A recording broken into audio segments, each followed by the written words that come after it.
seemed also prepared, and they did impress me in the group stage. That's why I went with the 4-2 score line. But yeah, exactly. It is group stage. Now it all matters here. Obviously, upper bracket, which means that the team that loses still has the chance to fall down towards the lower bracket and prove themselves there just for doing well in the group stage. Both teams did that. Even though Wolrd, I guess, did lose to Invil there, but there's no shame in losing to Invil, even in the group stage. True. The thing is, what I'm saying, Wolrd is just group stage. If we went off group stage performance, I mean, not this time around for Invil, but in a lot of cases, if we just judged group stage performance, we'd always say Invil is going to lose in their first match. Yeah, and then Invil just goes on to completely stomp their way through everything anyway.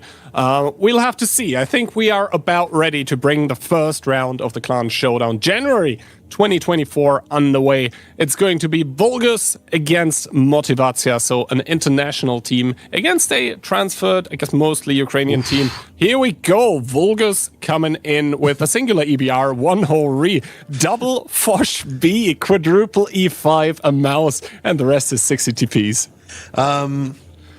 Yeah, and Motivacja on the other side of triple E5, a whole re, an EBR.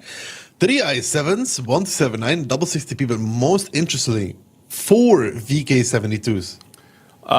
Yeah, so I guess if Wolrd had picked a lot of 279s, they would be quite unhappy. But like this, not too bad, because what does the VK72 do? Well, it's got beefy alpha and it's also got beefy pen, 350 on those heat rounds.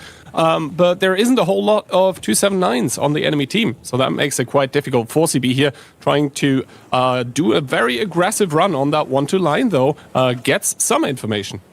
Most importantly, though, he has Hero spotted right now. And the issue with that EBR being spotted over there is that it's really hard to run away from. But I think Hero's baiting there as well, because look at what is coming from Wolrd. The entirety of their team now driving down 1-2 line. They're actually sending sign-ups in first. That is a smart move, sending in the French player as the furthest advanced tank. That way, if he runs away, he's still with the rest of the team. Yeah, exactly. No way to wave the white flag here currently for Synops, as he does have enough backup here. The entirety of the force by Wolrd coming in does get spotted now, and Beast with that IS-7 is like, oh nope, I don't want this to happen here, but it's gonna happen either way as Wolrd drive in here. They're gonna collapse on towards Beast. How much are they gonna pay for it? That's the big question. Shala there in that 60B is the first one to get focused for the side of Wolrd, but Beast obviously is going to die in just a mere second in an I7. He had the info too late to readjust. And Wolrd has taken what they want, though. Their whole strategy is the 1-2 line defense, Gihan, and they do have that established. They didn't commit it with too many. They have about what looks to be 5 committed inside. You want to make sure you don't have too many actually committed in, because that exposes you to the A line. But they did get a freebie. They did get Beast and I7 out, and the damage in return, pretty spread. I mean, Shell is half HP, Why My Spotter took some, John took a shot, the Killer took a shot, YOLO MP took a shot, but you would have expected more from Motivacja with how many tanks they had. Yeah, indeed. The punish not too crazy as Brainbreaker in the back there in that IS-7 dropping down towards 1100 there, making a possible repush all the much harder here. He's going to commit towards the windmill. He's going to be proxying it, and we can see Motivacja now clearing the other side of the map. 4CB trying to attempt a spotting run here against Hero. Does get spotted though, needs to be very, very careful. He's one of the prime assets currently in place for Motivacja. He cannot take too much damage.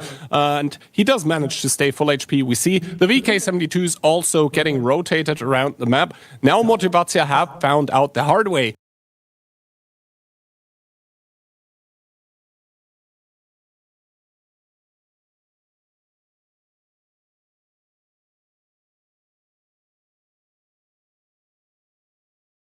What Wolrd has planned to do on their defense of Fisherman's Bay, and we'll see how they try to break it. The last time we really saw this defense played, Gihan, was when the 279 and the Chief were still in a different state, pre-nerf, and then you would pressure up with those 279s on the 2 line, because they're basically unpennable, but they don't have that in this lineup. So when they do start this repush, there's a high chance they take a lot more damage than they usually would. And those 60 TPs, they don't die that quickly. I mean, every single one of them in E1 and F1 should get at least 2 shots, right? Fair to say. But the biggest question is this double Forge B actually going to be useful?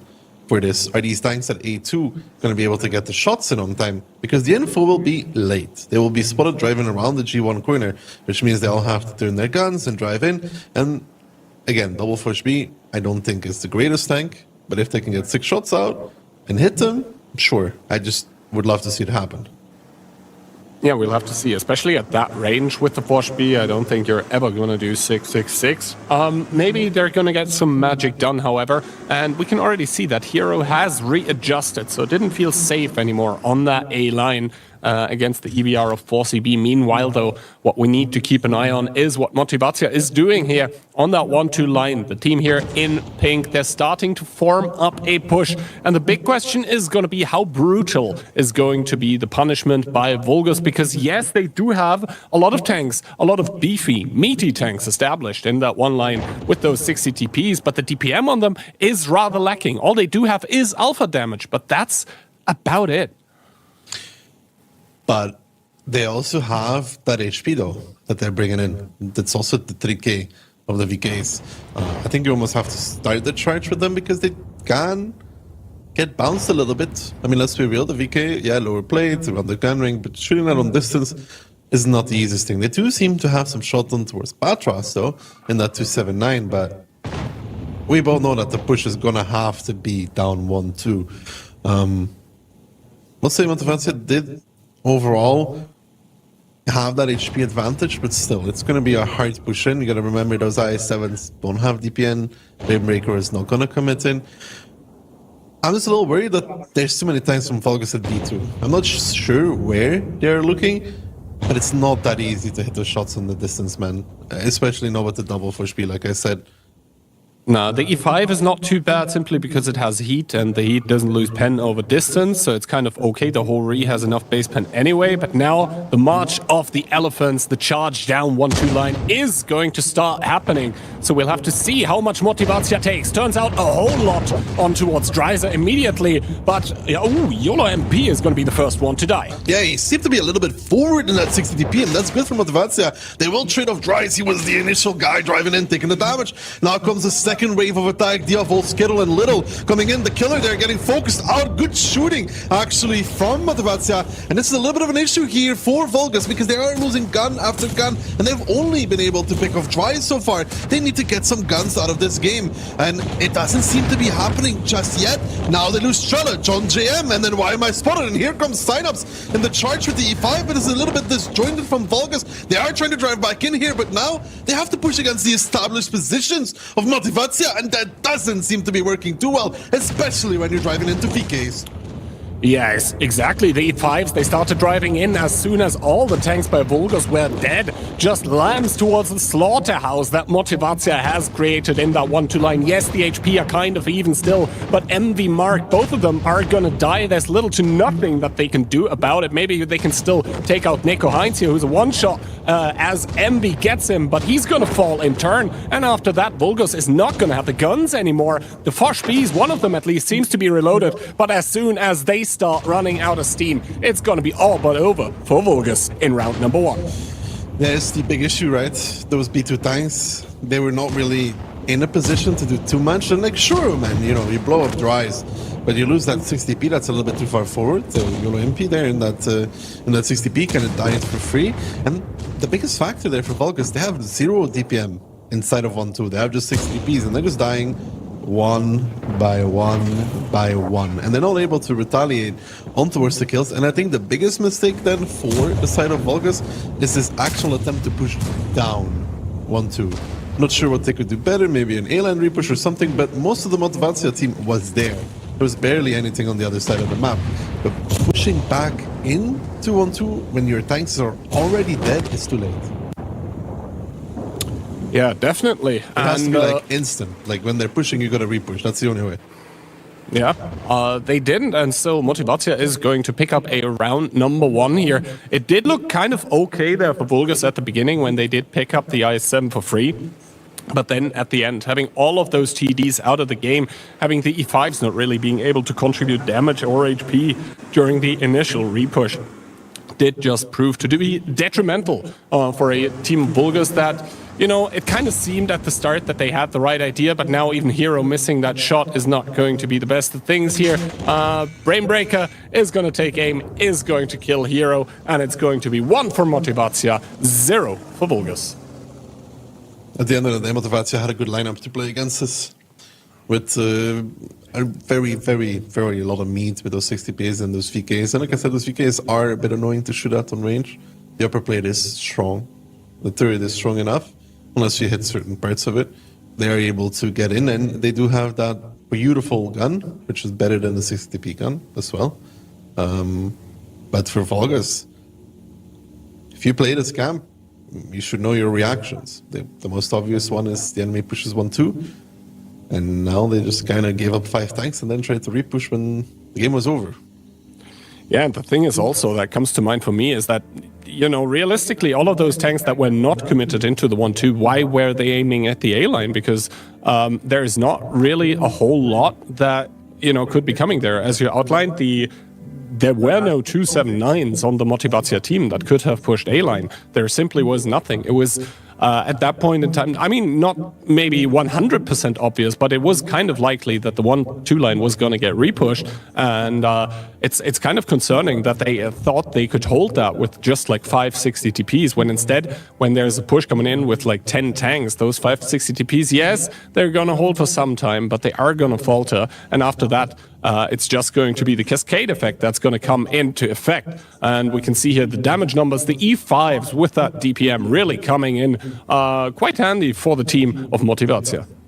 Quite handy indeed. And they had that healthy mix, right? They had that DPM of the E5s, that the big alpha, the VKs. The first Bs actually did do their shots at least, but still don't know if I'm the biggest fan of them, because it does... Like, if you look at the Motivatia lineup, there's one tank that can't really do anything except for shoot, and it's the Hori. On the Vulgus lineup, you have the double first B, then you have the Hori, you also have the 279 of Patras, which is on that rock position. So realistically, you have 4 tanks less to do anything with, to repush or push, where Motivatia has everybody else, and they literally drove basically everybody else down 1-2 line. And the only way Vulgus wins there is to meet them inside of that one, to keep the 60Ps alive for long enough to allow themselves to repush back in when they're still killing the 60Ps and get the advantage that way.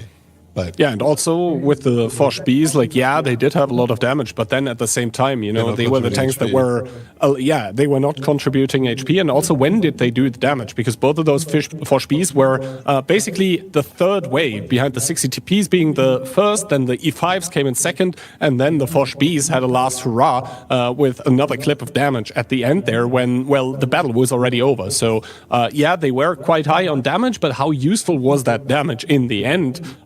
Probably not as useful as Vulgus would have liked. And I mean, we see the result here. The result was a decisive worst round for Motivatia, and they're looking now to extend that lead towards a 2-0. And honestly, they did look quite good.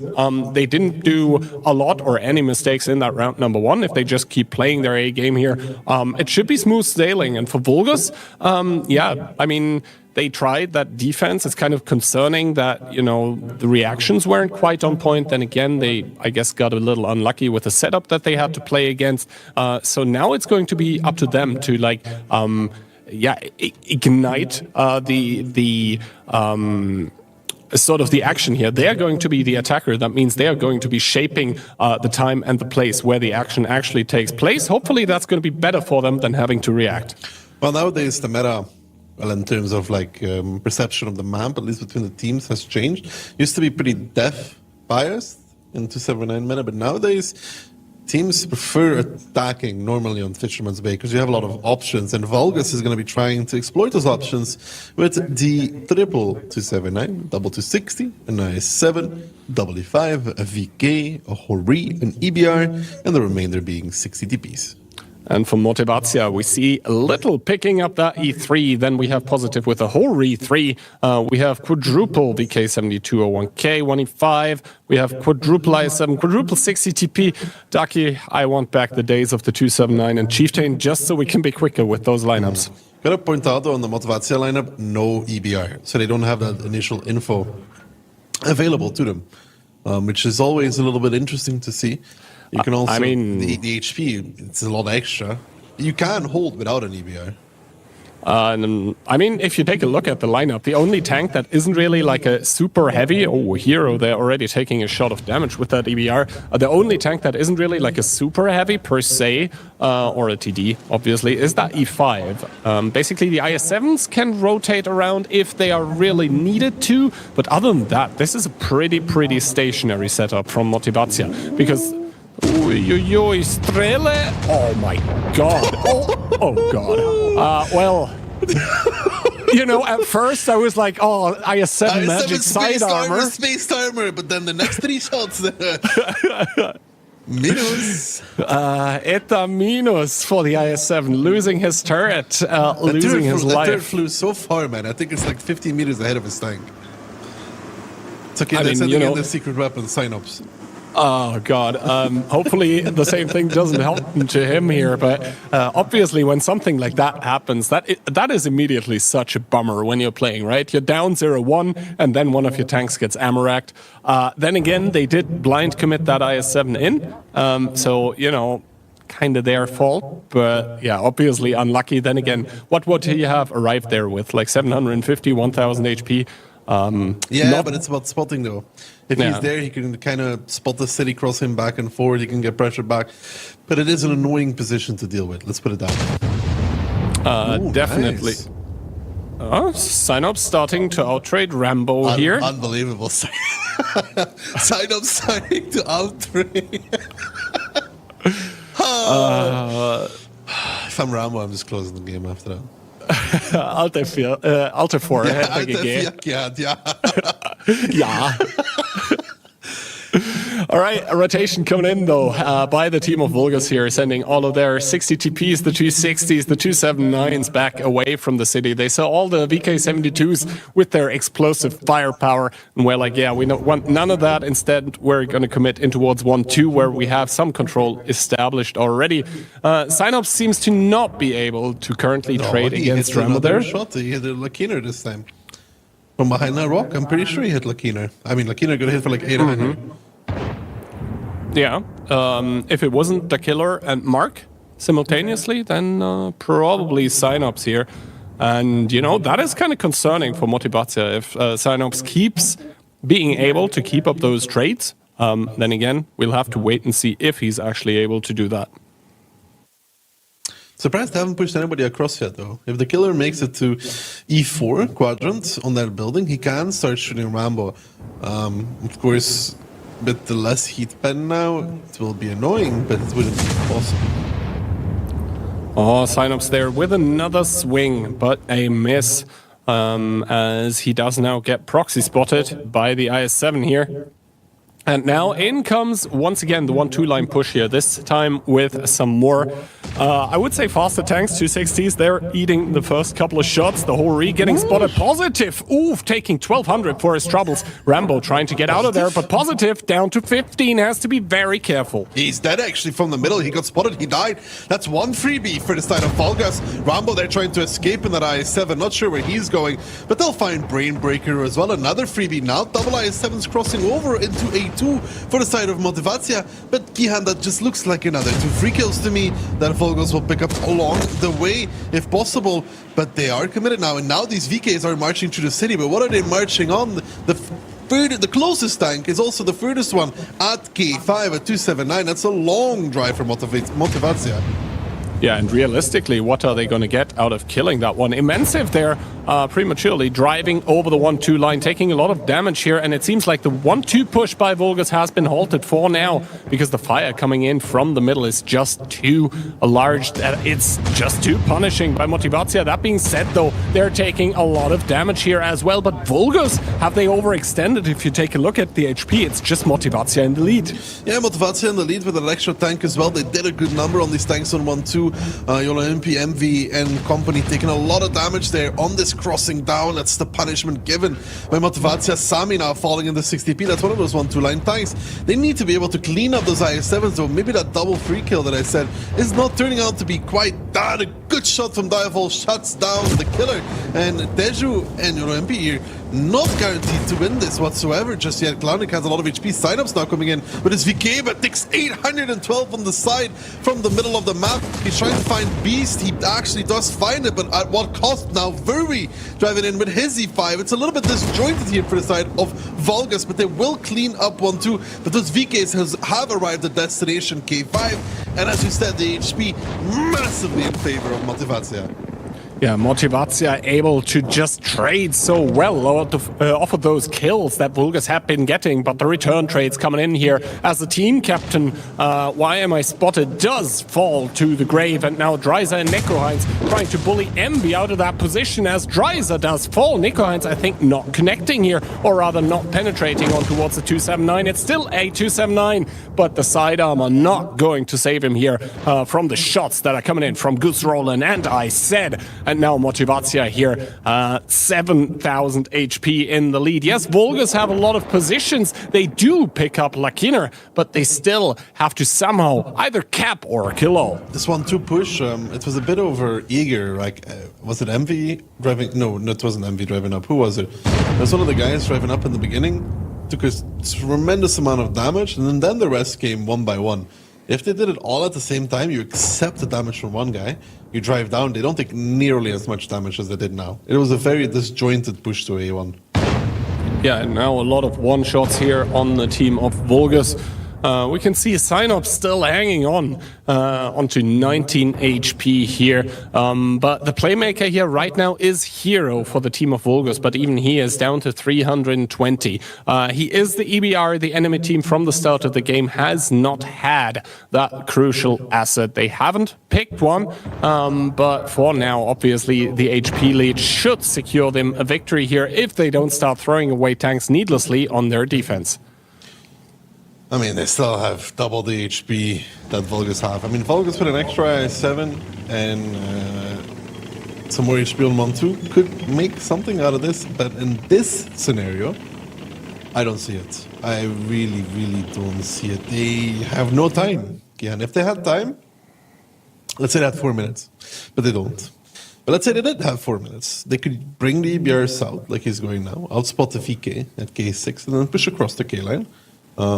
Relatively unspotted and clean them up, right? But they don't have the time for this. I mean, they'll probably still try it, but it's kind of like a little too late, you know? Also, the question is, how do the Rex there actually stand at that K6 position? Because, like, there was, I think, Dreiser with his VK72 as well. If he died in a position where Nekoheinz can just chill behind him and be shielded from the Hori and just have the stone in the way of the tanks from the middle, then he can just hold out there almost indefinitely, I think. So that is also the question. Now the E5 and the 260 starting to drive here. Those are really the only fighting tanks together with Patras remaining in that 60 TP that do have any HP to speak of whatsoever. We'll have to see. Nekoheinz does get spotted here now in that VK72, does not see the 260 though. I think the airplanes actually providing the spotting cover here. We'll have to see when Teju actually gets in towards the proxy spot. As he does now. Does Nekoheinz peek here is the question? No, he's just going to keep him spotted, and he does get picked up. Second hour of this game. Kind of funny, but yeah, like I said, if they had 4 minutes, if they had 4 minutes to work with, this would have been a good move. Because look at the positions they're taking now and crossfiring those guys in the middle. But with 50 seconds left, it's not possible. Yeah, it looks to be like all over here as Skittles takes some damage here. Obviously, Teju is trying to do what he can in that 260, but even his DPM is going to be limited as the tanks by Motivacja start bleeding though. But yeah, with 32 seconds on the clock, I don't really see anything happen here. Skittles is on the way away. He's even going to probably take one more swing on towards Worthy or something. And yeah, Patra's going to break the 3,000 damage mark. Yeah, the HP. Yeah, the HP are, you know, still in favor of Motivacja, funnily enough, but the guns aren't. It was 7 to 14k, and now it's 5k to 6k. Yeah, well, if there was more time, if only there was a little bit more time, Vulgus would bring it home. Then again, though, Motivacja, I think, also realized at the 2-minute marker that it's game over. unless the magical happens, it's game over. Which means they probably didn't try their very hardest anymore in the last 2 minutes, because it's also kind of like, they're not going to kill us. They got close though, but yeah. An extra I7, a better 1-2 push. An extra minute? Yeah, an extra minute. More than a minute technically, but yeah. Then you can start exploiting that EBR advantage, right, by outspotting tanks, but... All right, so we do see Strela here, the unfortunate IS-7 who took 3 penetrations. And that was all she wrote for him in that battle. But yeah, in the end, I think the time was the more crucial issue here. Obviously, it is unfortunate for that IS-7 to lose the turret and to thus lose the spotting potential. How many shots did he take? He took 5 and 3. 3 times 750. I mean, 2,150, I think. Yeah, if they all bend, he would still be a one-shot though. Yeah, I know, exactly. they know 3 of them did bend, yeah? 3 of them did bend. Mm-hmm. So, it would be a one-shot if he didn't get ammo racked. It wouldn't have the highest impact into the game anyways. And if anything, in this game, it was good for Vulgus that he died. Because imagine you have the IS-7 in the pocket, right? Kira, imagine you have him there. You're kind of inclined to cover him. Yep. You're always inclined to leave some people to cover him, because otherwise he just gets pushed and dies for free. Which means that they would probably be pushing 1-2 with even less tanks than they did now. And probably the way that they did it wouldn't win it. Yeah, now though, this means that Motivacja are going to pick up a quick 2-0 on Fisherman's Bay, and this in turn means that we are now going to switch maps. From Fisherman's we are headed over towards Sand River, and while the themes of the map, one of them summer, one of them desert, are completely different, I would say the gameplay is not the most dissimilar. We'll see, I mean, a slower attack usually, where the defense is the one being a little bit more proactive just because of the nature of the map. But it really depends, though, still, like, whether the defense wants to defend the K line, like we've seen quite a few times now, or wants to defend over the north. I think from Vulgus we won't see anything explosive, like, in terms of, like, fast-paced, but Motivacja might, though. They're the kind of team that does sometimes bring that hyper-aggression, and I think if they do hyper-aggression, it will be on their defense, actually. But it's hard. Yeah, we'll have to wait and see. Maybe Vulgus once again brings something hyper-explosive in terms of tanks. We'll have to wait and see about that one. But overall, Sand River also one of those maps where, you know, you can have immediate commitment somewhere, but also you can play the rotationary game. That was kind of what I was getting at with not too dissimilar playstyle. But obviously there are a lot of intricacies that do set the two maps apart. And we'll just have to wait and see. Now, for Vulgus, they need that next point, in my opinion, simply because if they go 0-3, yeah, I don't see them coming back into this match. If it's 1-2, then yeah, I do see an angle. Like I said in the beginning, I almost predicted 4-0 for Motivacja in the beginning. I didn't do it, and I'm starting to regret it, because... Yeah. I mean, yeah, Vulgus had a great group stage. Like, they had a great group stage, but playoffs for this team is not something that they're very used to. So you can also kind of see it in their playstyle. They're playing a lot worse than the groups, a lot less proactive as well. But they still have opportunities with the double CS63, the EBR, the Eskong, the 279, the quad IS7, and the remainder being 60 TPs.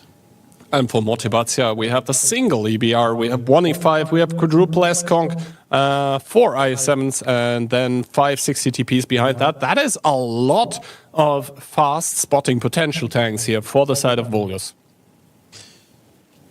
They do have indeed that mobile force, although the chunk of their team is still those 60 TPs that can't really do too much. And so far, it looks like they're just splitting across the map. They'll probably go for a north defense by the looks of things eventually. Yeah, we'll have to wait and see. Synops and MV getting split off towards the north here. Obviously, both of them having been spotted. 4CB now. With that, EBR is going to spot out both of them here, actually. It's going to take a swing and a miss at Envy here, who has taken a shot from one of the tanks at the base, I do believe. But yeah, obviously, Synops cannot peek as the K-line hold is going to come into effect for Motivatia first of all. They can even drive forward if they want to a bit more with that double IS-7 and all those 60 TPs behind it. And for Motivatia, 4CB takes a lot of damage in that EBR, needs to get out. Yeah, he's even getting peeked by the IS-7s. His Synops tried to do that on the move. All of them are spotted. Salty and Strella just kind of driving through. But there is the IS-7 of Little, though, in the zero line that they'll have to deal with somehow. These IS-7s don't look to stop. Drives now taking 1-2 combination as well. They need that double CXCC3 to kill Little, but there is still double S-Kunk in the base. So he had with an EBR. They push off of that. It might not be too good. But again, Volgus not stopping. Why am I spotted? Ola and Salty just driving into Dries, and Dries realizes now, I gotta get out of here, get set on the fire. He's gonna be falling, and this IS-7 move is actually amazing for Volgus. Dries is gonna burn to a crisp with Synops getting the kill. They will still need to find Little, though. They do still need to find Little, and now the double CS pushing down from the zero line here is going to come into effect. They're going to try to push out that IS-7. It's going to be hard, though, also with that double S-Kong, with that DPM to help the IS-7. Synops taking huge amounts of damage. That is not the play there for Synops in the CS63. Little actually in a pretty good position. Why am I spotted there with the overpeak as well? They should just let the tanks from behind deal with Little now. He's in the open for the tanks from the middle. Little finds why am I spotted. They really wanted to kill him, and they wanted to kill him slightly too badly, Gihan, and trading a little bit too much for what it's worth. Somebody should find a shot on him. 16 HP, come on. I mean, yeah, 6 HE, come on. Someone kill this man. Hero in the EBR is going to step up here, is going to remove Little from the game, and as this dust settles here, 2-1 in terms of kills, and Vulgus up in the HP department. Yeah, Volgus up in the HP department. It could have been even more if, they played a little bit more safe against Little. They realized they needed to kill him, but I don't think they needed to kill him that badly. But now Immensive re-pushing the IS-7 in the middle together with Strella. That's a good move because they want to keep very safe, of course, in that 60 TP. And now, though, they're just pulling the guns back onto zero line with the double CS. That's a good move. And yeah, so far, it's looking good for Volgus. An Ignite coming out, though, in return. Motivatia now bringing that HP back, and the re-push off of 1-2. Actually, Volgus, this is what we like to see, though. Some proactive gameplay. The question is, can they make this work?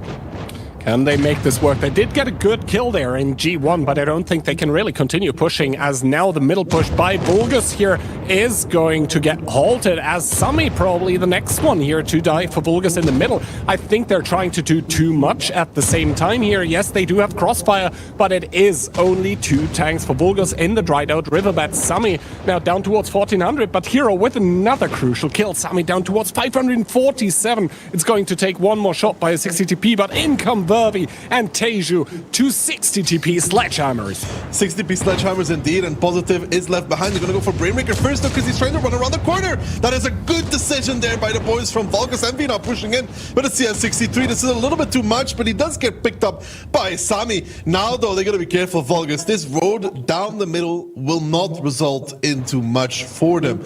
There's the double S-Kunk holding there with Brainbreaker from behind, but now Salty coming in a good position with his IS-7. 4CB falling. I think Salty there with the IS-7 spotted him out as well, and now they could potentially pressure the middle again. But this is the Vulgus you want to see, making those moves, making those plays. And if we look at the HP, basically that even, but the number of the guns here, and there is 6 dead for the side of Motivatia. Yeah, I think Vulgus creating a lot of chaos around the map, and Motivatia at some point in time didn't really know properly what was happening where.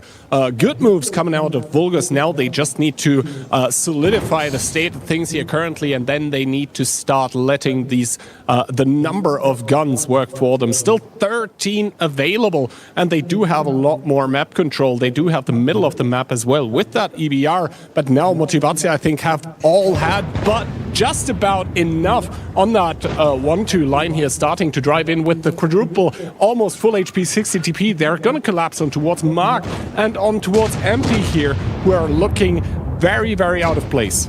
Yeah, and the shooting from Motivatia, they're better than the shooting from Vulgus. I mean, those 60 DPs from Vulgus was committed to. They didn't do a shot of damage. They could have held to get a guaranteed shot. Motivatia in return doesn't miss those. And now you see the issue that they left that middle area again, Kihan, because these guys at F1 and G1, the ones that already died, are getting peppered by those escorts from the mid. Clownzik and Lakiner, I think they're or Ice, actually doing great shooting. Now they find the killer as well with HG. Good decision making there from those 60Ps. They're still doing a tremendous amount of damage with those HE shells. 118 left, and now Volga's starting to be in a little bit of trouble, Kian, because I think they stopped being proactive there. Yeah, and now here, Salty Tubas on the eastern part of the map is going to be the playmaker for Vulgus here, simply because he has this much HP remaining. Lakiner there in that S-Conk. He looks like one of those linchpins in the defense of Motivacja that can easily be removed. 733 remaining only on him, but there, if we take a look at the minimap, also HJ0, there's another S-Conk just waiting for the tanks of Vulgus to drive in. And those S-Conks, yeah, they don't have a lot of alpha, but they do have that crucial DPM. Motivacja, though, with 3 minutes and 20 seconds on the clock, they still have to do something here. They have to make something happen. They're the attackers. Clownzik there potentially trying to do a little bit too much in his S-Gong. Taking some damage, but Aka and Skill are coming down. Hero getting spotted out in that EBR. Not what you want to see at this moment in time. Now Aka and Skill committing with Rambo behind, trying to get these guns out of the game. Aka immediately takes 1.6 to the face, but does get Patras in return. They need somebody to finish the killer though in that 279. Right now, nobody with the angle available. It's going to be Rambo actually to get it. They're now going to probably go into Strela in that IS-7, but not before Rambo gets picked up by Teja. Good kill there, and it does seem like Vulgus is stabilizing again in this game. It's not quite over just yet, but they're looking good. They're looking good so far, as Skittles also with the HP advantage against Stella here, but takes 913 actually to the face. Max roll possibly by Sami or whoever, as he's down towards 79. But the Amorex onto Strela here, Synops with the kill. Unbelievable. Synops with the MVP performance, doing what Insane never could. Oof. Sorry. No, but... It came a little close there for a while, but then Vulgus reset into these defensive locations, and Motivacja really just missing the tanks to potentially crack this open.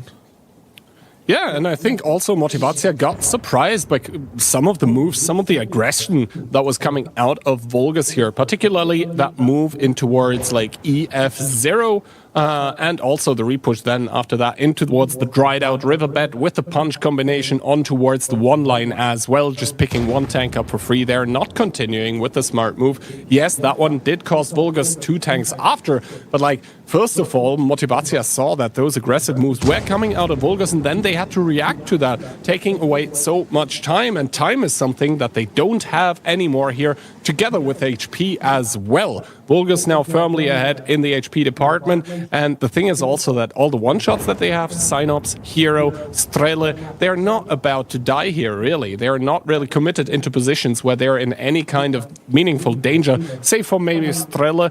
He could get picked up by an unfortunate HE, but that's kind of it. And so yeah, Motivacja, they did look good in the first couple of rounds. Here in round number 3, finally Vulgus showing up.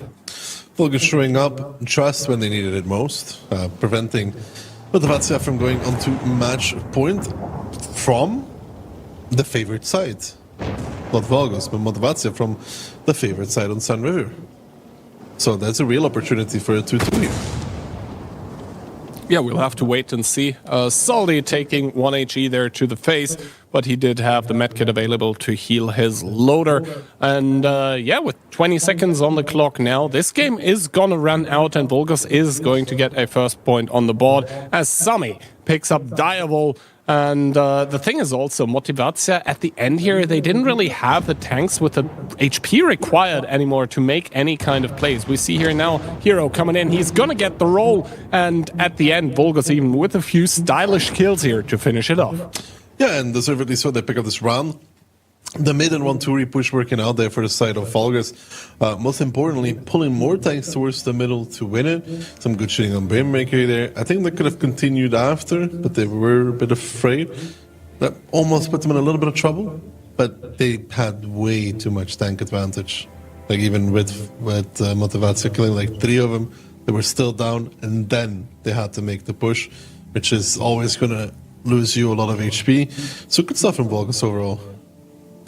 Definitely good stuff from Wolrd. Finally, with that aggressive gameplay kind of exploding out of their corner that had been very, very quiet for the first 2 rounds of the match. And we can now see that actually Synop's putting the team on his back. Top kills, top damage. Top kills. Unbelievable. Is this the part where we are not allowed to meme signups anymore? Or? I think at least for, this game. It is not the end of all days. There is still a few more games coming up, so... 2024 is a hell of a year so far, dude. True. But yeah, in the end, I think well played to Wolrd on a mostly tactical level, to be honest. They did good reactions, good moves, and Motivacja just pace-wise with the tactic, not able to keep up in this game here. Yeah, not able to keep up in this game. Those IS-7s driving through, I mean, they did make it to a very, very, very good spot, right? Think about it. Even, was it Dries? Was it Dries? It was Dries. He went into that hole and he saw them coming and he's like, oh. Oh. And then I think he kind of did the correct move, but too late. And he even did get set on fire in the process. So insult to injury and a bit of bad luck, honestly. But yeah, just good stuff from Wolrd. Very nice to see them finally showing up. Not the 4-0.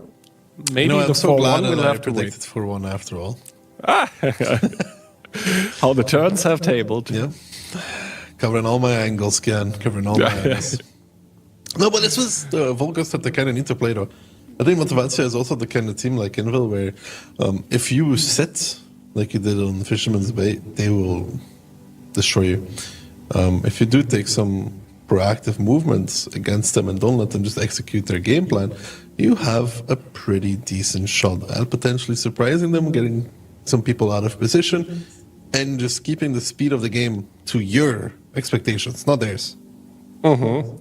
Now, expectation-wise, though, we still do expect Motivacja to win the matchup here. They're not going to be doing that in the coming round here, but possibly they are going to be putting themselves on a match point, or Wolrd might even be equalizing the scoreline here. If the past round is anything to go by, that is a distinct possibility. Now playing from the favored side of Sand River, we'll have to wait and see, though.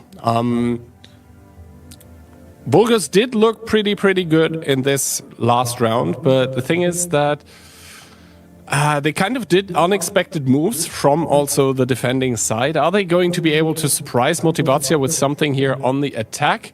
We'll have to see. Wolrd now coming in with 1 EBR, 1 E3, 1 STRV, double S-Kong.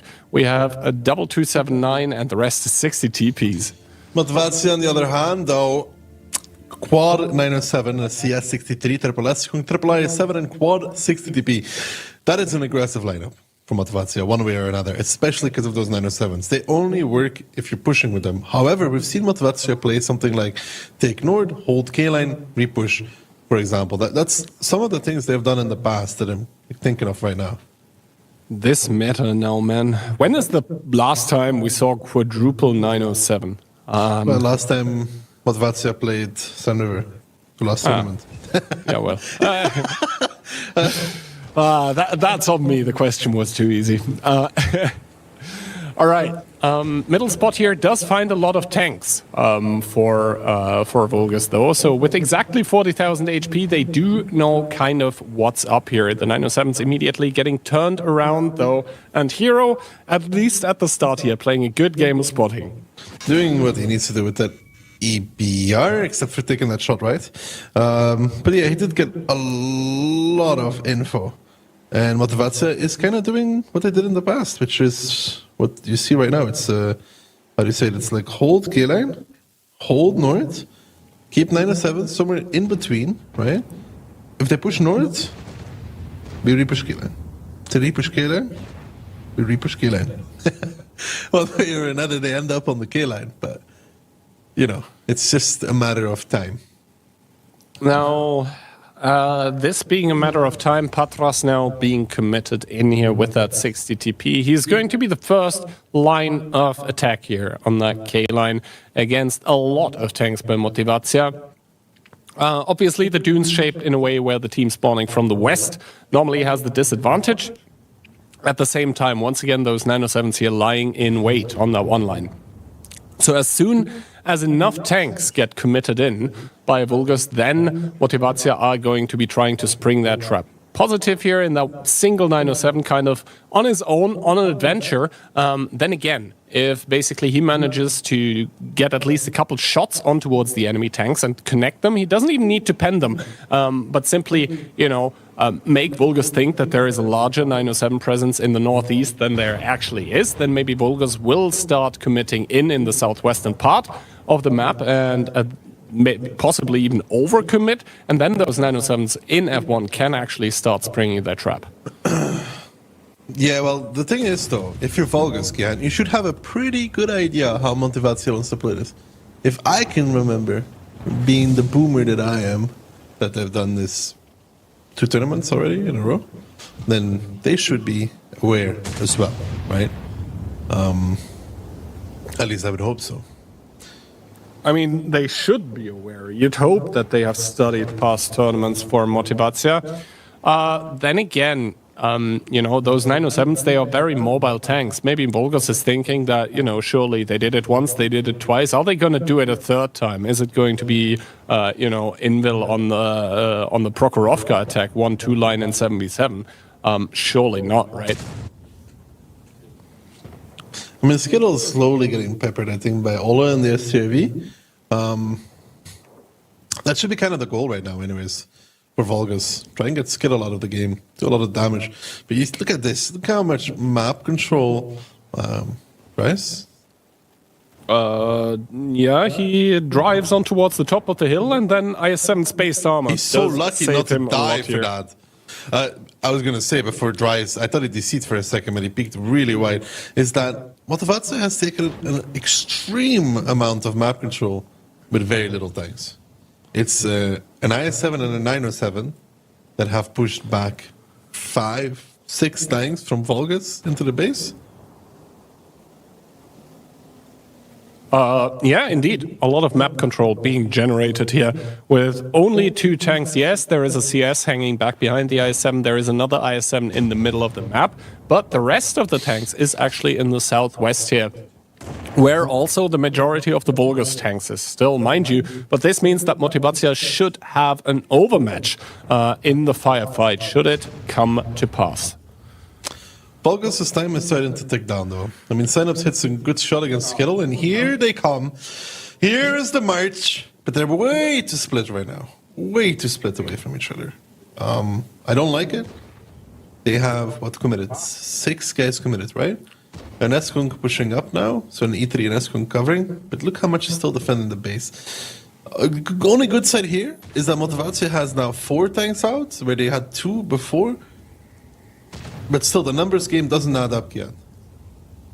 Yeah, we'll have to wait and see. Triple 60 TP now getting committed in towards that K1 corner, and already the 907s on the minimap, you can see they're starting to move. So once again, Motivacja trying to spring this trap on the K line here, and now the tanks by Motivacja are starting to take damage, but in come the 907s. Here comes the push though from Motivacja. They were waiting for this. They're about 3,000 behind Rambo. Little Ice now pushing in on towards these 60 DPs. These low DPM Polish heavies are now getting swarmed, surrounded by these low alpha mediums, but they have that DPM going for them. If they can stay alive, if they can make the shots count, that's going to be huge for the side of Motivacja. But Rambo falling though. Deju, Olympian, Raima is spotted. The focus fire is not 100% here, and the good thing there from Vulgus is that they're not giving shields towards these 907s. I mean, little is kind of say, but Ice in the open, but still, here comes Brainbreaker, here comes Beast. All of the Motivacja tanks are here, Kian. They were waiting for this moment, and they're making it happen again. Signups in the mid, completely left to his own devices. The CS from the middle also free farming, and numbers don't add up, like I said, and now these tanks in the dip kind of surrounded and getting pushed by Motivacja. Yeah, once again, the trap by Motivacja on this one line here with those 907s working out beautifully. Hook line and sink once again. And Vulgus, they are going to get trapped. They're going to get overrun on this K line here. The 907, the single one here, I said, still very, very healthy, able to pick up those crucial one-shots, because that is the one thing that those 60 TPs don't have, really, is the ability to pick up low HP tanks without losing a lot of DPM. Those 907s are perfect to do that, and we can simply see that Vulgus were not able to keep up with this very, very simple maneuver that Motivacja have now pulled off, not once, not twice, but 3 times with success. And for Motivacja, it's ideal. I mean, they again bring those tanks close, those 60 DPs, the big alpha but low DPM kind of tank. And for Vulgus, all your DPM is actually not there.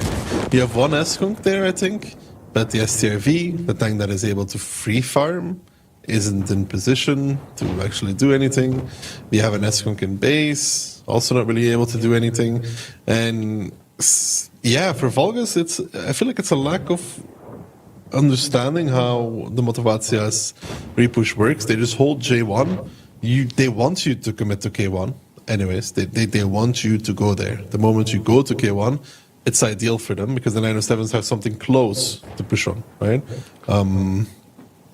Also, what I would like to highlight is that the HP that those 60 TPs have, like the full HP tanks, actually works in favor of Motivacja here. They have a bit more than 3k, means that, you know, it's exactly 4 shots for the 60 TPs to bring them down to like super low, or if they're lucky, roll them. But if they're not lucky, then those 907s just need a single shot to finish them off. So that is where, you know, the high HP of that 60 TP starts working very much in favor of those 907s here that are coming in.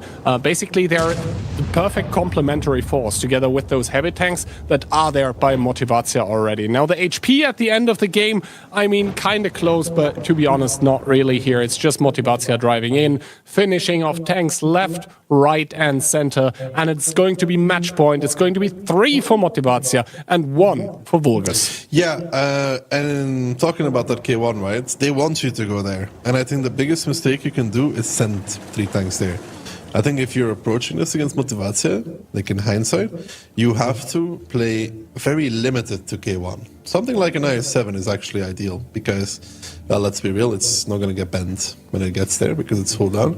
And then the rest needs to be as far away as possible from this 907 repush. You want to make them go the distance so you're able to generate damage on them and kill them off. But now they get behind us 60 DPs, you know, yeah, one of them dies straight, but the other 2 just kill the group and are able to continue after. I think for Vulgus there, you don't have to be too afraid of your base. Capping that base, like say that N7s were in there and they're pushing off 0 line or whatever, capping that base is extremely difficult. If you win the K line in return, you're almost guaranteed to be able to reset. Yeah, and now we see the damage numbers coming in, and unsurprisingly, in my opinion, I said, so one of those 907s is going to be at the top here. On the other side, Ole in that SJV trying to do what he can. But yeah, realistically, the problem was, as you said, that K1 position there, committing 3 heavy tanks. I think it was just the right amount of tanks for those 907s to just, you know, roll over it and still survive. Yeah, one because one died. The other 2 were... Yeah, one died, but basically the most important thing was that the corner did get cleaned, right? And there is a 907 surviving. There is a crucial mass of 60 TPs that the 907s can drive into and not survive it, but that crucial mass wasn't there. And as soon as that fact still remains, that basically the 907s win the corner, then from there on out, as Vulgus, you lose the game 100%. Yeah, it's a snowball, right? You lose the first 3 and they just continue. You don't have the DPM to actually kill off tanks that are pushing you. And in return, you just get focused down one by one. They even repushed into the middle for Motivacja.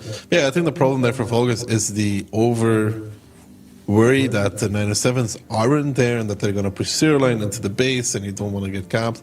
But I think that's something that you don't have to worry about because there are always going to be those tanks close on the K line. You're always going to generate kills.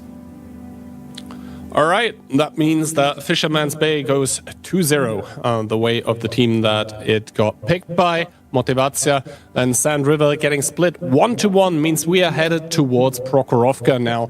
And for Vulgus, they need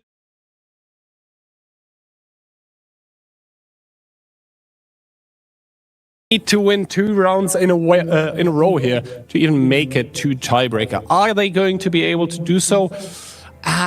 Doubtful. Although Prokhorovka is one of those maps where basically you can go 2-0. It isn't like out of the realms of possibility, but judging by the 4 rounds we've seen so far, I would say, yeah, this match is going to end on Proko. I'm inclined to agree, Gihan. I think Volgas, they're probably a good team. They have capabilities, but I think Motivacja is much of a first contender for them in the playoffs. Yeah, maybe a little bit too much for the first match of the day as well for them. That being said, it always takes 2, right? Vulgus, they are really trying to show up here, and we saw a glimpse of it in the round that they won, but Motivacja, one of the favorites here to take the tournament. I mean, we do see why. They're meeting a team that's very, very young, that does have some experience actually amongst them, but in the end, they're showing that they're a powerhouse, they're a force to be reckoned with. I mean, anything is possible, right? But Motivacja are kind of comfortable with being in this position in the tournament. They've been there quite a few times now, and they do know how to close out the match. Well, Vulgus really has a lot to do, but let's see if they can actually bring it home. Double EBR, double STRV, double SCOG, and 9 IS7s. And yeah, for the team of Motivacja, we have 1 EBR, double STRV, double 907, 1 E5, 5 Super Kongs, triple 279, and double IS7. Wow, that was a mouthful. That's still a lot of HP for Motivacja, though, and armor and hold on potential. I mean, for Volgas, they really got to utilize that second STRV, that second EBR, right, that they have available to them. They got to make that work. If they can't, it's going to be really, really bad for them. They need to exploit that. They need to figure out where 4CB is, who has been spotted now. And once he has been spotted, they need to take some info in 1-2 line straight with their second EBR. So now, opening-wise, the power move by Vulgus in towards the ditch. They're going to establish it. That is some map control here on their attack. Motivacja opening very, very passively here. Then again, they are the defender. They can do that. That is basically the conscious choice that you can make as the defender on Prokhorovka. Do you want to play a very, very active game, or do you want to park the bus? Motivacja going with the option number 2, but to be honest, they can, you know, play an active game if they want to. That being said, like, you can't really push the 1-2 with the tanks that you have. You cannot really push the 9-0 with the tanks that you have. So I guess for now, we're going to see Motivacja setting up camp quite literally on the A-line. I'm surprised the EBR from Vulgus didn't try to take some info in 1-2 when he had the opportunity. For CB is actually just able to retake D1 for free. Hero is actually getting punished for that as well in his EBR, down towards 870. And it's curious because I'm pretty sure 4CB was spotted on the other side. So they just, oof. Big shot. Big shot, but 4CB actually so lucky that he doesn't get, you know, spotted for this, because little known fact, but when he gets set on fire in your tank, you actually lose a lot of camouflage. I believe you lose as much as if you had fired. So 4CB, yes, unlucky, but at the same time, very, very lucky here. Yeah, if Hero was in a bush, he would probably have spotted them. 4CB is now just going to reset to the 3-line position. I mean, they don't know about this. In their minds, 4CB is still full HP. Yeah, and that obviously is something that Motivacja know as well, that for all intents and purposes, their EBR is still full HP for Vulgus, so that is kind of where the mind games start, but obviously he is low HP, he is one of the prime assets, this is Prokhorovka, so he's going to hang back a little further, as Patras now, with that STRV on the long rotation, through that K-line here, together with those IS-7, so I guess 9-0 is going to be where Vulgus will try to stay alive in this upper bracket. 9-0 line, what are they pushing into? Galera, boa tarde. Espero Double que estejam agradando vocês at aí. B9, Finais to do Campeonato 780, Rússia. close IS7. Aí nossos comentários aí, Wolrd e o outro aí que eu não sei como é o nome dele. Nonetheless. Estão fazendo aí a proeza de divulgar para nós aí They can kill the IS7 clean essas batalhas and get maravilhosas que under estão and acontecendo establish aí their no STRV. campeonato. Those S-Cogs are not going to be doing, I mean, they're going to be training at the very least for it. We'll have to see. Brainbreaker is obviously, or should obviously, die here first in that IS-7. Strela right now trying to make sure that basically all of those tanks by Vulgus will be able to drive on towards the hill. Although I have to say, the pushing force by Vulgus is pretty one-dimensional. Basically, it's only IS-7s, and yes, they're fast, yes, they have good turrets, but what they don't have is a lot of pen and a lot of DPM. So they are lacking all of this. As Little right now is trying to find out what Saldi and Teju are doing in the middle of the map. He does have the STRV and the 279 to help cover, but choo-choo goes the train. And this time not the Kazna 1-2, but instead 9-0. It's going to be for Vulgus here, who are starting to drive in. Brainbreaker with the 9th sense here, not in the way of those ISMs, is possibly even going to survive. Yeah, he's probably going to drop down into the hole or play around that area. A lot of damage being taken on YMI spotted already, down towards 711. He does have double STRV in cover though, which is the saving grace, I would say, here for Vulgus, is that those double STRVs are peppering those S-Kungs. You can see they're not missing those shots. They're not going to let those S-Kungs just overpeak for free. And that is exactly what they need. YMI spotted actually even lives. Virby's now pushing on towards Brainbreaker. He needs to be careful not to get focused out by these S-Kungs. But I will say, I mean, yes, Vulgus is down 5k. The biggest issue for Vulgus is this 1-2 line Kian. Yeah, the 1-2 line here, where currently they are being pushed by the remainder of the forces, by Motivatia here. Hero in that EBR doesn't make a sound right now, and we see that Motivatia instead they're going to collapse on towards the I-7 of Mark here. That is a lot of 9-7s, a lot of S-Kongs pushing on towards him. Vervi is going to probably pick up Brainbreaker, is going to be out of game after it. Another good shot by Brainbreaker into Vervi, but the Dutch player able to finish it off here with a kill.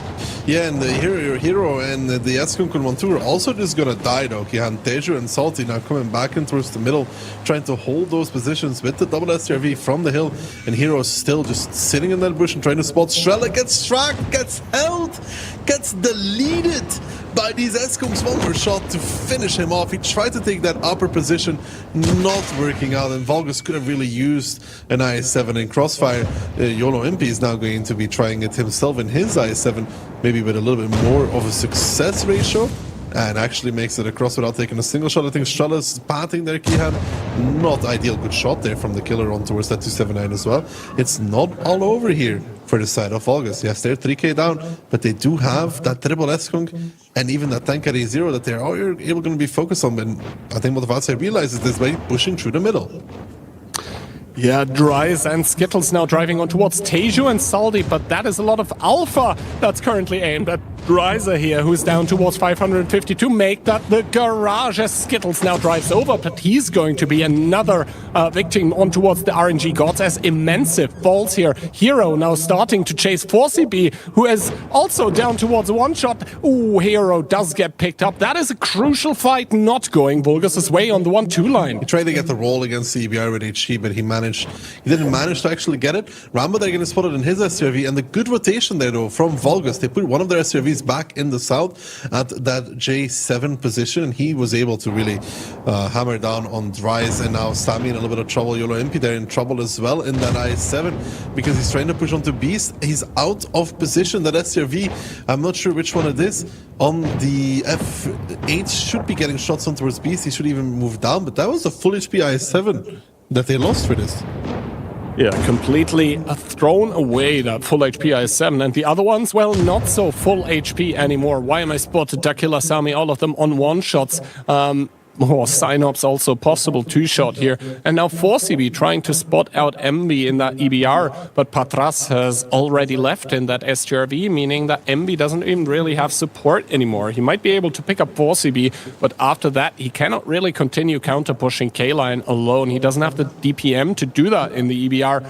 And now Motivatia on their defense with 2.5 minutes remaining. Starting with the HE trades against the hold-down Sammy here. I don't see how Vulgus still turns this one around, Darky. Yeah, me neither. They really needed that STRV that is at F9 to be able to get those shots on towards Beast, but it doesn't seem to be connecting. That's all there. You would hope that he would be able to get those shots, but I think right now he's not even trying to focus on Beast. He's just shooting those S-Kungs over peaking.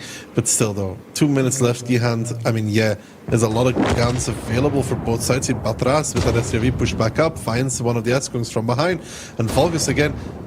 with more time, Kihan, who knows? But right now, they're running out of it rather quickly.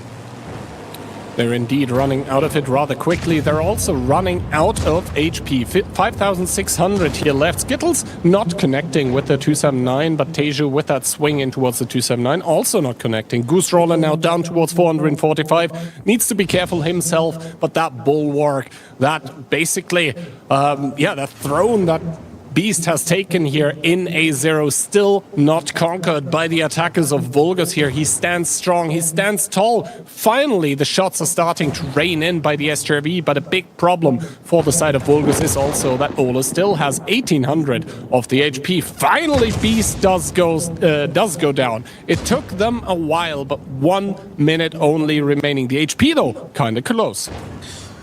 We're in a similar story as Fisherman's Bay, Kihan. There's no way that in 53 seconds they kill everybody. And they still have to push over the rails.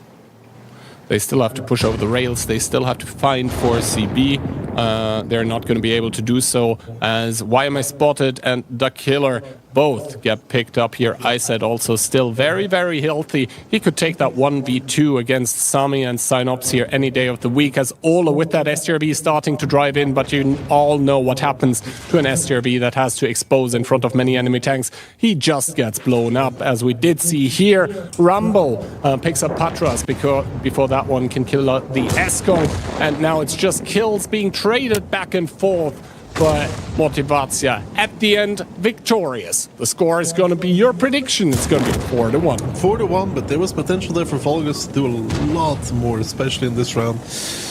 In that Fisherman's Bay round as well, even the Sun River one. But 4-1, harsh scoreline.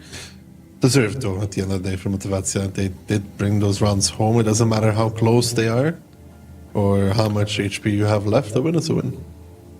Yeah, win is a win, and I would say at the end of the day, deserved victory here for the better team. Is, I think, a very fair thing to say. Vulgus, they did show up. They did have some very, very interesting concepts. They did reward themselves with a single round victory on the first Sand River, but at the end of the day, does that really mean anything? Well, no, it doesn't matter if you lose 4-0, 4-1, or 4-3. Well, we're going to be able to see them later today because later in the lower bracket, I think the team of DPM is waiting for them.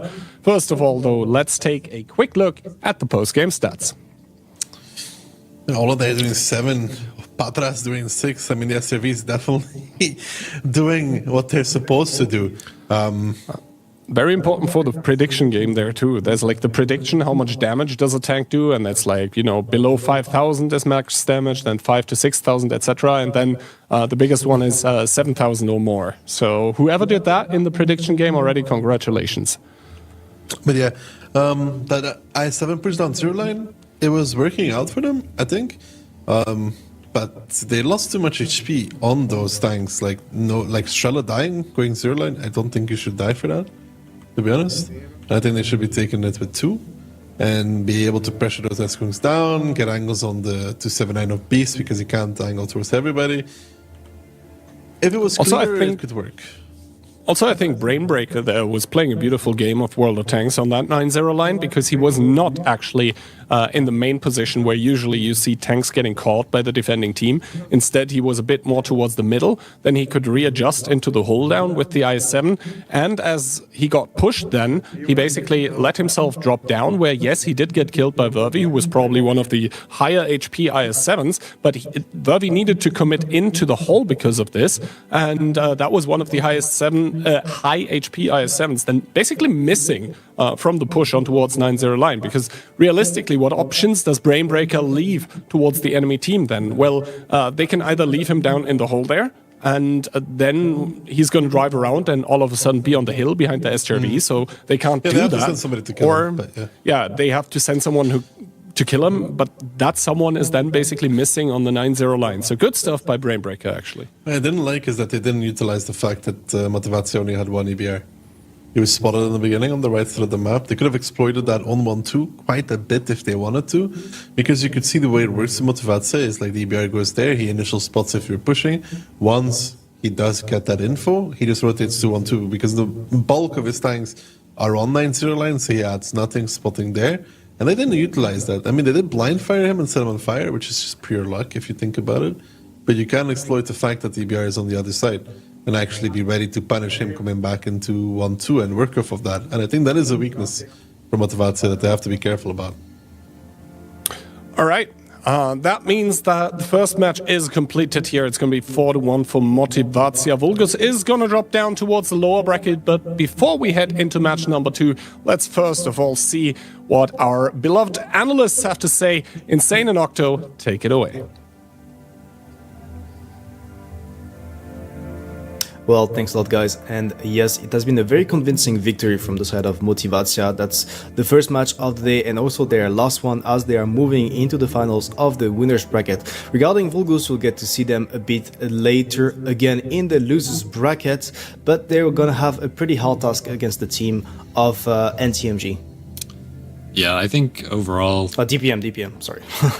I think overall Vulgus showed that they can compete in like strategy. I think really the first game, I would say, their strat didn't really hold up very well. But besides that, I thought they put up a fight in that area. But Motivatia, the player skill, they just seemed a lot more relaxed. If you notice the same thing.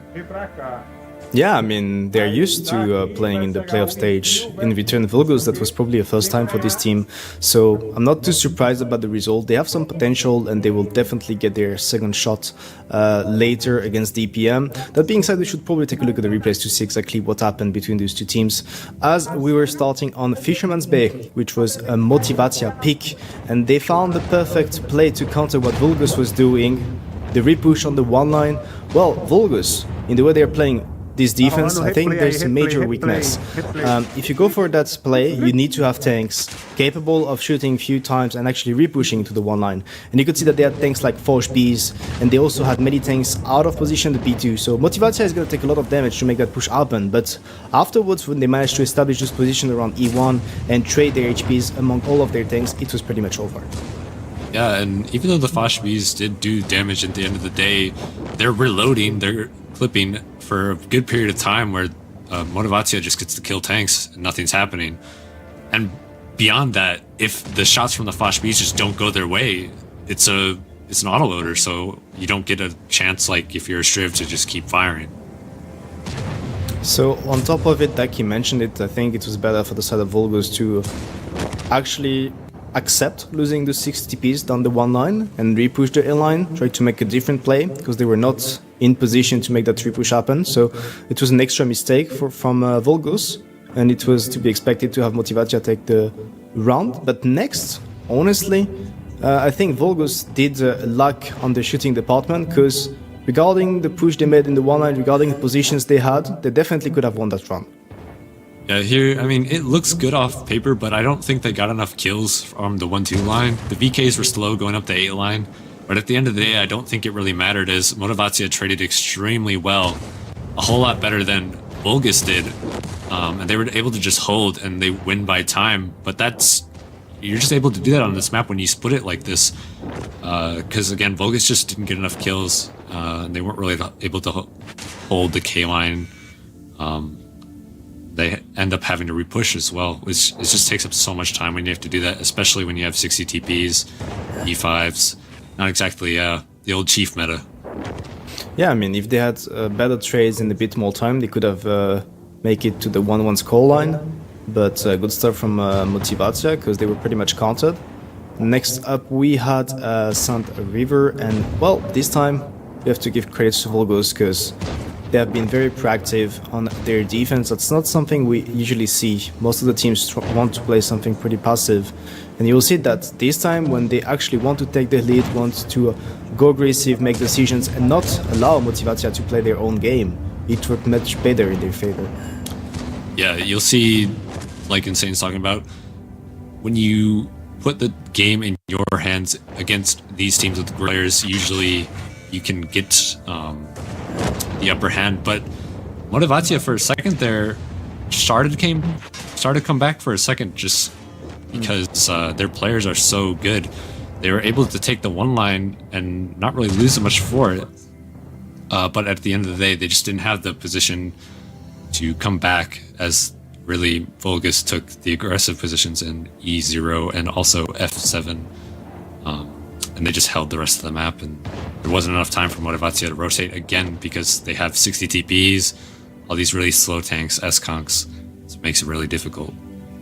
So well, good start for Volgus on that one, but next Motivatia, actually, this is something very known, the way they played. And well, they are aware that they cannot play passive whenever Volgus is going to take the positions around K1, and they perfectly countered it with the 907 joining, going for the repush. It works because Volgus has way too much tanks out of the fight. You'll see that from the side of Motivatia, the I7 in the mid can join fast, the tanks in the middle can have angles and also trade against the Volgus tanks trying to help their teammates the kill line.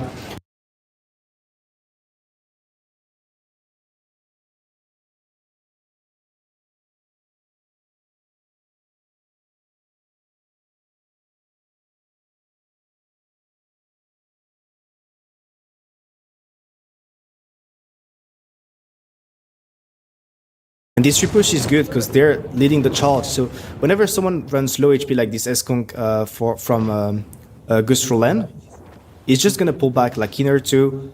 Taking the lead and actually going aggressive allows you to get that advantage. Yeah, I mean, like you mentioned, I can't believe they've set so many tanks up in the middle. Daki mentioned it. They've been doing the strat repeatedly. Yeah.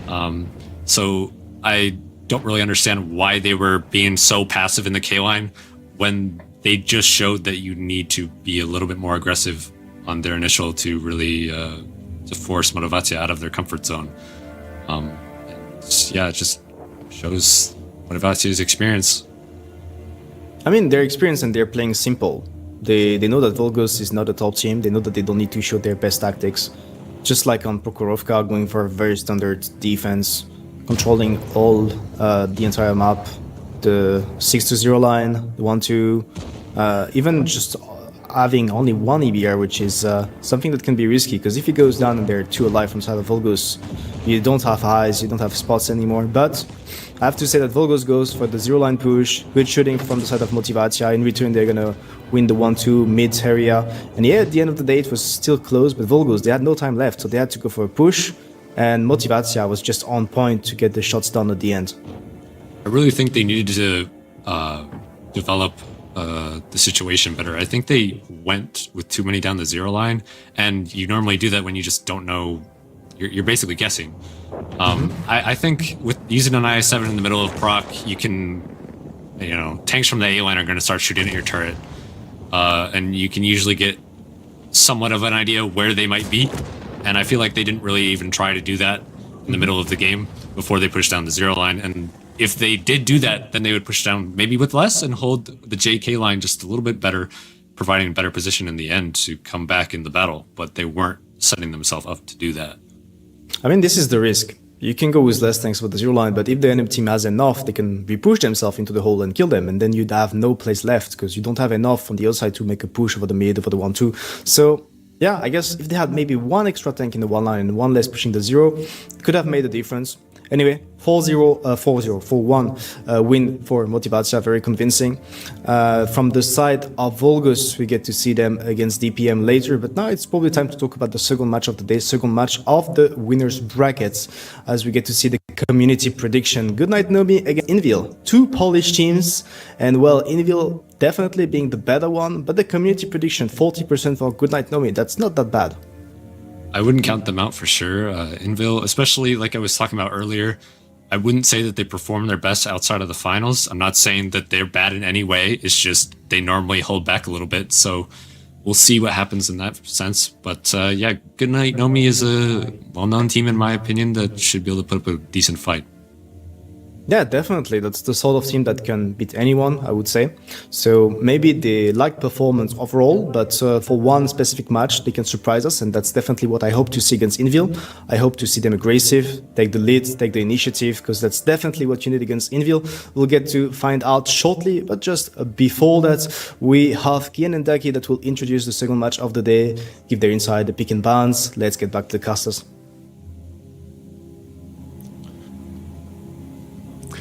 Well, hello there and welcome back for match number 2. It's going to be Polish festivities. It's going to be Invil against Goodnight Normie. It's also going to be the opportunity for Ducky to take a few more of those bingo boxes.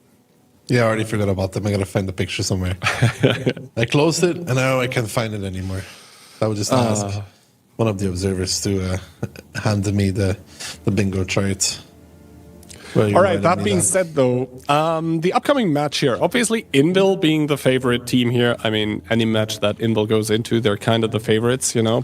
But then again, they're fighting against a team of Goodnight Normie that basically through the years, they've always been sort of kind of overshadowed when it came to Polish teams, simply because Invil has been there and they are coming in obviously under their captain Monster here. But really any of those names in there are all very, very competent players. There have been some changes recently, though. For example, Rishek used to be a player of Invil, now playing in the Goodnight Normie team. Seems like he found a new home, right? Let's see if he can make the difference with him. It's a team that is back. They were gone for a while, but they're back now. They did make it through. They also came second in their group, right? Arguably, though, was not the hardest group I've ever seen, the way that it played out. Yeah. Then again, like, the group stage was weird, but like the qualifications were weird as well. Like W, Goldfish, all of them, Aurora. I think the weirdest one, though, like, I mean, we were gonna lose W, Goldfish, or no timing either way, right? Because Goldfish set it up that way by failing in qualifier 1, and I think that was the biggest surprise. Joker there making it to the group stage, because Goldfish absolutely made it a plonker of their finals in the quali. Yeah, definitely. Plonker, maybe playing like a donkey, some of them. That being said, though, map pick and bans coming in, and Karelia getting taken out by Invil, not wanting to play the newest addition to the map pool. Live Oaks then getting banned out by Goodnight Normie. I don't think Invil are going to be too unhappy about that Live Oaks ban. Normally, Live Oaks being the perma ban of Invil. Moravanka and Prokhorovka would be the first two maps that we're going to see here in this match number 2. Fisherman's then taken out of the picture. Sand River, possible map number 3. Himmelsdorf getting banned out by Goodnight Normie. And then Cliff, the tiebreaker. And once again, one of those pick and bans where it seems like there's only good maps for Invil left at the end. That's also just because they have so many good maps, though. Yeah, true, I guess. I mean, that helps when you go deep into a pick and ban, and but you it's have also a lot because of good maps. Normie bans Live Oaks, and Invil doesn't like playing Live Oaks. I mean, they used to permaban it every time. I don't think that has really changed, as I don't think they've been training too much, right? So they probably took away a map that Invil's like pretty happy with. Oh, you take away Live Oaks. Thanks, guys. Yeah. So we'll have to wait and see how exactly this stacks up. I believe I went with a 4-2 prediction for Invil. What's your take on that one? I think I went with 4-1 again. This is because of Invil's usual pretty strong start in these kind of tournaments.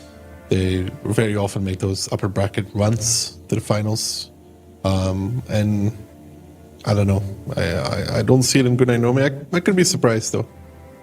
Yeah, Goodnight Normie, definitely a team that can surprise us. They are here for a reason in the upper bracket. Yes, you could argue that maybe their group wasn't the strongest. Then again, they needed to qualify first. Some good teams even failed to do that, or supposedly good teams maybe at this point. And they did pass the group stage, which was, not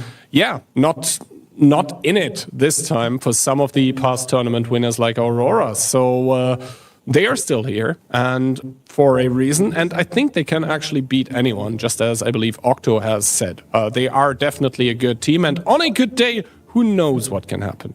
Yeah, I'm just looking at the bingo chart, and Fabian does the Fabian thing. It's not going to be happening in this tournament. We need to qualify for that to begin with. Do we just replace Fabian with Synops this time? That's if I'm Fabian, I'm unfriending you after that. Jesus, Kian, come on, man. Okay, I get he doesn't qualify, but that doesn't mean you're going to compare him to a caster.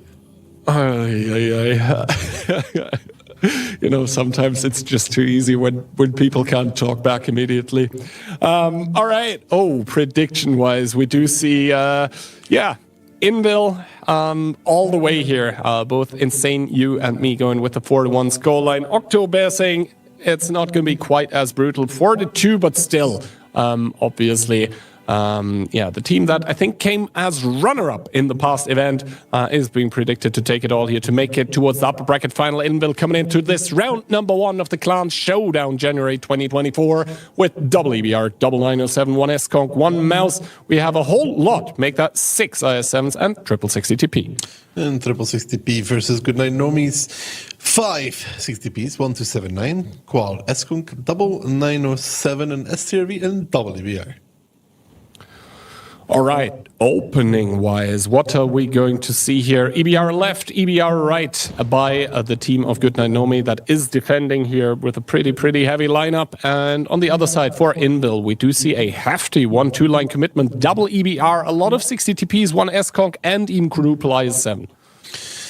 Yeah, big 1-2 commitment here from Invil with just that 907 playing the outside and Goodnight Nomi in the beginning. Actually, I believe there is going to be a restart, and restart was confirmed. I believe the restart was confirmed before any tanks were spotted. That is normally the most important thing for that to happen. Restart in between both of those teams. For those of you who don't know how the rules here exactly work, is that basically all of the players need to pick the same tanks that they have. The restart is there to ensure that, you know, in case someone has technical difficulties, you know, sometimes a client crashes, the internet fails, something goes wrong, that then both teams have the opportunity once in a match each to call for a restart. And obviously that will be granted given that the match or the round is not really underway yet. Yeah, no, it's indeed... just starting. Want the teams in the best shape as possible. We can already talk about the start though. The way it looked like Invil very much orientated towards 1-2, and Goodnight Nomi, the way it was looking, had no intentions of really taking any part of the map. Mm-hmm. I mean, there was mainly A-line, sometimes going towards like D1, but nothing aggressive. Nothing too aggressive, no. That being said though, with those 60 TPs like in the 3 line, and the quadruple IS7 behind them, like that can quickly transition into a very aggressive 1-2 line push by Invil, I think. And then it's basically all up to Goodnight Nomi. Like, do they have enough rotationary tanks immediately available to put them into positions where they can receive the pushing tanks by Invil or not, right? And then if the answer is yes, they do, then they can hold and they can possibly kill off the Invil push. And if the answer is no, then all of a sudden Goodnight Nomi is in big trouble. That's for later in the round, though. We have to see what Invil does with this 1-2 control, which they will be given for free. They will not be contested for it. I mean, I'm assuming they open the same way. There's no really any reason for them not to. And the thing is that, you know, Morovanka with those changes, it has a big impact on 7v7, on the VOD 7 format, like how the map is played. Do you really think that the changes on the map that, I guess, how long ago did they happen now? 6 months? Longer? What exactly was impacted here for 15v15? Mostly the forest, right? Yeah. Those changes on the approach from the south are kind of impactful because you can kind of drive hold on towards the forest now. Yeah, we'll have to wait and see. I believe the tanks are being readied up in the lobby currently, so it shouldn't be long until we go back in towards the first round in between Invil and Goodnight Nomi. Both of them trying to make it in towards the upper bracket finals, where Motivacja obviously are already waiting and chilling and probably whipping out some popcorn right now to see who they're going to be facing tomorrow. For Invil and Goodnight Nomi, it's not all over yet. If one of those, or when one of those teams is going to lose here in the upper bracket, they're going to drop down. We're going to see them a second time today, later on against, I believe, No Timing. Another one of the fairly new teams still at least on the European server, mostly transferred players there. But yeah, Invil against Goodnight Nomi, 0-0 scoreline, and I believe it should be underway any second now. You went with 4-1 as well, right?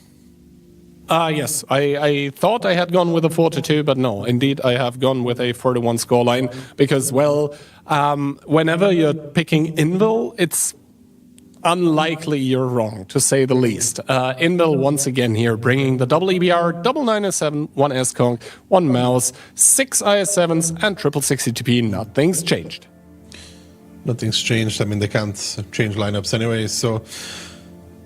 I mean, good night, Nomi. I just want to see how they approach this defense. I'm not a fan of sitting on the A-line. I don't think it really works anymore. So we do actually have a second restart, so it actually seems like there is something up with the Observer mod this time. But yeah, this now once again leaves us to talk here and to speculate a bit more about, I think Invil's opening is the most easy thing to talk here, because realistically, Goodnight Nomi, what we saw by them at the start of the game was, I would say, a fairly standard, a fairly defensive hold that can quickly transition in towards either Forest or 1-2 line if need be. But for Invil, it was pretty aggressive in towards that 1-2 line. Into that 1-2 line. Yeah, but they're not going to continue it, though. That's what I'm saying. Like, I want to see what they do after they've taken 1-2 line, because they will establish it. But after that, it's not guaranteed that they continue. They can just rotate back towards the Forest, which is the most likely thing. Because if it is for free, the 1-2, only an idiot would keep driving down. Yeah, we'll have to see. The thing is also that Invil did commit that double EBR on that side. So they were, well, basically hoping that if they don't catch the enemy EBR, they were hoping to really suppress it over there, to be able to push up those tanks without getting seen. By the tanks, I mean obviously the IS-7s that were driving at the red line towards the 1-2 line, and then the 60 TPs that were driving through the 2 and 3 line.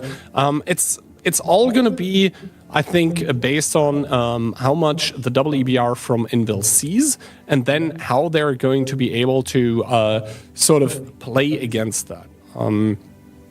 Yeah, we'll have to wait. We'll have to see how exactly that pans out. Hopefully the technical difficulties with the Observer mod are going to be resolved soon. That being said, though, in that first round that we saw, I did see the spotting icon finally working. It is working. Unbelievable. Thank you, Kihan, for fixing it. He's currently modding in the background. You know, Kihan is a very busy bee, as we would call him. Later on, he has a convention in Switzerland, banking sequence with Kai. I don't know. In Davos is where I'm going to be later. You know, I don't even. Personal jet, helicopter. I Helicopter. swear I saw the Wargaming logo on the side of a helicopter when I was in Prague, but I wasn't sure. But thanks for confirming it, Kian. I already knew that the Bentleys were from Wargaming because it said Kai XXX69 on the side. A little weird. Yeah, you know, it's an homage to the email that I made when I was 13, okay? Don't hate on that, Not please. many things have changed since you were 13 outside of your hairline, but... Oh, what do you mean? That one is probably the thing that stayed the same the most. Hello? I'm pretty proud that my hairline is not reclining, okay? Like I said before, there's not much to recline, Keyhand. A little more space in a 747 could land. As long as the door is still in it, that should be fine. True. True. But yeah, we're just waiting for some tech issues to be fixed because Kihan didn't do his preparation. He was late to the rehearsal. It all went downhill from there. You know, at least it didn't go uphill like the hairline joke that you're trying to make there. That being said, I think you've been playing a lot of Onslaught recently. How's that been treating your hairline? My goodness. Amazing. I had the blast of my... I'm almost done anyways, it's fine. I finished almost 3 out of the 4 accounts, so we're chilling. I got NA left to do, and I got Key Guides, Good Place Aside still to finish as well. It's a great name though, it just flows out of Interesting. Them. Key Guides, Good Place Aside. The only thing is that it's too long, people can't read it, dude. People can read? No, they can't read it because it's so long, it gets cut off. Oh, that's why they can't read. All right. Anyway, let's see. It seems to be all resolved and all Gucci now. So third time's the charm. Invil against Goodnight Nomi. We are going to be heading in towards upper bracket match number 2 of the day. Match number 2 of the day. Rishek is actually in the STRV. He's just become the main player for this Goodnight Nomi team. It's like a superstar transfer. It's like Lewandowski in Barcelona, you know? Now I understand. Kaiser is just a Rishek back. Bro, no. Oh, God. Come on. Really? It just dawned on me, actually. Yeah, did you know that one of my accounts is called Voslikat? Which is... Yeah, But I mean, Rishek's rich though, because Kaiser kind of makes you think of Emperor. Yeah, I thought he was just, trying to rebrand or something, but no. Okay. Well, anyway, same opening by Invil being played here. Monster and Ketsai both getting spotted in those EBRs. That should enable the other EBR, namely Miku here by Goodnight Nomi, to take a lot of control on the other side. He does get spotted by the 907 there, though. Doesn't take damage quite yet. Doesn't take damage quite yet, and Invil just with the exact same opening. They do have the 907 spotted out in the forest, Shaki there spotted in his EBR, but so far, I mean, it's just exactly the same opening. They're taking 1-2, and now they have to decide what do we do with this control. Yeah, exactly. What do we do with this control is going to be the question. The mouse being pushed through this middle, Ozek, he's going to be very annoying to deal with, I think, for Goodnight Nomi, because realistically, they don't really have an angle to penetrate him from that they're realistically going to be able to take. Because, yes, they do have the EBRs sort of pushed up on towards the E-line, but the EBRs don't really have the pen to be able to fight against the mouse. So Ozek already very far into that middle of the map for Invil, and 8 minutes, 20 seconds to break that, what I would consider a camp by Goodnight Nomi.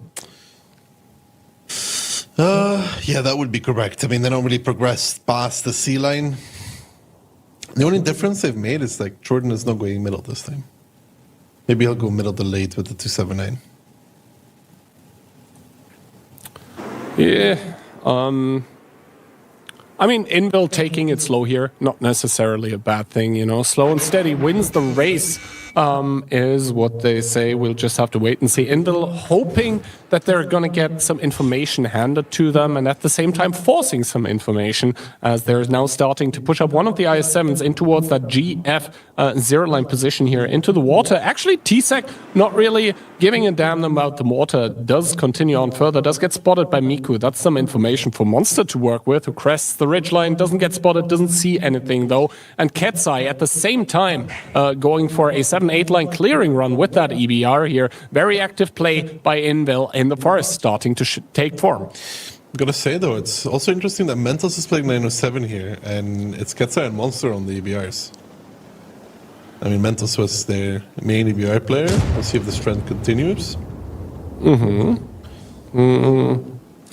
Maybe some transitioning regarding roles going on in that Invil team here, as more and more IS-7s getting pushed up on that 9 and 0 line. But what are they pushing into? Hold down 60 TPs, hold down S-Kongs. I mean, IS-7, great tank for pushing, but not into that. No, but they just want to slowly pressure up. I mean, they have Piotr now going under the hill. Fangs there in the 907 immediately getting punished. Big shot taken in the 907 by one of the 60Ps even, down towards 1.3. He seems to be perma-lit as well now. It's going to be interesting to see if they can angle him out. He does go D, spotted after all. Wasn't really worth the one shot against Piotr. Some damage there being taken on the EBR of Ketsai. Blind coming out, so good stuff there from Goodnight Nomi. But so far, neither team really taking an advantage. The mouse being pressured up a little bit in the middle.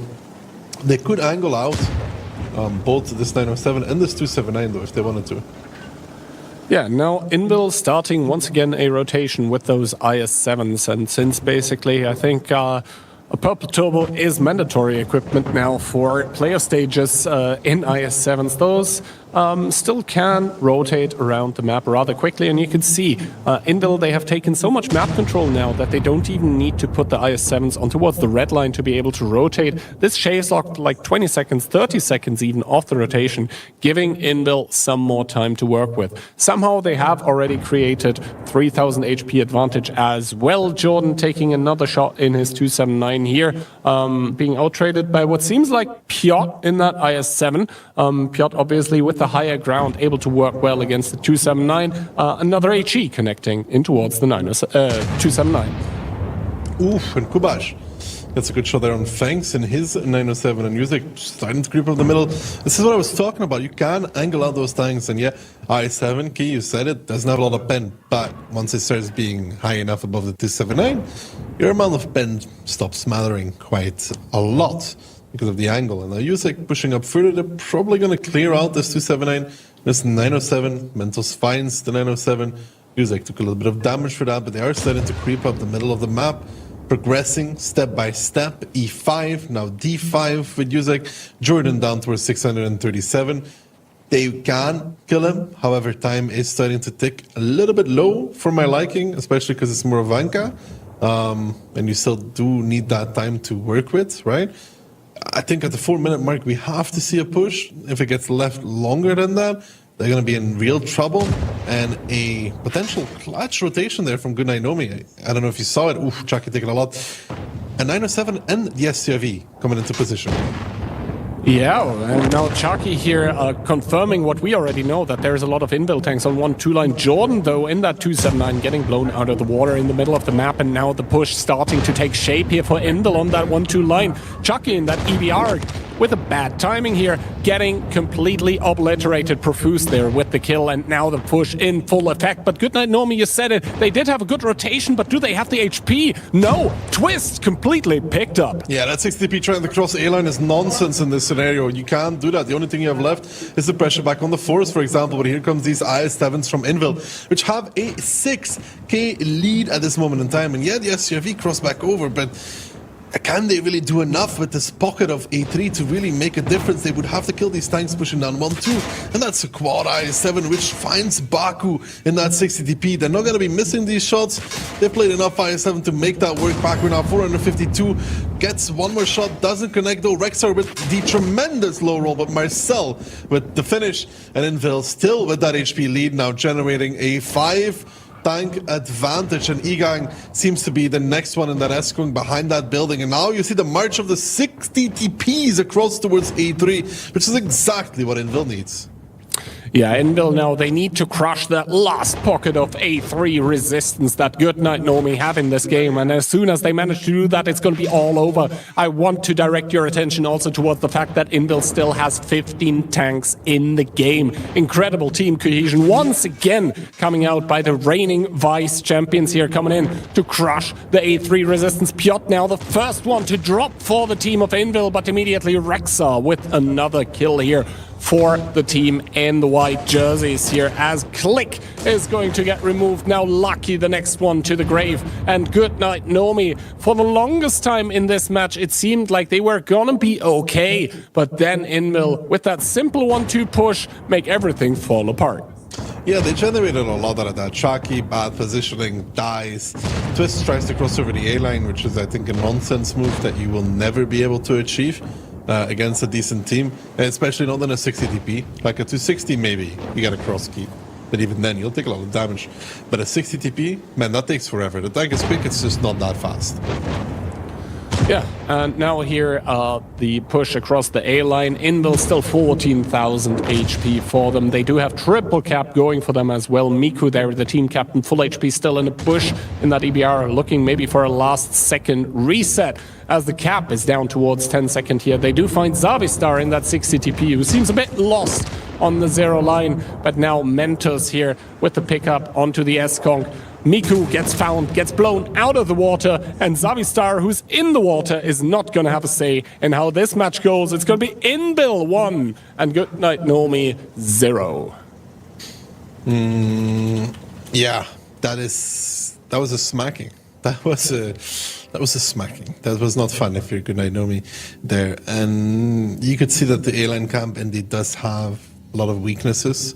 I think the only way that teams are able to pull that off usually is by having A1 shield, like you see Mouse with like 907 or 279 behind. Then it becomes annoying to clear if the pocket at A3 is well defended. But now it was just a 60 TP. He gets overrun. I mean, I think the biggest issue starts already for Good Night Nomi by giving up those two tanks in the middle. Yeah, and they didn't really get anything in return, right? Normally, those tanks in the middle, they're supposed to essentially, well, waste time. But they weren't able to do that. Like the 907, the 279, both of them died pretty fast. And that was just about it for them. And after that, they were down 2 tanks without having really gained anything in return. And on the other side, Invil, they had gotten so many positions already that they were able to cut off the rotations. Wow, Mentos there with 6.8 in a 907 and 5 kills to his name. Absolute stunner of a round. Then again, he was always where it mattered, right? He was there to farm the EBRs, then he was there to farm the tanks that were like in the back of the forest, then he was there to farm the rotations. So good stuff coming out from Mentos despite not driving EBR here. Yeah, 6.7. I don't even know where he did this damage. So a lot of it sniped, and then I guess at the end he was just very healthy, didn't get focused, and just penetrated his shots. I mean, maybe sometimes it is that easy. Yeah, I mean, he was playing on that middle layer. It's just rare to see the 907 on Moravanka do this amount of damage, to be honest. I mean, Yuzak also had a good game, but it's just a bit... I mean, it's a good result, don't get me wrong. It's just a little bit weird. He also got shots in the middle, though, like on the 907, on the 279. But I think the issue starts there for Good Night Nomi. Like, you give up that 279, you give up the 907, you're -2, tracking -3. You lose that 60p -4. Holding a push already down this amount of guns is pretty hard. And then also the positions from which Good Night Nomi was holding were kind of split, right? Whereas the Invil tanks were pushing as one white blob. The blue defenders, they were just, in several pockets of resistance, and then those pockets could just, be found one by one. And once again, cascade effect. It's just that the pushing tanks, they cannot, shoot them down as fast as they come anymore. They simply don't have the guns. They don't have the DPM to blast them as they're coming in. So then, Invil at that point in time becomes unstoppable and just goes on to win an easy first round here. Although you have to say they make it look easy, but it probably wasn't. That is the sign of a great team here. But Good Night Nomi, they have shown promise in the group stage. They just need to start translating that now in towards the upper bracket here, where, well, the team that they're facing obviously is a different kind of beast, pun not intended, towards or compared to the teams that they have faced before. And for once in their lives, Invil also had a good group Estamos stage. transmitindo aí as finais do campeonato Which is weird, de because Wolrd they of didn't prepare that Sejam much. bem-vindos a todos aí. Quite uncharacteristic for them. Tá levando a melhor, hein? But then again, qualies and group stage both kind of went weirdly for this Clan Showdown. We are now in the playoffs, though, and Invil trying to win a round number 2. Coming in with a singular EBR, we have 1 907, we have 1 S-Conk double mouse, we have 6 mouses, 6 IS-7s, and 4 60 TPs. And 4 60Ps indeed. Quite a few more on the Good Night Nomi side. Let's make it 8. 1 IS-7, 1 279, double 907, an SRV, and double EBR. I was going to bring it up, Gihan, but Good Night Nomi lost 4-3 against Motivacja, but it was the third match of the group, the decider between who's first and second, and ultimately it doesn't matter that much, let's be realistic, for those teams, so I don't know how much I want to take away from that. The crazy thing to me is that some of the tanks of Good Night Nomi on that K-line have also been spotted already. So Invil have a pretty good idea of what Good Night Nomi is doing, are now starting to abandon this 1-2 line push, starting to stop, if that makes sense. On the other side, the 907 by Invil pushed in very far, pushed in too far, question mark. Ketsai takes a lot of damage for that one. Yeah, down towards 677. It's not really what you want for the 907. Most importantly, he's alive, though. Now, we look at the defense of Invil. Again, very 1-2 centered, middle presence there as well. But 9-0 line quite open. Gunainomi could utilize that to their advantage. However, you know as well, the longer they wait, the worse it's going to get for Gunainomi.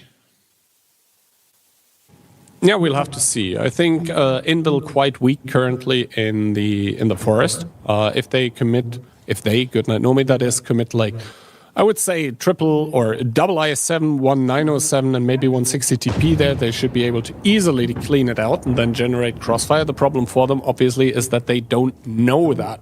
They have seen a lot of IS-7s on the 1-2. They need to respect it. They don't know how many tanks exactly Invil has in that middle. They're probably still weirded out a lot by that 907 showing up so close to the front line there. And now, for Goodnight Nomi, the time is ticking here. Less than 8 minutes still. That is a lot of time to work with, but Moravanka is a pretty large map. Rotations take time, and Invil have done a good way of cutting off rotations or making them so long that they do take this exact resource. They take time. That being said, Goodnight Nomi very, very focused up on that 1-2 line. Now we'll have to see if the crossfire that Invil has set up with the mouse, with those IS-7s, is going to be good enough. Let's count. Let's do some quick counting. I mean, currently we are seeing 4, but there's more. Yeah, but like in total, like how much they're going to push with. Normally, if Nomi executes this well, they will blast through this 1-2 line. Also because the timing is good. Look at Piotrix, look at Tsek. Currently disengaging from this 1-2 line because they are sitting... It would have been a great timing for Goodnight Nomi, but they're now... they're rotating more times towards one line. I thought they were rotating back towards the forest. That's actually fine. If you look at the Invil setup on 1-2 key, I feel like there's one thing definitely missing in it. What do you think it is? In the Invil lineup, you mean? Yes, in the whole setup, even with the other IS-7s that were... Imagine the other IS-7s were still there. Well, they're missing DPM, yes, in my opinion. Yes, they're definitely missing some DPM on that setup. I mean, they have the mouse, but I think that's copium. But in general, even if you include those other 3 IS-7s, if they were all still there, they have 0 actual DPM. Like no Kongs, no E5s, no 907s, no SCRVs, nothing, right? So even if the IS-7s were there and they get pushed, I think they still lose because of that. Yeah, we'll have to see. Piotr here getting spotted out by Chucky, but what he's not going to see is that there is a lot of tanks here by Goodnight Nomi. They did readjust a few more towards the 1 line, and now they're actually going to try and finish the game pretty early for Moravanka at 5 minutes 45 with a push down the 1-2. And I think, not only do I think, I just agree with you straight up that the timing and also the push is going to be pretty great for Goodnight Nomi. All the good shooting by Invil isn't going to save them if Goodnight Nomi is also going to be able to penetrate their shots. The push does get called. Bit weird pathing there on the 1 line, but it's not going to matter. In comes the blue choo-choo train. They were spotted super late, actually. I mean, Bankstead in his 907 needs to be a bit careful. He is the damage dealer, or will have to be a damage dealer in this. They're now pushing past. They need to start getting those connections. Piotr and the I-7s, definitely the easiest choice in that scenario. Not so hold down anymore. He gets deleted. The crossfire from the middle coming in, though. This is the moment where Goodnight Nomi needs to decide, do we repush towards the middle, do we push down 1-2? They have picked 1-2 right now. They want to continue that. Profuse and his 60p push back behind the corner, but there come the Invil rotations, though. Yuzak actually finds one of those 907s. Marcel now getting focused out, and all the tanks from Invil from the forest have returned. And Goodnight Nomi with this 1-2 pressure could have gone a little bit too far, and you can see them scattering back around the corner. Baku trying to run, but Igang, he's left to his own devices. Yeah, and now Rexa and Tsek actually starting to come back in those full HP IS-7s. Yuzak has done a good job as well of keeping his 60 TP HP in the game. And now Invil 5k HP up. That push that started going there, the train that started rolling, it didn't really leave the station for Goodnight Nomi, as now another tank does get picked up. Yuzak the one to do it. And now Invil with skirmishes everywhere, currently in the HP department with the lead. Also in the tank department, probably soon, as there is some low HP or tanks. here for Goodnight Nomi that can't really retreat. 490 on Baku, 472 on Pabu. Those can't really drive away from their positions anymore. They need Rishak to go K-line. If Rishak goes towards the K-line, he kills everything in the middle. Because Jordan needs some help right now. I mean, they got to set up on 1-2 that they don't need the SRV to cover, but they need somebody to help Jordan. Like, he's just dying for free, and they have nobody currently in position to help him. Well, I think Jordan is basically dead at this point. Yes, Ozek in the mouse is also down a lot of HP, but that mouse doesn't really mind tanking a lot and at the end dying if it means his team is going to be winning. And you can see Ozek, Pansfury, both of them passing the 3k damage mark. This means that the Indel tanks are currently winning the trade, still 5k HP up. Mentos together with Ketsai and Monster currently holding the forest against Chucky, Mikus and CFR. And the thing is that there is so many tanks by Goodnight Nomi that are currently spotted and basically stuck in that E-line that, they simply have no way of surprising Indel currently. I mean, also a lot of Indel tanks here currently spotted. But if Goodnight Nomi aren't able to utilize all of the guns that they have close towards the western part of the map, then I don't really see a good way out of it for them. Chucky, they're taking a big hit though for his troubles on that forest here, or in that forest, and I think in that forest also is where Goodnight Nomi are trying to crack the game open right now, but do they have the HP to do so? I don't think so, because those EBRs, they're super low, man. Yeah, and Miko was still spotted in that EBR when he was trying to make a play there. Ketsai is a one-shot though. If he dies here, they will be able to kill both of them. Monsters on 700, CFR and Mentals are just both a 2-shot for each other. But they need to start cracking this. But in the meantime, I mean, they have 8,000 HP left and will have 17k. Yeah, that push on the 1-2 line, I mean, it looked very, very good. But then for some reason, it seemed to me like Goodnight Nomi was losing the focus. Like they were all driving into that EF3 area for some reason, where realistically they were going to get farmed from the middle. They were only going to get Piotr and the mouse. And after that, like the holdowns on the 1 line that basically keep Indel in the game, they weren't really getting contested. Now you can see that initial push that looked so good. They had so many tanks there just stuck on that 1-2 line. And I think that is a mistake in the call that was being made. You just need to continue dumpstering over the 1-2 line and not stop, period. They did stop. You keep going or you stop and you start resetting back. You just take the freebies, the 3 kills or 2 kills that they got for free, and then you start focusing on the middle after. You don't like lose a few thousand HP to try and to push through, lose a 907, lose a committed 60 DP to then stop at the E-line, Yeah. But Indel making it to a 2-0 scoreline here, and I think this time because Goodnight Nomi just didn't continue with that push. I think as soon as you have this many tanks committed into a push, you just need to keep going as soon as you see that you don't really, or that you aren't really meeting a lot of resistance. And realistically, that wasn't really a lot by Invil, at least compared to what Goodnight Nomi had committed in towards the 1-2 line. I think that is a mistake on the side of the calling by Goodnight Nomi. They definitely had the chance to take the round here off of Indel, but like this, it was just very, very well played on an individual level on the 1-2 line by the Indel players there that just, kept themselves alive and sold their HP for a horrendous price if you're a Goodnight Nomi fan.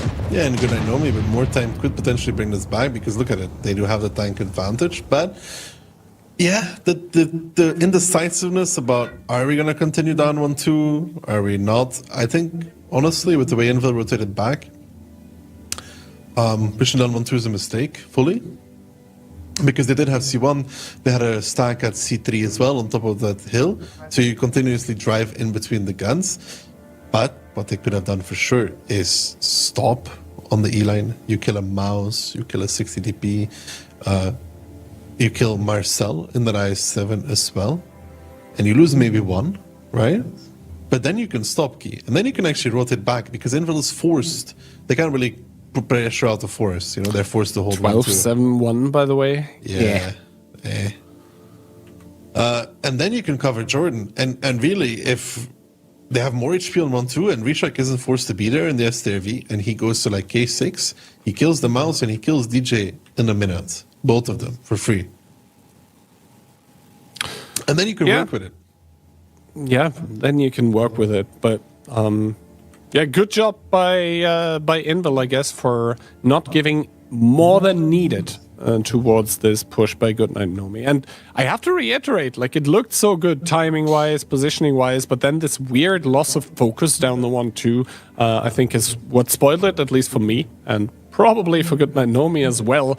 And this now means that Moravanka, the map number 1, goes 2-0. The way of Invil, the way of the favorites in this match, I would say. It was picked by Goodnight Nomi. It did not find success. And now we are headed to Prokhorovka.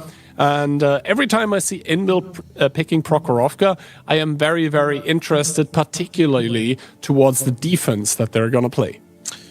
Yeah, they play the defense in Proko in many, many different ways. Can be very aggressive, can be aggressive and then fall back to more defensive. They really have that map usually nailed down in a way on how to play. So it's always pretty nice to watch.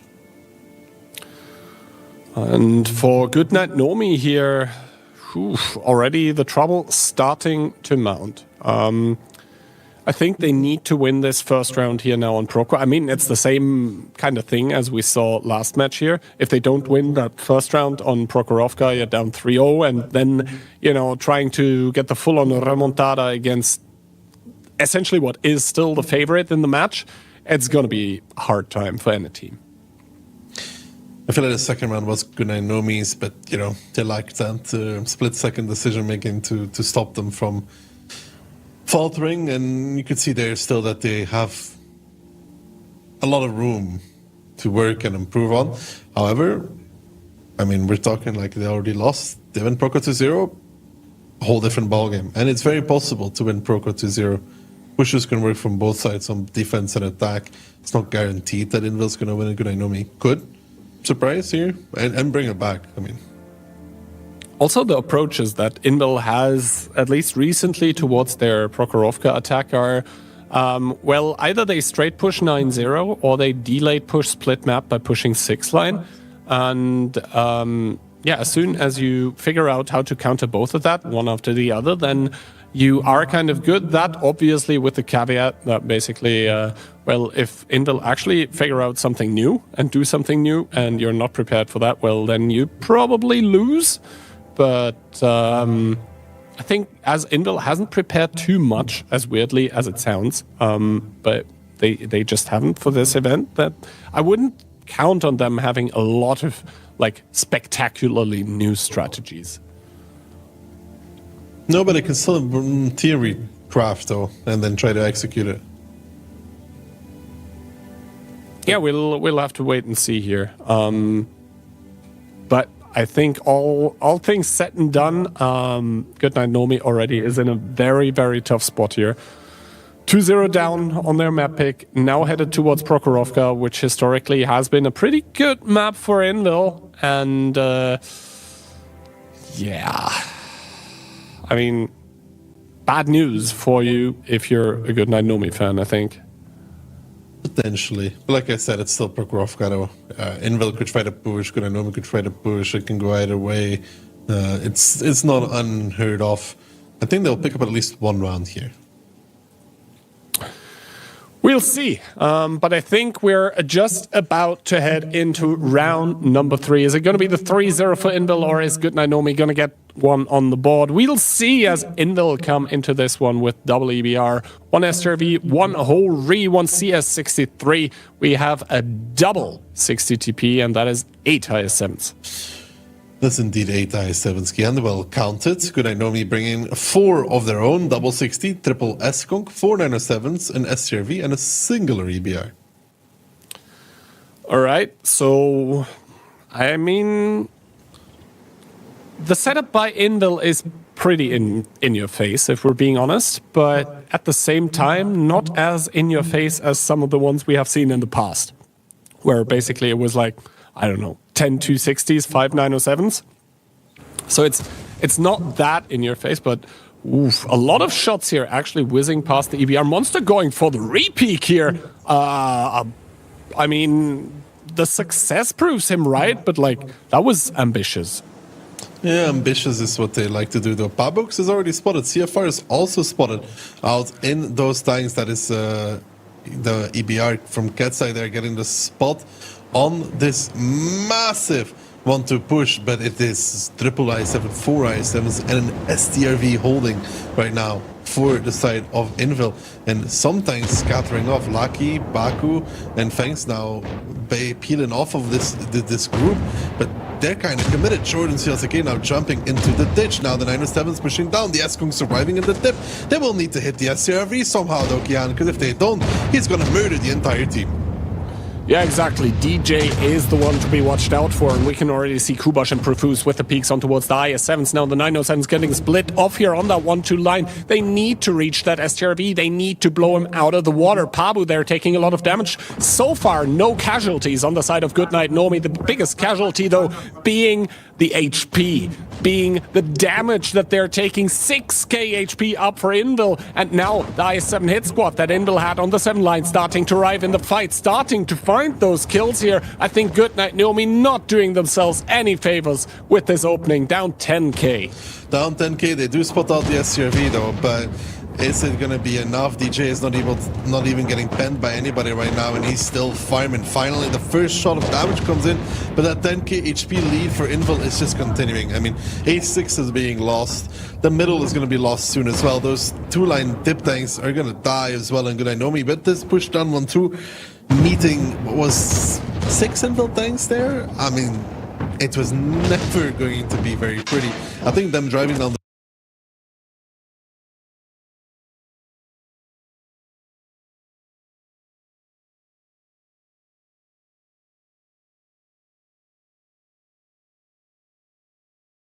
2-line would have had a greater success than trying to jump into the dip though. That was brutal to watch. Yeah, that push getting absolutely murdered by Invil. I think there is no other way to say this. Just, yeah, taken down. Absolutely wrecked here. Goodnight Nomi in this round number 3. I mean, trying an all-in kind of defense here. But, you know, I say all-in kind of defense. Other people would say desperation YOLO push. Yeah, and they seem to be doing so many different things. Some people jump into the 2-line, then the 907s are driving down 1 line, and then they jump towards the 2-line as well. It was all very weird. Like, I think they're either swinging F-line and killing the 60 TPs and somehow continuing towards the rails. Don't ask me how that would work, but it's something, I guess. Like, they're either swinging F-line, pushing onto the 60 TPs and never stopping and letting those tanks in 1-2 sit in 1-2. Then you have those IS-7s sitting there doing nothing, and you just keep pushing towards the rails and you hope you catch something out. Or you just push down the 1 line in this case, because jumping into the 2-line dip there, I don't think it was it. Also, second question is, where was the CBR of Miku for so long? Well, not where he needed to be. Not that it mattered, in my opinion. I mean, 15-0 is a pretty clear scoreline. Yeah. I mean, we can now try to talk about individual plays, individual calls. I don't think that would have made a big difference. The fact that some of the S-Kongs on the team of Goodnight Nomi started dying before the STRV on the team of Invil was spotted, I think tells you all that you need to know. Yeah. Brutal, savage, wrecked, absolutely taken down is, I think, the term that comes to mind here. Invil in this round number 3. I mean, if the door into this match was even slightly open, I think Invil just kicked it closed with like not 1, not 2, but 3 legs simultaneously. I don't know how that would work, but they did it. It was rough. It was very rough. Invil had a good setup against this. 3-0 now, though, Kihand. 4-0 kind of looking a bit likely. A little bit. Yeah. And the thing is also, like, round number 1, okay, you lose that if you're Goodnight Nomi. Round number 2, you could have won it, and you know it. Round number 3, you just get Omega Pound, basically. And that never feels good. And now, you know, you just got owned hard. You're up against match point. Your morale probably not up there. And that's probably sugarcoating it a little bit. I think after the first tank died on like the Goodnight Nomi lineup, there was like not even communication in the TeamSpeak anymore because everyone just knew that this round just was over. If you're the FC, if you're the team captain, like now are those moments where you have to be careful where you send your people to push, because like this is the moment in time where people don't, or this is where the team starts second guessing basically every single push, and you start to become hesitant. The executions start to become meh. So yeah, I think Goodnight Nomi, they've put themselves into the spot of being up against match point now, and I don't think things are going to become easier.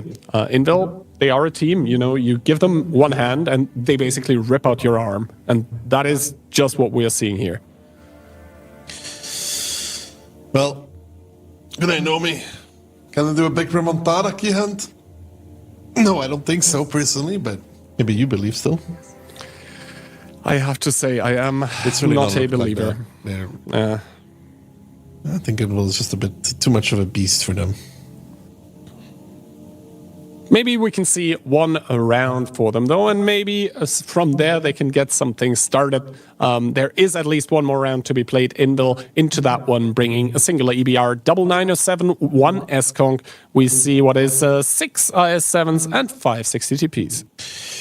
Goodnight Nomi, on the other hand, pushing lineup 5 IS7s, triple SConk, a CS63, 4 907s, an STRV, and an EBI.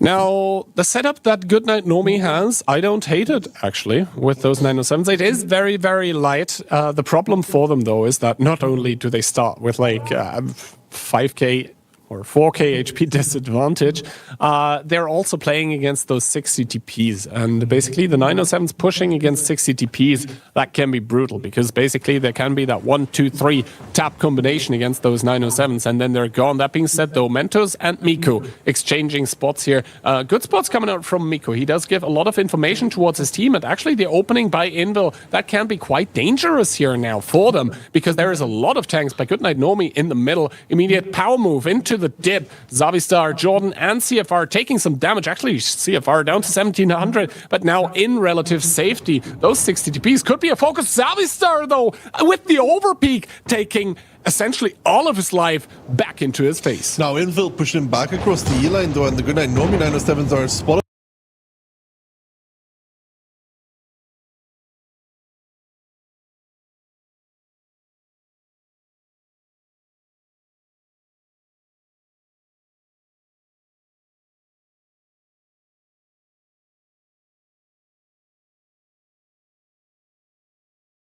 Are they actually going to try and push the middle? Because that's waiting to happen, Kian. If they do, you can see them kind of stop here. But it is 907s against IS7s, and now they're going to Baku. It's like, I don't want to go. I really don't want to go. Getting pushed forward now. Monster gets Sai coming back in with Piotrix there as well. CLCK peeking over the rails, but that's the last thing he will do in this match as he goes down. The rest of the team soon to follow. Invil's opening fire superior now making their own repush across the F line into those 907s who really did not want to push, did not want to go anymore, but now they're getting pushed upon themselves. Monster does fall, but again, 10,000 lead for Invil coming into the what is most likely the last round. Man, every move they make, every peek they take, Invil seems to be watching you. Like every single overpeak that a Goodnight Nomi player does just completely gets shut down by those guns from Invil. Whenever there's 5 against 5 tanks, it seems that Invil has all of the 10 that are there, and they're just playing a beautiful round number 4 here against Goodnight Nomi. Once again, taking the small finger and ripping out the arm, ripping out the floor from underneath a team of Goodnight Nomi that did not seem up to the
upper bracket finally, not final, sorry, in this upper bracket match here. And man, what a performance, especially Prokhorovka. Goodnight Nomi's strats did not even live to see the light of day. Like, they immediately got shut down, brutally.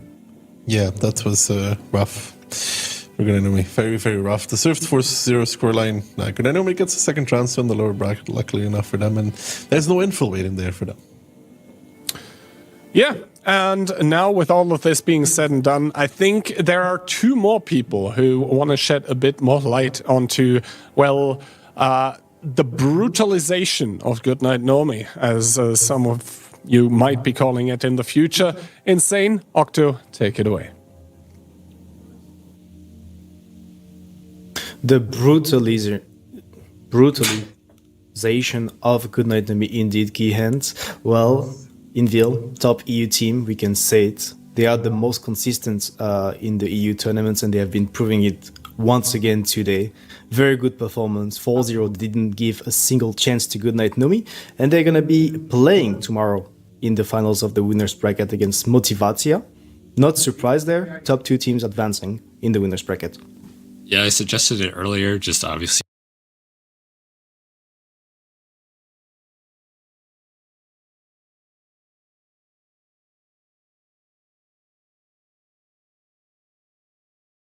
You never know if it's going to actually happen.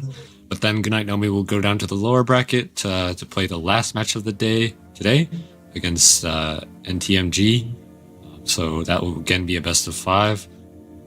But yeah, I mean, to really just discuss how that match went, it felt like a whole team was fighting a team of platoons, and it just doesn't go your way because you're not together. So it was definitely rough. Yeah, I mean, I'm not surprised. Maybe Goodnight Nomi, this is the sort of team, this is hit or miss, and today it was definitely missed. Their performance was not on point. And they played against a magnificent team of Invil, proving that they can still dominate in this tournament. They will have to do that tomorrow again against Motivatia. But that being said, we should probably take a look at the replays to see exactly what happened between those 2 teams. As we were starting on Wolrd, which was a Goodnight Nomi's pick, and even though they picked that map, I have to say that their defense was very passive, not on point. And on the other side, Invil played perfect. They actually established the 1-2 3 lines control, not too deep, then the mid and the forest, and then they go afterwards for the 1-2 3 lines push because they know that this is the weakness from that Goodnight Nomi setup. So perfect play from Invil in the attack. Yeah, I would say playing the A line is just not that great for you. You should really try and split the map on Maro, in my opinion, when you're playing defense. Because the attack, you can just, if you're playing passive A line, you just take up to D4, sometimes C0, and you can really split the map because the defensive team really can't tell where you're actually going to put all your force in. So, yeah, I would definitely suggest next time being a little bit more aggressive on either the 1-2 line or the 9-0 line, as makes it much harder to actually get into you. Whereas, again, with the split in A3 and A7, you're just so disconnected. Especially against a team like Invil. Whenever you give them the opportunity to play their own game, to take their time, to analyze the situation, to make the correct plays, the correct rotation, this is not working well for you. It's very known that it's, and it's proved that it's better to go aggressive against that team and surprise them, but that's maybe what sort of happened on that Muro attack. But you will see that one major mistake is done by Goodnight Nomi. They are over-rotating with all their team there. They have almost nothing left on the other side. Only one IS-7, one tank on the mid. So they're kind of forced into keeping the push all the way to B1, to B3. But you'll see that Invil is going to rotate on time. So Invil proved that it's possible to break that defense by taking map control, by having control over the forest, over the middle, and then repushing to the E-line in the 1-2, but not further. In return, Goodnight Novi is overextending and they don't have map control left. You will see that at the end, they will try to rotate, but Invil, they had too big of an HP advantage and time was just ticking for them on their defense. Yeah, I think they just didn't understand fully what they were trying to do because, like you said, they didn't leave anyone really 9-line. So if they committed up the 2-line maybe, or Daki mentioned it, if they go in and then they come back, maybe that would have worked, but in my opinion, they just needed to do it together. They went up the 2-line, then went into E3. A couple players stayed there, and then a couple players went forward, and it just didn't work. And well, then on proc, they went for something very aggressive, something that we mentioned that could have been good, but look at the setup from Invil. They have a total of 4 IS-7s ready for that. They have the STRV of DJ that is farming damage. Double 60p, not easy to take them out because you have to go all the way to those reaches on the mid if you start pushing from the 2-line. And you will see, just look at the HPs. Invil is just shooting, getting all the damage done, and in return, Goodnight Nomi cannot find a connection, cannot find a kill. Piotr is going to stay alive for so long in that position, even though we expected him to drop pretty fast. Yeah, I mean, this plays out like the last Maro game, in my opinion. They were going up the 2-line, and then, like, some of their tanks are in the 3-line, some of their tanks are in the 2-line, and they don't really know which direction they want to go. In my opinion, they needed to, if they're going to commit to this, you commit to it, and you go up the 2-line and pray, basically, that you pin your shots. I mean, Piotr lived for so long up in H1. It was just rough. They really, I don't know, and you're defending, it's a huge risk to do this, in my opinion. Just play a little, if you want to be aggressive, then commit to a certain position, but it doesn't work out. And well, then on their defense, you'll see that they will manage to get the full map control straight. They have the information about all of those things from Goodnight Nomi. And well, they're well set up against that organized push. You'll see that Goodnight Nomi wanted to push with the 3-line combined with the 5-6 lines, but Invil is going to take the right side of the map from 7 to 0 line so fast that they are going to themselves get the crossfire angles. You can see all of those 907s picking with the middle. Yes, Rexar is going to overpick and go down, double tracked, but in return, look at this repush. And once again, look at the HPs. They are 10k, 12k HP up at that point. It felt so easy for Invil. Yeah, there's nobody on the hill for Goodnight Nomi, and what are the S-Conks supposed to do when there's 907s in F7 shooting them in the side of the turret? Nothing. So it's just pretty much an auto loss.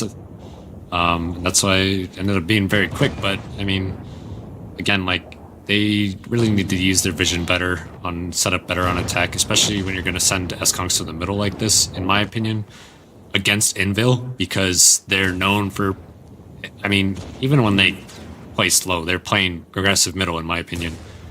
So sending S-Conks middle, they're usually going to target out the turret from the side somehow. And they just, Goodnight Nomi didn't have any answer for the wraparound at all. Yeah, definitely. So well-deserved victory for Invil. We can probably take a look once again about the brackets to see what's coming up next. As we have the losers bracket, we have 2 matches. The first one being Volgus against DPM. And well, those 2 teams are probably the outsiders. On top of it, this is BO5, so the first team getting 3 wins is gonna advance in the loser bracket. The other one will have to just leave that tournament. And well, community prediction 60% for DPM. Volgos without the greatest performance, but we probably should give them more credits, especially with their group stage performance, because in the first match of the day, they still faced the top 2 EU teams, Motivacja, and DPM is not there yet. Yeah, I mean, doing well in the group stage, but honestly, I thought overall their strategy was pretty good against Motivacja. They just kind of got outplayed at some points. So if they can continue their strategy against DPM, I think they'll be all right. But I mean, there's some well-known names on the DPM team, so maybe that's why the community is going with what they said. Well, the battle of the outsiders, is it going to be DPM or Volgus advancing in the next round of the losers bracket? We'll find out shortly, but just before that, we probably want to hear what our casters have to say. Kian and Daki, please take it away.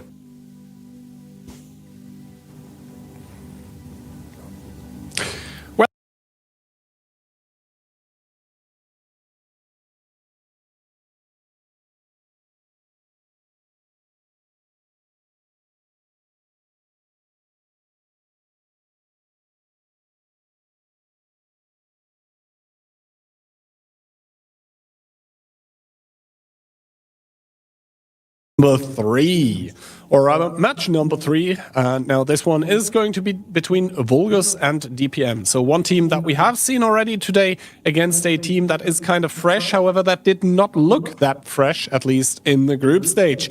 DPM, Boyka, making his appearance in the playoff stages of Clan Showdown. Unbelievable. But yeah, him and Volgus making it into the playoffs over the likes of W, Goldfish, etc. They did come third in their group, but they didn't make it to the playoff part of the tournament. Fists are in sight, Kian, right? I think that is probably the goal for many of these, to get a set of fists. But before that, they would need to win this. Exactly, and they are going to have to win it against a team of Volgus that, well, did not look that good against Motivacja, let's be real here, but they did look very, very good in the group stage. And now, DPM kind of, well, a dark horse, an underdog, what kind of story are we going with here? I don't know. I think it's 2 teams looking for the deepest possible run they could get in the tournament. Like I said, those fists are not that far away.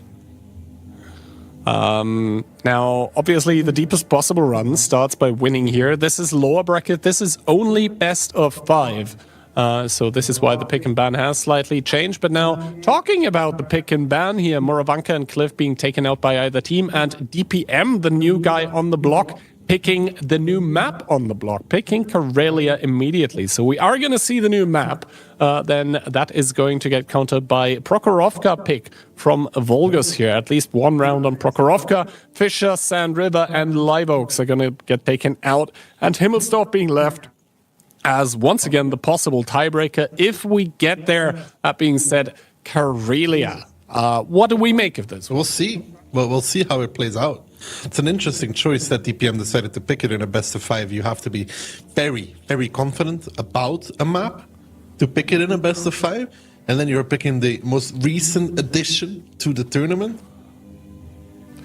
Maybe hoping to surprise the enemy team. That being said, well, basically, if you're kind of a new team to the playoff stages, that means that well, you probably don't have as much training on all of the other maps in the pool as the existing teams. So maybe it is a good choice from their side, or maybe even it does make sense from their side to be picking Karelia and to be training it a lot, since that is maybe the map on which you most easily are able to become better than your opponents. So personally, I'm not hating the pick of Karelia coming out by DPM immediately. Instead, I think it is a smart, or it can be a very smart choice. Well, but then again, you have the reality of the games on it actually being played, and well, those then determines if it was a success or not. But just theory crafting here, I don't hate it. No. And they have to be pretty confident in it. Like I said, to pick it in a best of 5 immediately. It's going to be interesting to see. I don't think we're going to get a camp. I mean... Yeah, I mean, we highlighted, I think in the group stage, there was 2 camps on Karelia. Both got broken. So this, in turn, should basically mean with the limited sample size that we do have here, 2 camps, that, you know, those tend to not really work out. It did kind of work out okay in the days of 279/Chieftain meta, but those days are gone. It was mainly just because the sides were flipped. And yeah, that is one thing we should maybe mention as well, is that the usual sides from Clan Wars, just like on Sand River, for example, just like on Live Oaks, those are flipped right now. So where you usually would defend from, you're attacking from, and vice versa. Yeah, simply because the bottom left base on Karelia doesn't get the same hyper-defensive positions as the top right base got. None of the positions really are as good. They don't really work out as well.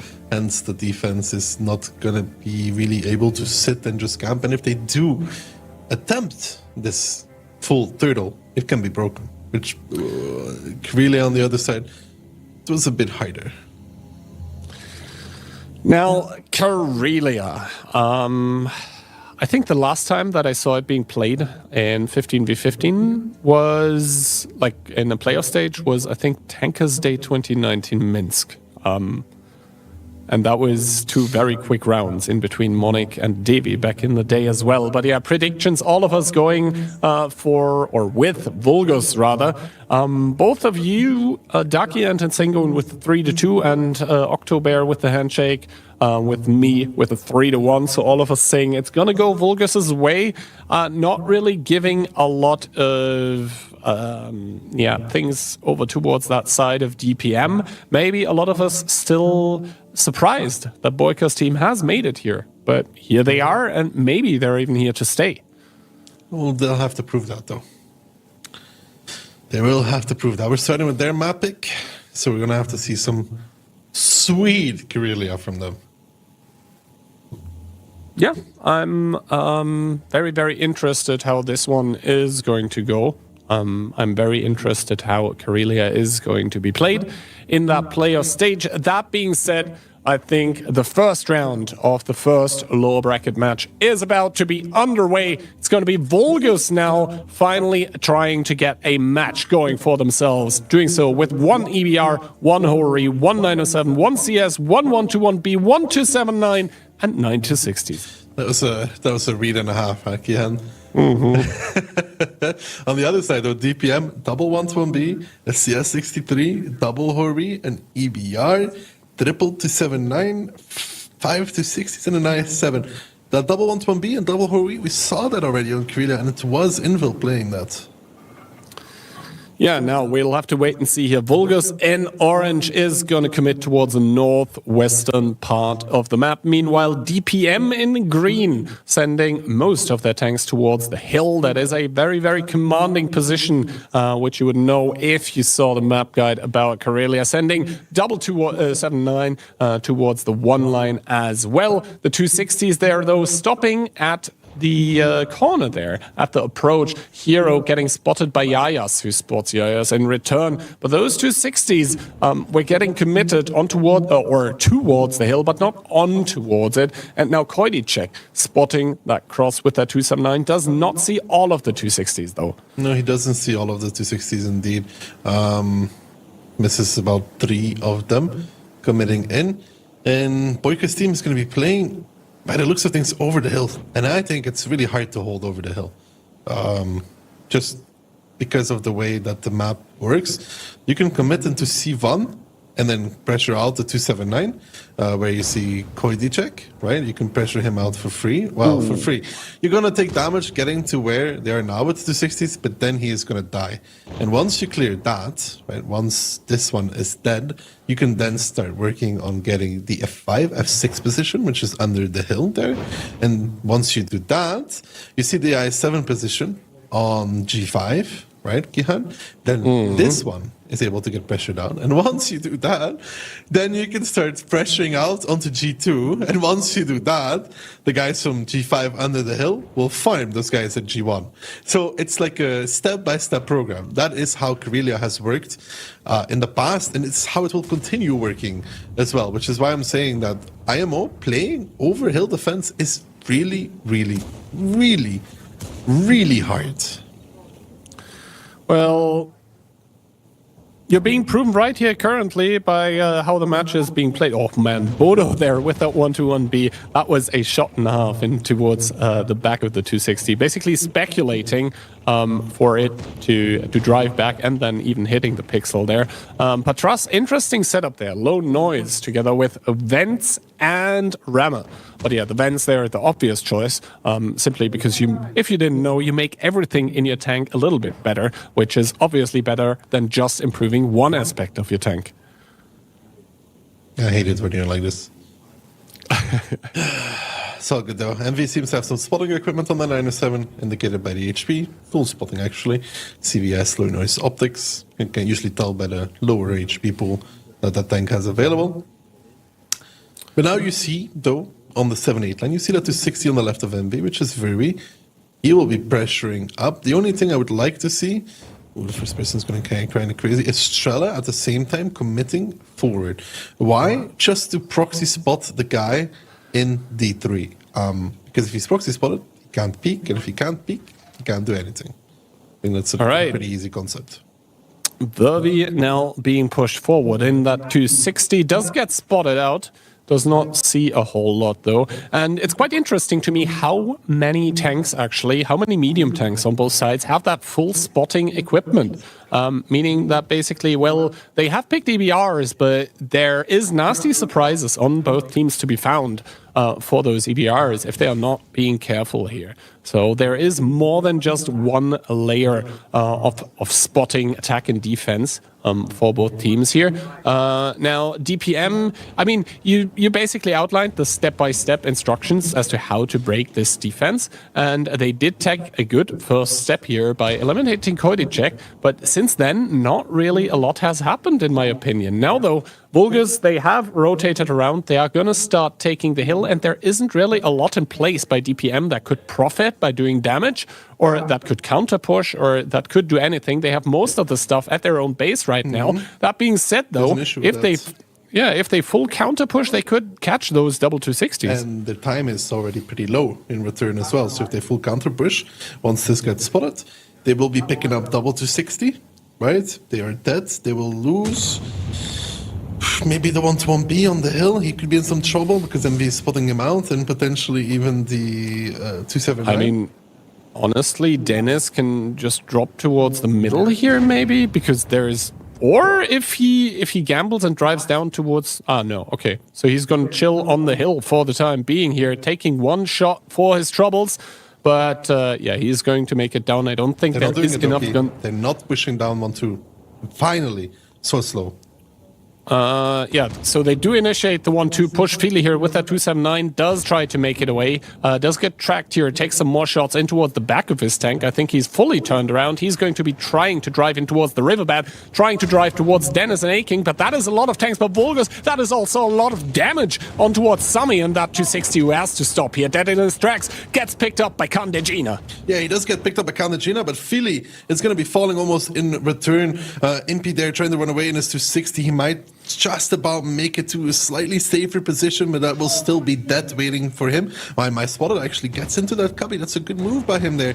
They need, though, to pick up Aking there in that IS-7 and then start working slowly on the base while also protecting the A-line. And DPM have pressured down 1-2 a little bit slow for my liking, but they have given up already 4 tanks hand for this. And you see Drea's position, he can get shot by H3. He's the next one to fall. He cannot live.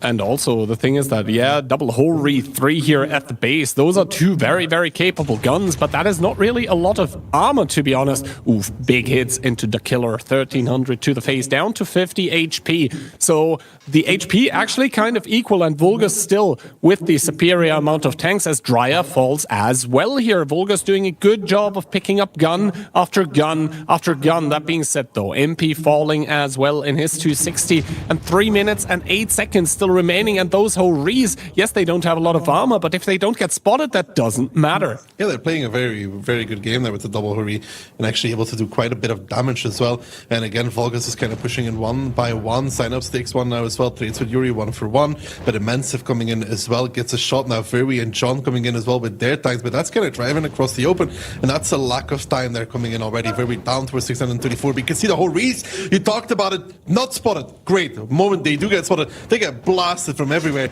And now you still see the issue, though, for the side of DPM, that this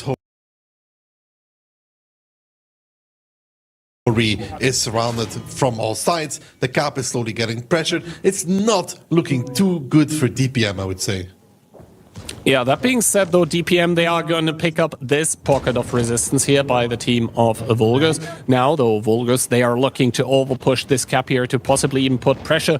DPM, on the other side, they do have a full HP 260 named Candegina behind the cap that can do a few resets here. And the issue for Vulgus is that, yes, they do still have a lot of tanks, but all of them are very, very low HP. MV down towards 12 HP, and that -7 is possibly going to get picked up as well. Vervi overpushing the cap here, trying to suppress Candegina, who is Amorak, who cannot provide resets. Bodo, possible one-shot here, 447, that's a 50-50, as Yayas picks up MV here, 10 seconds on the cap. Can the resets come in? Yayas with that EBR, possibly having to come in with the hero play, 10 seconds, but Frog in the green jersey is going to come in with a full HP to 60, should be able to reset. They should be able to get the reset.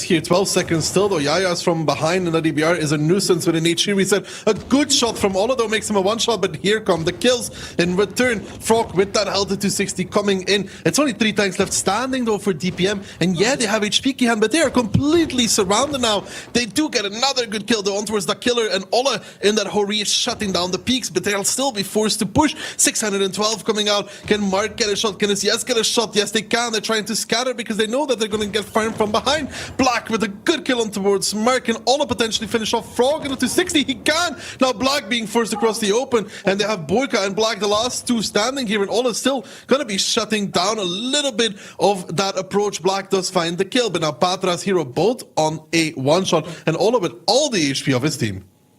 Yeah, Ola with all of the HP, but he's going to be out of the game here. Black, he just needs to be careful not to take a shot. Oh, he probably saw that shot impacting the ground beside him, does decide to peek and correctly picks up Hero. And the heartbreak here in the cards for the team of Vulgus that tried so hard, but in the end, it seems to not even matter. Boyka getting spotted out by Patras here, but Boyka is a definite two-shot for Patras, who is, in turn, a definite one-shot for Boyka. Has to commit in. Yes, the 121B well-equipped to deal with the 279.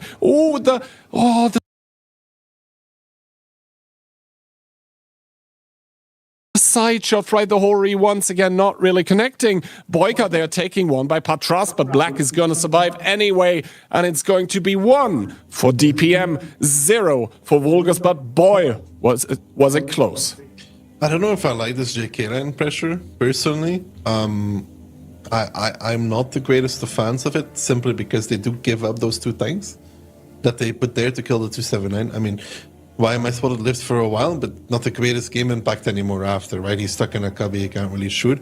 I still think that the other approach is the more successful one, where they push up Strela to proxy spot the CS in the cubby. Sorry.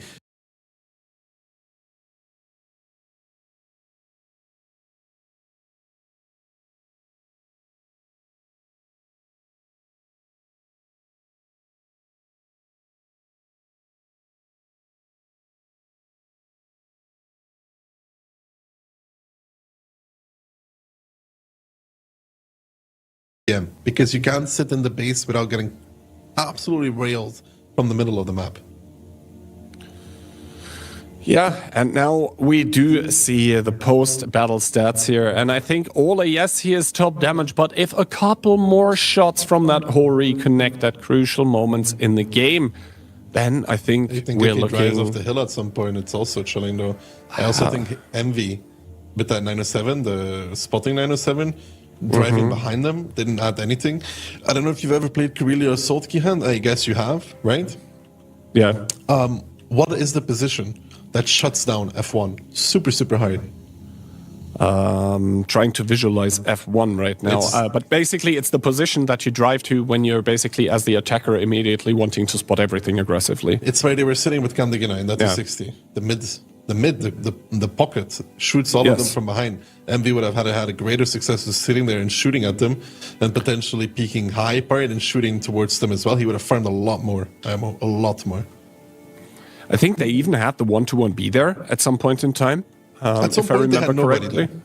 But yeah, obviously 2 tanks or 2 guns are more than 1. And well, if there's 0 where 2 would be needed, then there is some discrepancy there. But well, it is the way it is. To be honest, at the end of the day, this game was a coin flip with the better end for Boyka's team, with the better end for DPM. And they're going to be happy with that because they were far behind for a while there. The push on the K line wasn't super well done either. Like, I don't think Sami needs to die. I think like the difference between some teams, and for example, Invil and Motivatia, is that if they don't have to give up a gun, they will not give up the gun because a guy on a one shot can still do 4k damage.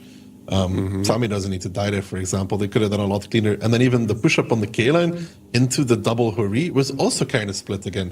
Like, the 279 gets tapped, okay, sure. But then there's another one getting tapped coming up, the I7. Then there's another one getting tapped coming up. You know, if you do that in group and you just keep pressuring up, then the Horis do their shots.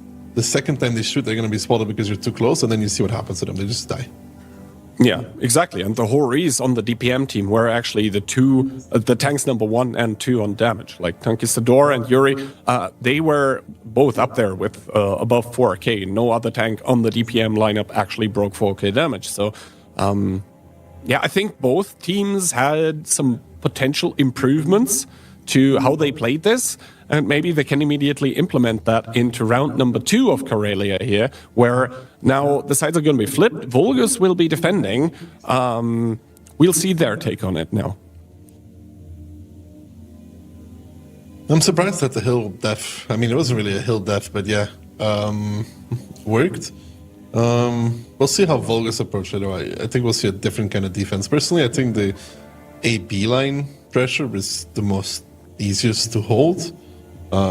Compared to the split that DPM was doing, because I'd say if they played that against like Invil or Motivatia, it wouldn't have been too pretty.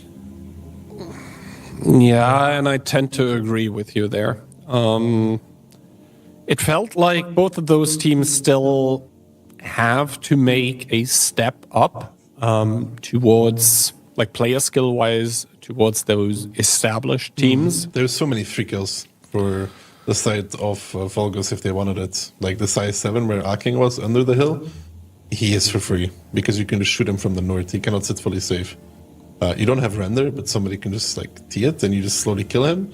They could have done so many free kills, but Vulgus, they're gonna play the camp, I think. Yeah, 5 Eskongs, double Hori, an E3, an EBR, a Manti, a Mouse, a 60p, and triple 278.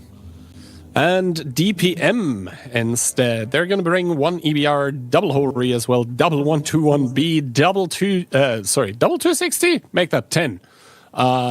So that is a lot of in-your-face rotational aggressive lineup by DPM, and add to that some really, really big sniping / penetration tanks, because double 121B has 350 heat, and double Hori has 360 AP, which is even crazier. So we'll have to wait and see how exactly this all is going to play out. Hero there with a very interesting bush in his Manticore. I would love to wait and see if he possibly even has something like like something outrageous, like binoculars, maybe even. Not unheard of on a Manticore, at least in competitive play. That being said, though, DPM, left to their own devices in the north, in the south, they're going to take the hill in the southeast. They're going to take A1 position for free as well. Yes, they do get there to 60 spotted for it, but I think that's a price they're willing to pay. Yeah, that's all fine for them. I mean, is the mouse going to shield the 279 on E1? It looks like that. In some way, they're going to try and use it as a shield. There's no other reason to drive the mouse there. Not a big fan of committing one whole tank towards shield. Then again, we'll have to see. Synops there in the mouse, taking one, taking two, taking a lot. Yeah, he's a shield. He is a shield, yeah.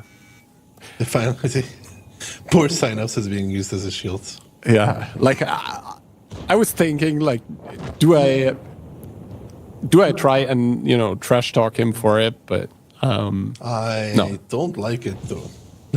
No, I don't like it either. But it's not Synops' decision. It's like FC call, and yeah, I think it's almost never worth to commit basically a full tank of the 15 that you have available just to make one position for one other tank better. Like obviously, Mark now has basically a spotting position that only goes away if he gets overpushed, because Rex don't count as vision blockers in World of Tanks. Yeah, but they can still drive a Batang across the tree line where he doesn't spot them. Yeah. The EBR would spot them for this, though. But yeah, obviously the HP advantage that Wolrd started with almost gone here, simply for losing that mouse. Aching, Dryer, and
the shot on them, pull a number of them, retreat again. So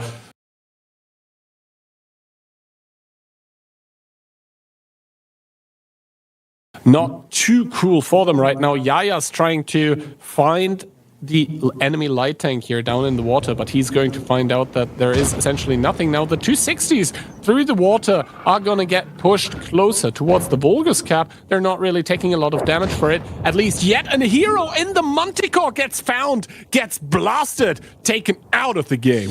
Yeah, now you can see though that they're under the hill. They have established positions. They're even going to take the dip, but Aking and Vulgus really pressured back into their own base, and that's an issue. I will say the only thing that DPM is missing right now is a tank on the 5 line in that river under the hill. You can shoot towards the 60p, you can shoot towards the 279, you can keep them permanently pinned down. I think they're missing that for some sort of a crossfire. But outside of that, their positions are pretty solid right now. They really have this Vulgus team stuck entirely in the base, and this is what we're talking about, right, Kian? This side of Karelia does not have the same defensive positions as the other one. And you can just see how that translates into the team tries to camp, and they are not able to make it work right now. Yeah, absolutely not here. I mean, the HP is still kind of even as Feely there gets spotted and gets completely blasted back into the garage here, as well as Koidicek trying to push the 279 of the killer into a corner. Does have the HP and I think the DPM advantage here against the 279, but obviously he needs to penetrate his shots. Let's see if he's able to in turn. The 279 probably with the no U currently, as Koidicek with a good shot into towards the 279, but now the 279 seems to have the reload advantage here.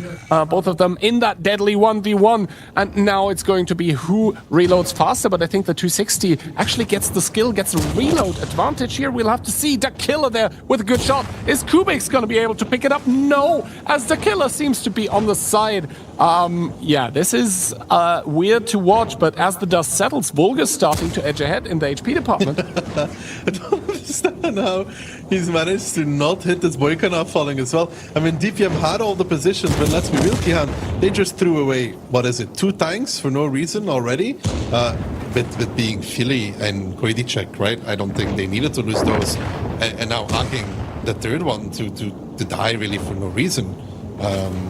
There. And Black, the next one, just overextending, just getting picked up. So yeah, DPM just giving one after the other, giving the guns up towards Vulgus. Yeah, especially because Mark doesn't really have such an impactful position right now. Like, no. Mark doesn't really do much, like he just sits behind that shield, and that's it.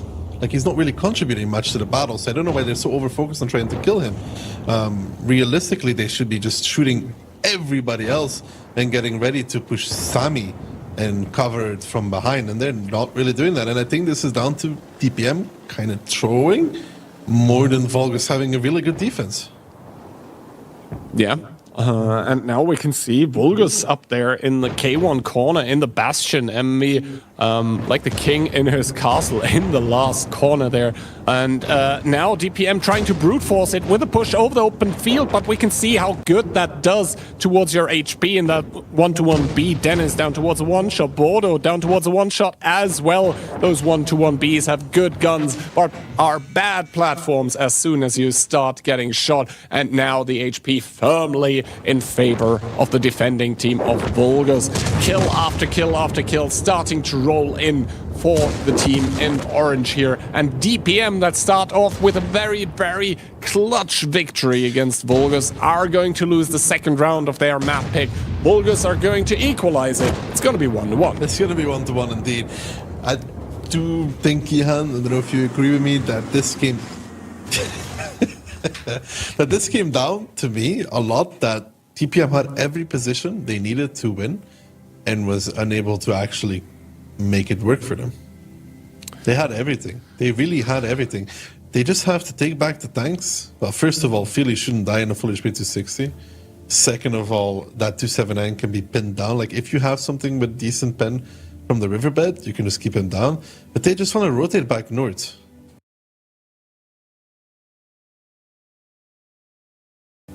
And then pressure down one line again. They want to take their tanks and pressure down one line. Mark from behind the shield cannot really do much. You can just do some damage, some free damage. But once the tanks start pushing up, he's not going to do anything anymore. Well, so there's two things, actually. One, I think DPM were trying to do too much at the same time. Like, they had boxed in Vulgos in that corner, and from there on, over that time, they will just generate HP advantage always. But they were pushing single tanks like left, right, and center and losing those tanks for no reason. And two, what actually happened to Hero? Because yes, Vulgos won, but like they shouldn't have.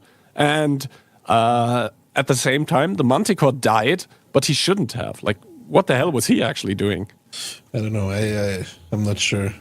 This was not it for the side of DPM, and I don't know. Vulgus, they win the round, so I guess that's all that matters. But I wouldn't try this again.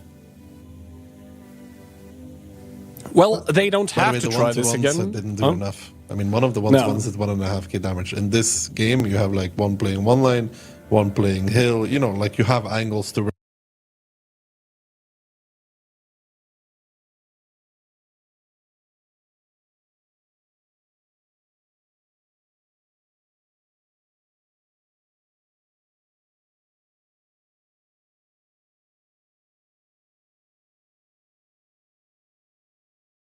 Quit. There's no way.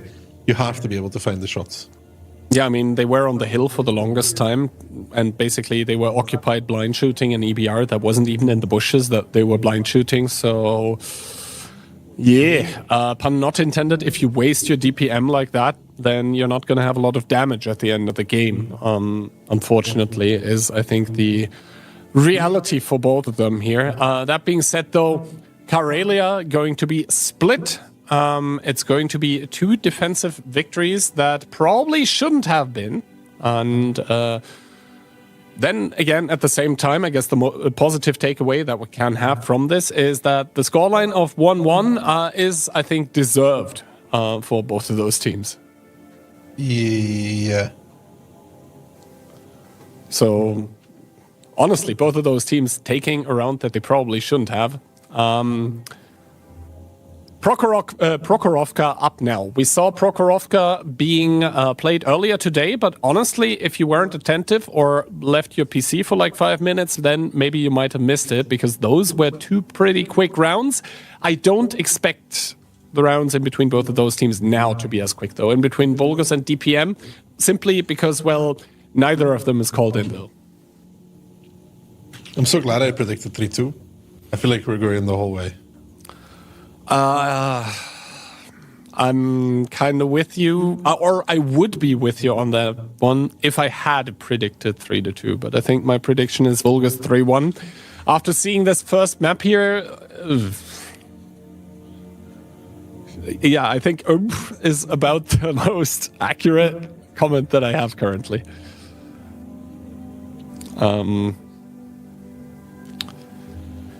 Well. I think probably it's best for all of us and both of the teams here if we just leave Karelia behind mentally. Leave Karelia behind mentally, yeah. I mean, honestly though, I think Vulgus is happier than DPM. I mean, actually, I don't know. They could be 2-0. It could actually be 2-0 either way. That's the funny part. Yeah. It's with a bit better luck, Vulgus could be 2-0 because they could really win the first round. Like, I think if you ask the captain, like in a few days or something, if you ask the captain, like, hey, how was the Karelia round in the lower bracket, or how was both Karelia rounds that you played in the lower bracket, the answer will be for both teams like, I don't really want to talk about it.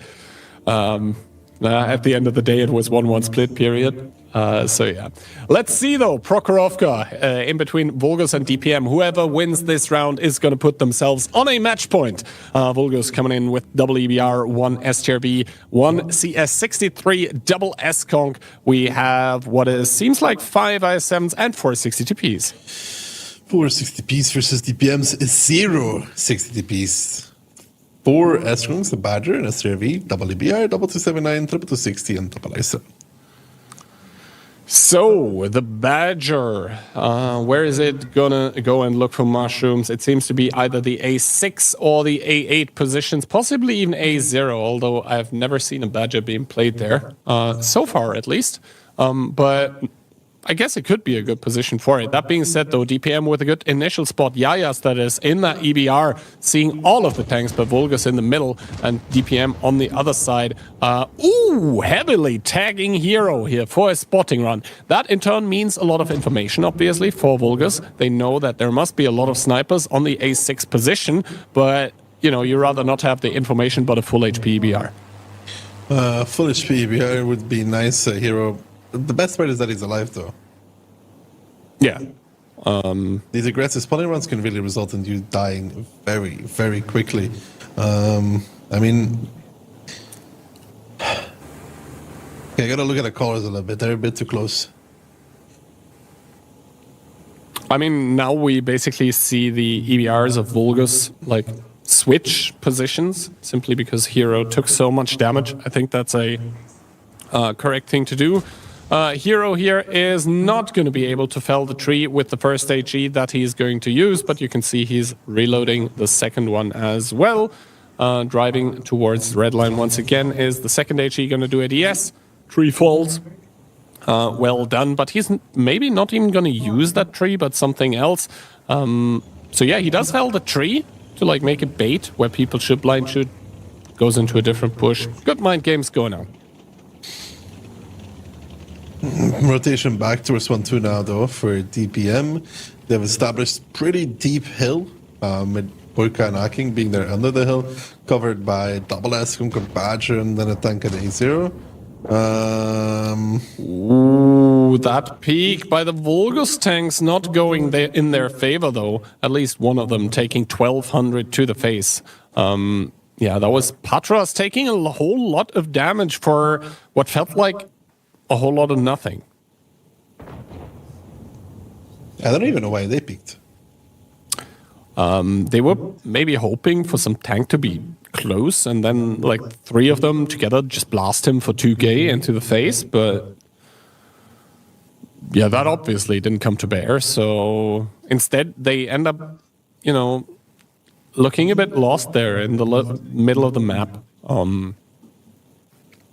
We have to wait now how exactly Vulgus want to approach this. It's also important to keep in mind that like Vulgus, they've been losing HP on an IS-7, on a 60 TP, on both EBRs actually.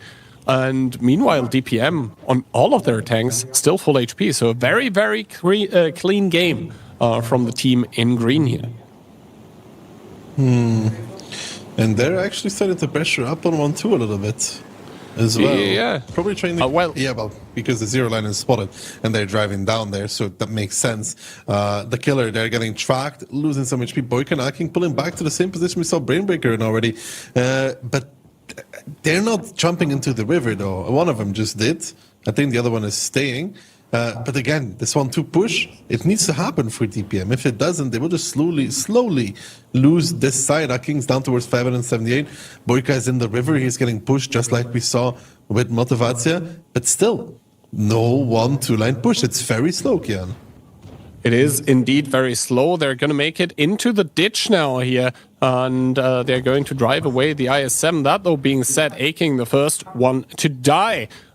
Somewhere on the map. It seems Dryer now with a spotting run in that EBR is already spotted, so it has to turn around, has to be very, very careful. Impy in the corner is not going to die here. Immensive has dropped down with that Super Kong to get rid of Boyka. He's going to succeed with that, but that's going to take some time. Envy from the sidelines to make it a 2v1 to pick up the kills. That is 2, make it 3 unanswered kills as Synops shuts down Andreas in the Super Kong. Yayas finds Hero, though. This is so important here on that 1-2 line that they do get out the EBR. But yeah, they are taking indeed their sweet They should be driving these S-Kongs down 1-2 line, man. Why do they have double? I'm getting angry. They have double to 60 in the hole. Why?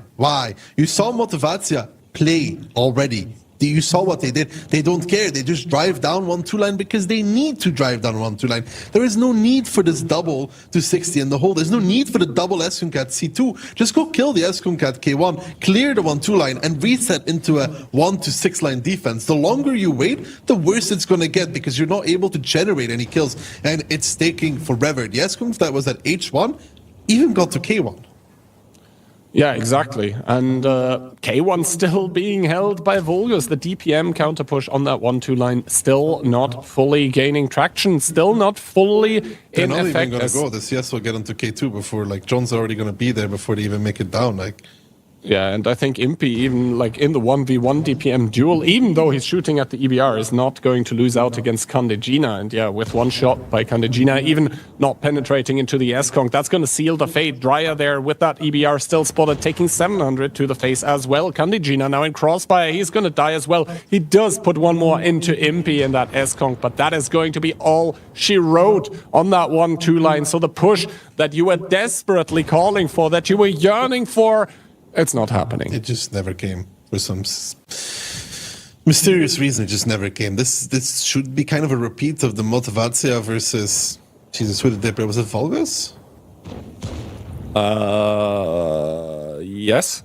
Was it? Yes. Yeah, okay. Yes. It should be a repeat almost from that match, but instead there's just you have to take 1-2 line if you can't win 9-0 line. You have to.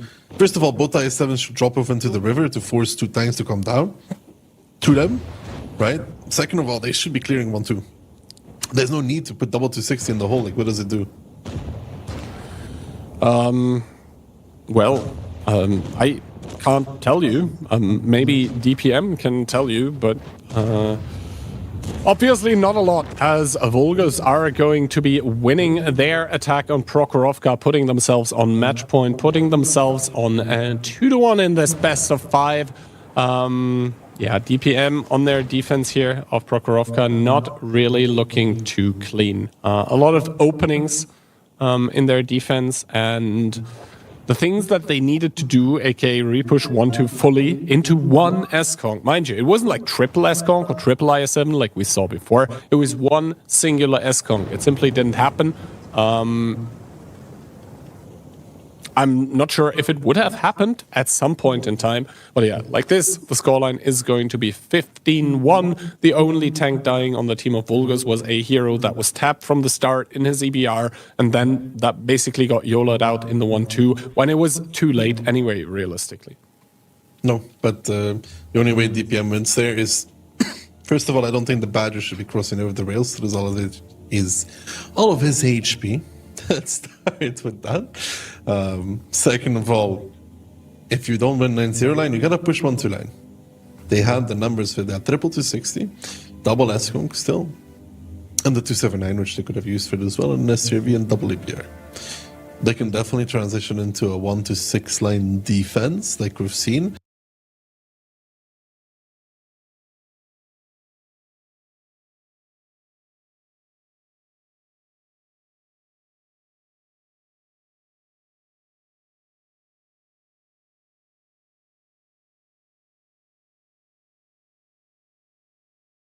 Because if they do get towards K1, K2, they put the entire team of Vulgus that's in the middle in crossfire. Like, those tanks can't really do much anymore. If they drive anywhere, they get farmed. You don't need to leave much to even do that. But like this, I mean, you lose 9-0 line and you have nothing to fall back to. Yeah. And now, I mean, the Badger, even though he lost all his HP for the singular cross over the rails, almost top damage here with only the STRV being on top of him. But realistically, it wasn't a Badger or an STRV game to win. It was simply a game where the calls on the side of DPM were either not the correct ones or they weren't being executed correctly. Is, I think, the easiest way to diagnose what went wrong here for DPM. Because, like, there is a lot of other things you could have said about Karelia, but here, like, right now, it was simply just the tanks of DPM not doing what obviously needed doing, which was push down 1-2. Like, if you still want to win this game, you need to do that, and it just didn't happen, and, well, can't be surprised after if you lose. And they shouldn't be surprised they lost. That was a better round for Vulgus, and that was, again, kind of like on Karelia. DPM seems a bit slow sometimes when they need to be fast. Yeah, definitely. It's not those lightning fast reactions that we sometimes see coming out of Invil, where basically the whole team seems to just organically react to something, and before they even need to do something, they've already done half the thing. No, here it's like after you need to have done something, well, then you kind of consider to start doing it, is how I would phrase it, weirdly enough. That was too slow by DPM. They do have at least one more chance to redeem themselves, though. They need to pick up this next round, or it's going to be all over for them, and they're going to be kicked out with a rather harsh 3-1 scoreline, and then it's going to be goodbye Boyka in the playoff stage. I mean, they still get to keep their shots for next tournament then. That is a lot of copium. Is it? I mean, yeah, this thing where, you get to keep your strats for next tournament when you can't even be That's sure. what Aurora was doing. Sure. Let's run with that assumption. The map video, though, announcing for us that it is just about time to go into game number 4 in between Vulgus and DPM here.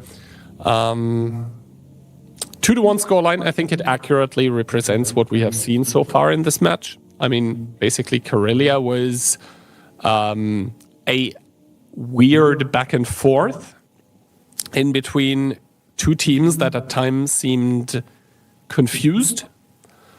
On Prokhorovka, I think Vulgus took charge of the game, of the match. They executed their plan, and DPM just seemed to not be able to take the decisions they needed to in the time that was required. So yeah, 2-1, very fair scoreline. Vulgus have put themselves in prime position to move up and into the next match here that would be played tomorrow. And for DPM, it's a do or die. Now, are they going to do it? Or are they going to die? If the last round of Prokhorovka is anything to go by, then we are going to say bye-bye, actually, to the team that I think is making currently its first appearance in the playoff stage. Both these teams, no? Or did Vulgus already make it before? I think Vulgus made it before simply because they didn't need a new logo this tournament. We had the new Vulgus logo, but that tells you how much of an impression they made last time. That wasn't a very long tournament then. Yeah, I know they that definitely as well. made it because they had Vuri in the team and we laughed at him for an entire tournament that he was surrounded by 14 Germans. Anyway, Vulgus now coming in with the double EBR, double STV, 1 Badger, double 907, double S-Conk, and then we have 1279 and 5 I7s. DPM on the other hand, WBR, STV, double Conk, double 60p, triple I, 7 and 5 260s. Vulgus is not really going to be doing too much movement with that lineup though. Yeah, no, they're the chief.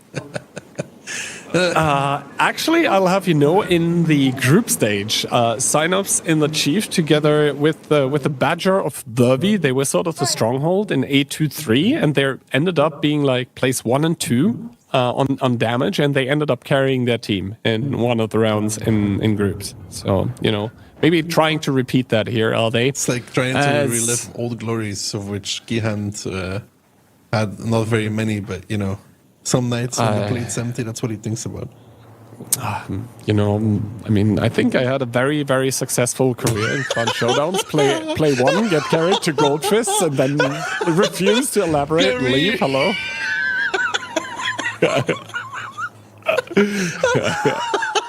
Oh, dude. Oh. 100% win rate easy, what can I say?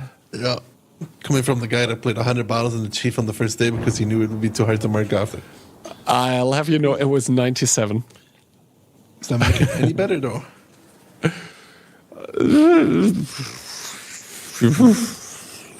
Do I need to respond to that? No, you can withhold comment if you want to. Okay. Yeah, all right. Boyka is also going to withhold comment onto taking damage into his turret on the hill here, I think. There's actually a game of World of Tanks being played, believe it or not, with the dip being taken by one IS-7 of a DPM. We have double S-Conk and 60 TPs in the middle for DPM, and then the rest of the tanks sort of split all over the place, not really sure where they're going to go yet. And for the defending side of Vulgus, we have 279 EBR Badger Chief combination on the 1-2 line. Then we have some tanks 6-7 line, some tanks 9-0 with the STRV deeply in the 0 line.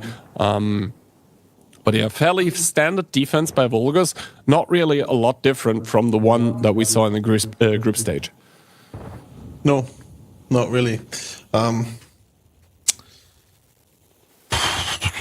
Looking at the current setup, I think the weakness is still the 5-6 line. I mean, there's more than one. There's the second weakness is, I mean, no, the I7 on the 4 line denies that. I think the 5-6 line is a big weakness still here. Pressuring that, peeking the I7 in the meantime and deleting him, cutting off rotations and then sneaking EBRs under is IMO a problem if it was to happen. Also depend on how much initial damage they do on them coming over, of course. But that's what I'm currently seeing, at least. I mean, 9-0 line is decently well protected because of the double STRV though. yeah, we'll have to wait and see. Currently, some blind shots going in that 0 line here, and Yaya's getting tagged in the EBR. We can see more blind shots flying there, but basically that was blind shots putting the EBR down to less than half HP. That is definitely what you want and what you like to see. So good stuff coming out from Vulgus. On the other hand, though, Hero faring not much better in his EBR, respectively. Also down to 614. Yeah, we'll have to wait and see. DPM, they have their work cut out for them. They need to do something. They're the attackers. They are facing the match point, but so far not a lot of activity coming out from DPM. They are sending tanks through the 5 and 6 line now. That is a little hit squad. Some 260s and IS-7 in the mix as well. They do synergize well together in a push. We'll just have to wait and see. Now comes the overpush with the 60 TPs and Aching here. All of those tanks essentially supposed to take the initial volley of shots, so those 260s and IS-7s don't really take a whole lot on the approach. It seems to have worked. All the tanks on the Vulgus team currently reloading here. Now the IS-7s with the overpeaks, that is a lot of damage. That is indeed a lot of damage, but the 5-6 line is being pressured here, and that's a big issue because Strela and that IS-7 is not going to live, and it's two-pronged actually, the 3 line as well, which is a bit early for my liking, but it's still going to do what it's supposed to do. They are going to cut off the map here, and that is going to be territory for the EBRs to start making their way under and outspot all of these guys. Yeah, we'll now have to wait and see how well this pocket of resistance actually fares here by Vulgus in A3, because as Synops and Vervi had a monster of a game in the group stage, now they have a lot of angles to worry about, as A6 now has been taken as well by Evo, by Adrian in the IS-7 and 260 respectively. YMI spotted Impy John. They're probably waiting for Sami and Teju to form up, and then they're gonna just dump over in towards that ditch to get rid of that 260 IS-7 crossfire combination that's currently threatening A3. They will have to be careful though. There's a lot of tanks from the middle of the map aiming for this. Now the 260s here coming in with the overpeaks for the team of DPM, just as Vulgus decides it's all over here for the tanks in the A6 position as well. Adrian getting focused out here, currently bordered down towards 14 HP.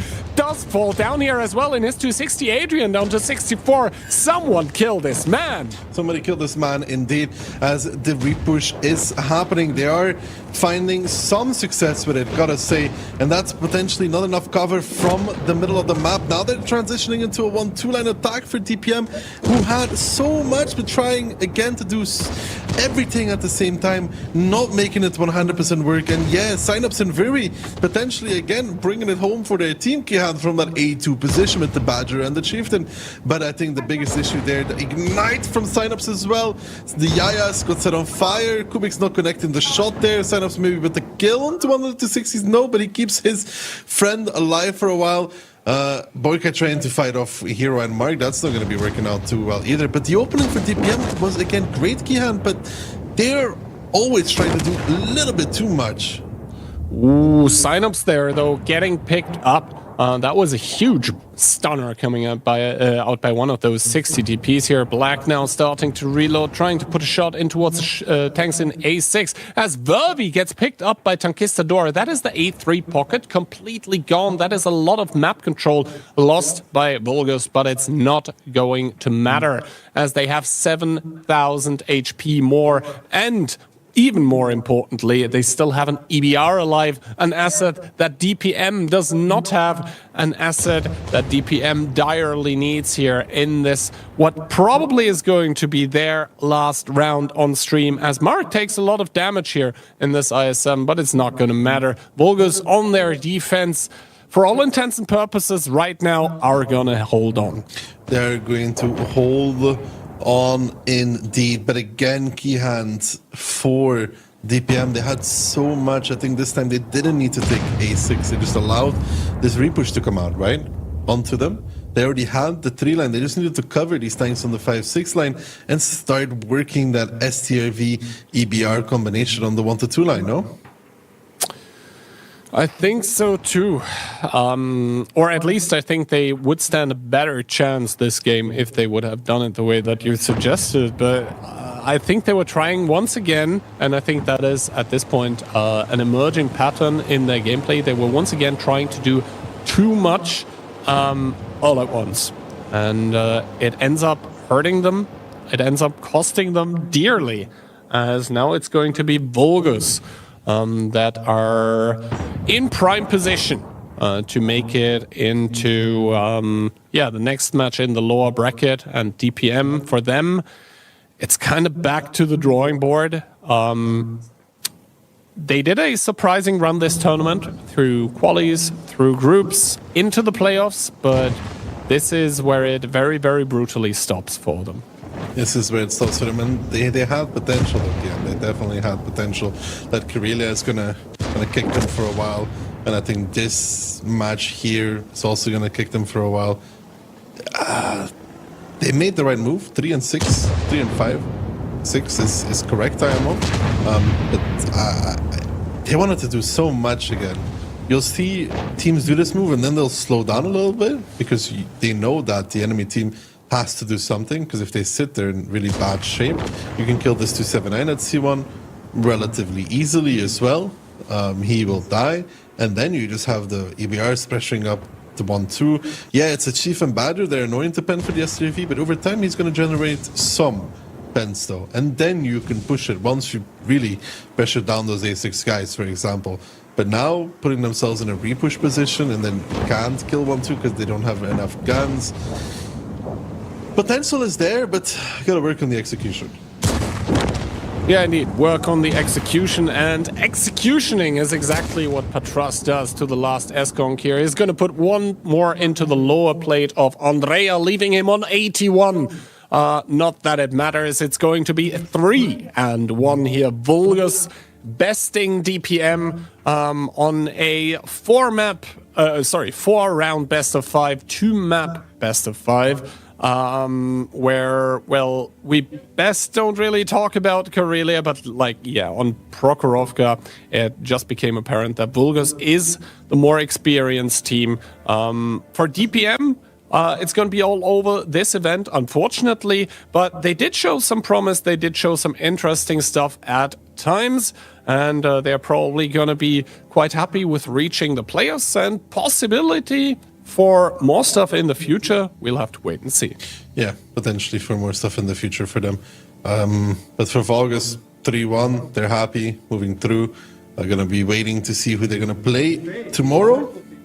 And for DPM, it was a short taste of the playoffs, let's put it that way. Just an entree, but no main course. Yeah, and little did they know they themselves were the dessert. Yeah. But there's so much room for them, though. That's the sad part. It's not like they just got owned. They kind of owned themselves on that Karelia. Yeah, I think they kind of need to work on decision making. And no, I'm not going to transition into the meme like they're a great team. They just need to work on A, B, C, X, Y, Z. No, like decision making and the speed at which they make decisions. And as soon as they do that, because no doubt individually they are great players, then it's going to be so much easier for them. Because a bad call well executed is always going to be better than a good call badly executed. And so as long as they, and maybe that's down a bit to how confident they are, or rather how not confident they are. But yeah, I stand by it. If they eliminate some of the bigger mistakes that they make, then they have the potential to make it a lot further in future tournaments. That being said, though, Ducky, I think is quite enough from the two of us for the time being. Let's see what Insane and Octo have to say. Guys, take it away. Thanks, guys. And well, DPM started well this match, 1-0 lead for them, but Vulgus proved and showed that they are the better team today, taking the victory 3-1 in that B05. They're going to be moving into the next round of the losers bracket. Of course, it was a bit scary at the start, and we felt like DPM could definitely win that match, but at the end of the day, Vulgus proved that they were the better team. I think DPM showed that there was a reason why they started in the lower bracket. They chose Corellia, sort of a potentially 1-1 map, which is what turned out to be the case. But then Vogus played a much better game on Proc, which, to be fair, was their map pick, but still, Proc is, I would say, less campy than Corellia. I would say that this match was decided in the second round on Corellia, because what DPM did on their attack was not bad at all. They had some great positions. You could have played with them better at the end. And well, Vulgus managing to equalize on that map, going then on their own pick, was definitely good. But we should probably take a look at the replays as I'm saying that to exactly see what happened on Corellia. Starting with this win from DPM on their defense, you get to see Vulgus is going to go for the K-line push, which is something pretty common, I have to say, against two scamps. DPM in return is going to repush into the one line, and the trades are pretty even at the start of that round between those two teams. Yeah, I mean, they're leaving about half their tanks in the base, and then the other half are going to repush the 1-2 line as soon as they see the K-line push, as you said. They actually get enough kills in the 1-2 line and kind of survive with their health, where they're able to come back and reinforce their base later on, ended up winning it. And if you notice the Hori and H6, as we're still here now, later in the battle, he's still there with full HP, which is a huge reason why Vulgus was not able to actually win this battle, because like I said, the healthier heavy tanks were able to return from that one line and just remove the one-shots that were trying to cap the base. So, well, DPM took the first round, even though it was very close, and then they were on the attack. And you can see that this opening was not that bad at all, managing to take down the Manticore, establishing this position ender. Taki also talked about that. This map, when the sides are flipped, is not the same anymore. It's very hard to play passive defenses like Vulgus did, but DPM did some major mistakes on their attack, especially the way they did trade with all of those things, overpicking, going a bit too much one by one instead of moving as a group. And well, Vulgus with the experience and maybe slightly higher skill making a difference. And I would like to mention the two Horis, and I don't know, like they're great tanks, they're especially at long distances, but they're not really doing much at the end of the day. I mean, they really need to be able to poke around those corners and kill off those tanks one by one, like you were mentioning, but they're just not able to do that because they have so many tanks sniping in the back.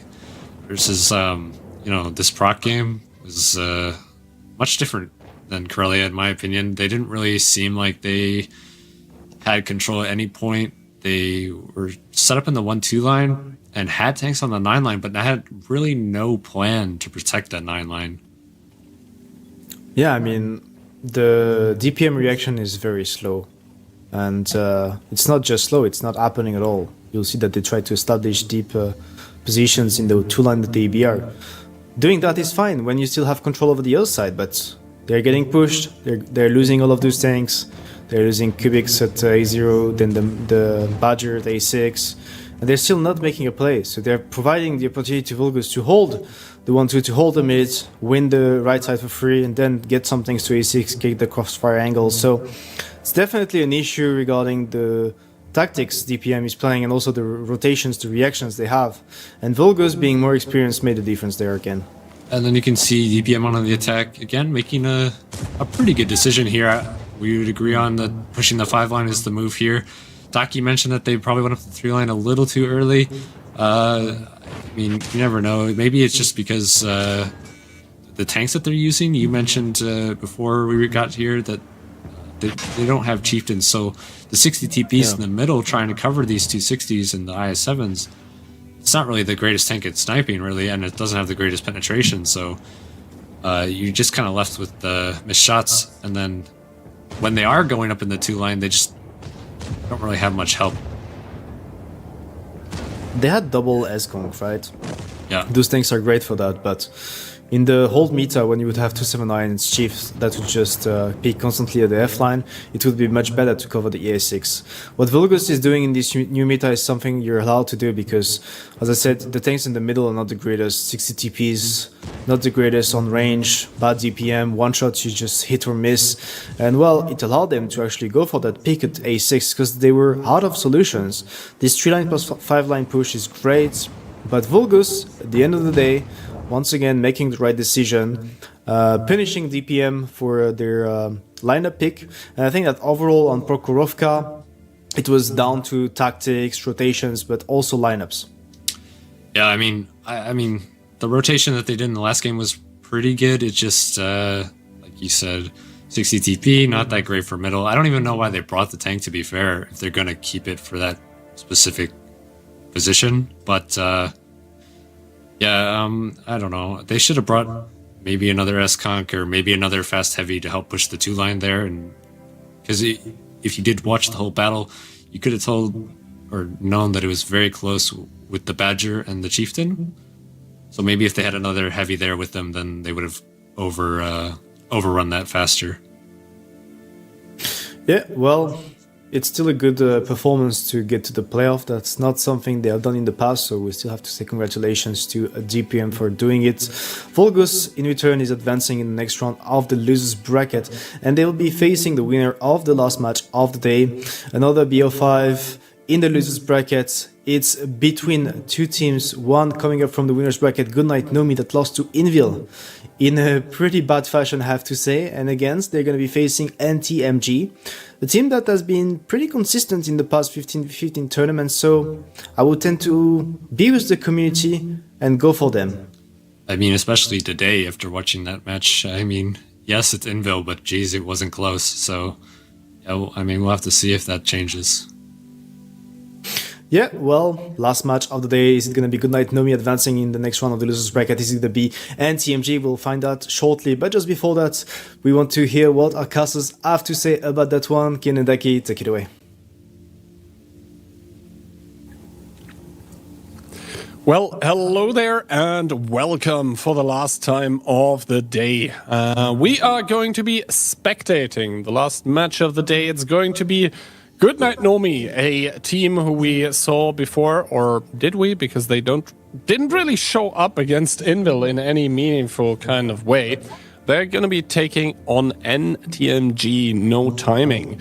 Now, if you'd have asked me before today who I'd make out as the favorite in this match, I wouldn't really have been able to tell you, Daki, but after seeing Goodnight Nomi's just completely succumbed to Invil, I am inclined actually to believe that NTMG are the favorites.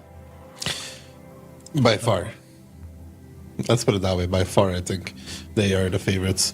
Coming into this one, I would say normally they're the better team as well. Yeah, I don't know. For me, they're just the favorites. Just because they've also made it pretty far in the tournament before. They're an experienced team, and this Goodnight Nomi team seems like it still needs quite a bit of work, IMO. Yeah, I mean, realistically, the Goodnight Nomi team in the upper bracket against Invil just straight up got murdered. We'll have to see now. Map, pick, and ban, obviously, as the analysts mentioned, it is only a best of 5.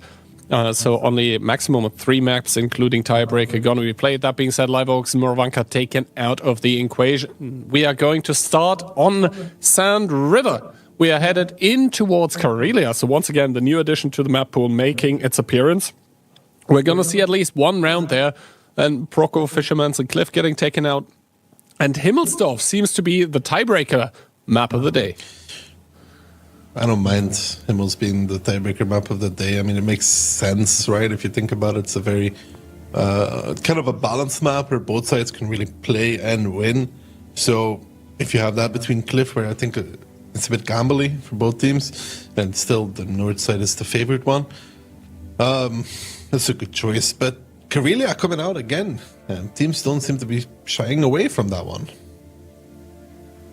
And for this how time, much complaints there were about Karelia, they're still picking it, Kihan. No, bro. yeah, I wasn't gonna say it, you know. I mean, it's kind of funny. Yeah, you know, Must be so awful that they're picking it over like Proco, Fisher, Spear, or Cliff. You know, it's just I don't know. I didn't want to say it, but yeah, I do wholeheartedly agree. Yeah, some people were not very happy with the addition of Karelia to the map pool, but indeed, we do see it being played by the teams. We do see it being picked up. That being said, the gameplay that we saw so far on it in the playoff stage was, yeah, I guess the most positive thing you could say about it is that there was a lot of room for improvement. But yeah, the map is new, so I get more. Well, the re-addition of the map was a very recent thing, so maybe some people are still figuring out how to play it. The map itself obviously is not new. It's kind of old. It used to be in the 15v15 map pool as well before.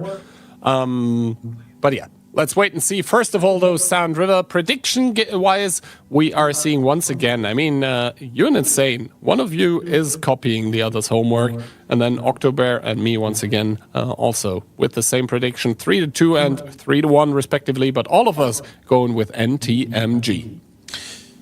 I think, again, that's fair, to be honest. I mean, we're going with the favorites. Nobody really wanting today to pick the dark horse in this one. And so far, we haven't been wrong. You know, like, everybody that has been favored has brought it home. So, nothing wrong with that.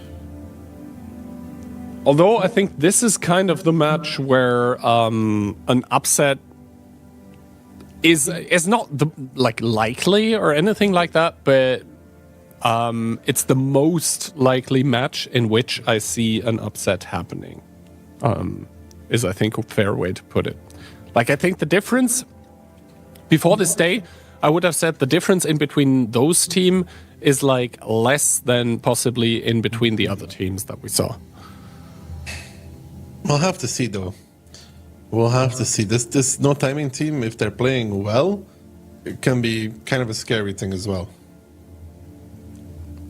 Yeah, definitely. And they have had deep tournament runs in the past. Let's see how it all plays out. Good night, Nomi. After 4 consecutive losses in a row in the upper bracket against Invil, they're now trying to pick up the first round of the day with 1 EBR, 1 E3, 1 SRV, double 907, triple S-Conk. We have 4 IS-7s and triple 60 TPs. No timing, on the other hand, no 60 DPs, but 7 IS-7s, triple 260, triple S-Conk, a CS63, and an EBR of their own. A very fast lineup from no timing. Indeed, a very fast lineup from no timing. They will want to generate map control, angles, information, all of that to be able to shoot away at the tanks from Goodnight Nomi that are currently being split. There is some tanks being left in the base with 1 S-Conk, double 907, SGRV, but there is also a lot of tanks that are headed towards the K-line. There is not really a big K-line commitment coming out by NTMG, however, that are also NTMG that is taking the north side with some IS-7s. Yeah, and the fact that Goodnight Nomi is going the long way here just gives them more time for no timing to generate that map control that they're looking for. They have the triple IS-7 crossing the A line, Victor then coming to the C line to pressure Jordan. Good Night Nomi still very much has a good base presence with those 4 tanks on top of that dune, but they are losing that map control very, very early, and the I7's turning in already. They want to go for Jordan, and Jordan is going to see this rather late, actually. Yeah, he does put one into Victor, but now Trash Panda and Isidarap together with Floki are going to come around the corner. However, the snapshots on towards Jordan not connecting. That being said, he takes 2 to the face, but is going to drive up, going to drive over. There is no snipers in the base remaining. That could be punishing Jordan at this point in time. At the same time, NTMG pushing through the dried out riverbed with that triple 260 hit squad. Good Night Nomi taking the K-line. There is an awful lot going on all over the map, but Good Night Nomi currently with more HP across the team. Yeah, but there's so much pressure being put on them right now. Jordan does make it into another safe position, so good movement on his part.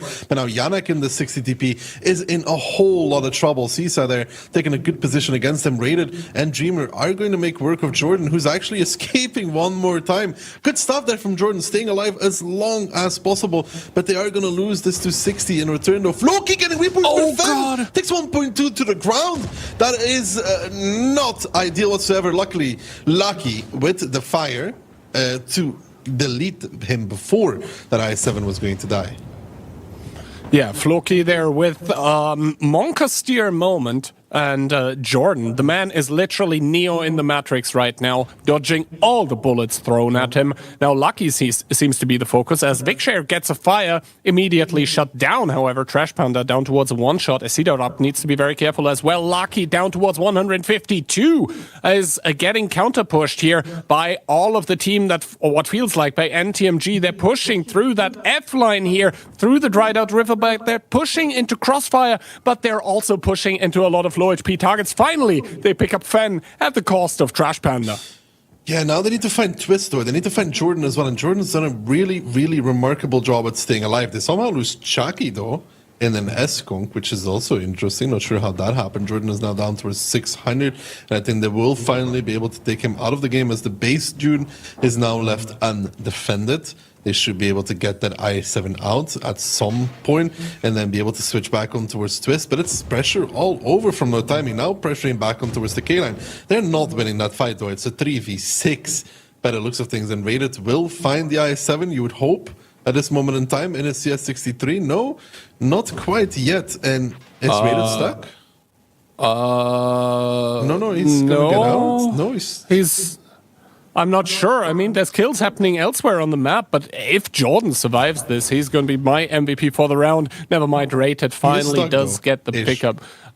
He is stuck-ish. Yeah, maybe he's not going to get away there anymore from there. That being said, though, Good Night Nomi with 7k HP advantage.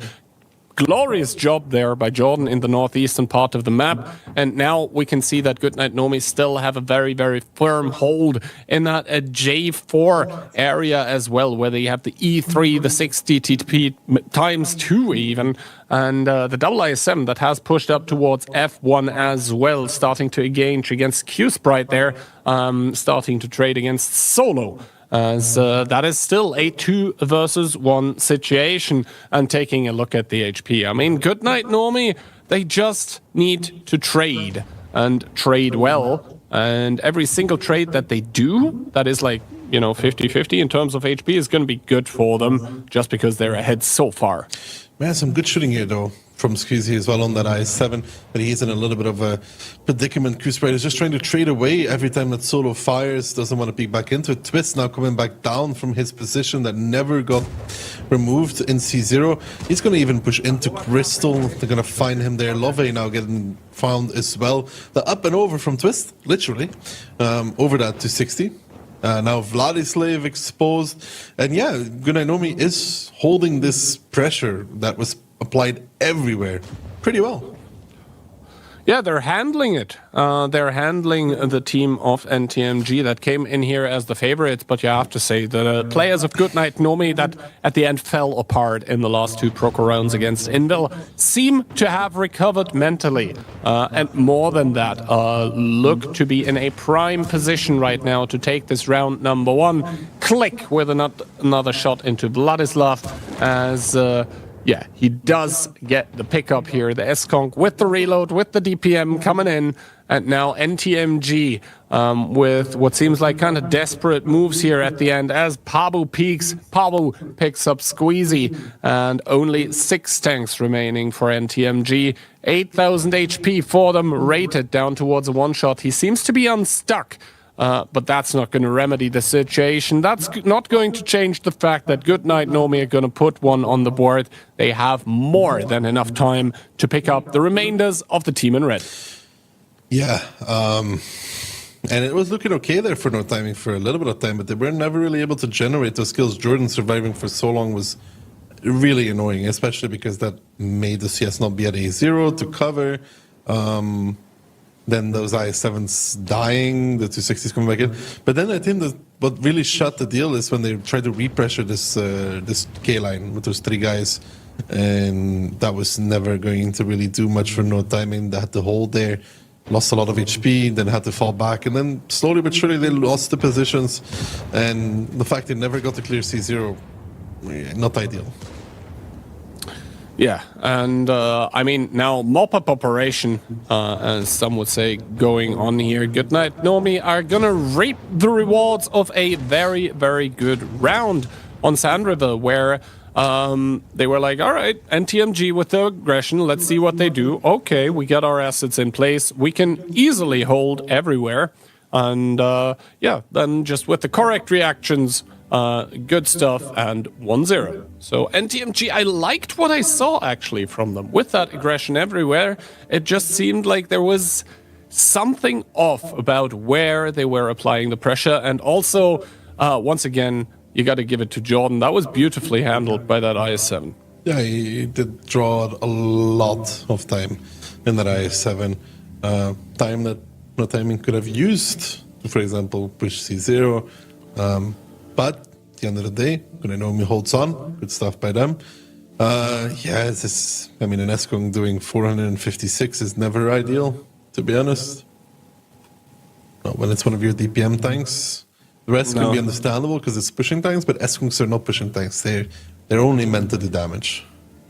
Yeah. Also, the sorry, not the ISM, the S-Conk from NTMG at their own, by NTMG, by Goodnight Nomi at their own base that died for some reason. That was very weird. I think that was Chucky. Like, yes, he's up there with 3.6, but I think he could have done a lot more. You remember when that NTMG push was going through the dried out riverbed and then continuing?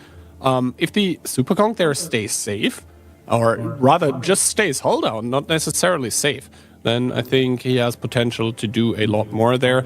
But at the end, it was a pretty relaxed round anyway for the Goodnight Nomi players that, yeah, did not do more mistakes than the enemy players, I think is the correct way to phrase it for now. Well, you can see No Timing come in pretty aggressive, though. This might be a trend we continue seeing from them throughout. You look very green, Kihan, today. Well, you know, you gotta switch it up sometimes. And today I want to be green. It's just what it is. Anyway, let's take another look at... Grinch. Oh, God. That joke could have come from me, Ducky, and you know that's not a good sign. If you say so yourself. Well... If you see, did you really just make the joke with a Grinch? No, it's a Grinch, dude. Oh, okay. Bro, I thought you were. Did I say, bro, the Grinch? You know, like yes, the guy I know what because he's green. Christmas. Yeah. But like, I thought you were actually trying to make the joke with Grinch. No, that's just you, bro. Like, come on, man. Jesus, why would I even think about something like that, dude? How am I going to farm any kick W's with that? Yeah. Like, you're gonna farm respect from me for doing such an adult joke. Bro, if I want to make 30-year-old jokes, I'll do so in a few years, okay? That's a deal I can strike with you, yeah. Yeah, but by then you're already halfway to 40, bro. It just doesn't get better for you, you know what I mean? What do you mean? You know, growing up, getting mature,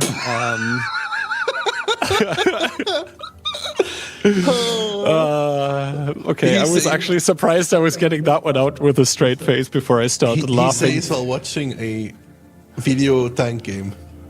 Yeah, World of Tanks. It's the grown man's and thinking man's action old man's game. FPS game. No. The thinking man's action game. All right, Goodnight Nomi coming into round number 2. And they're doing so with a singular EBR, 1E3. We have 4.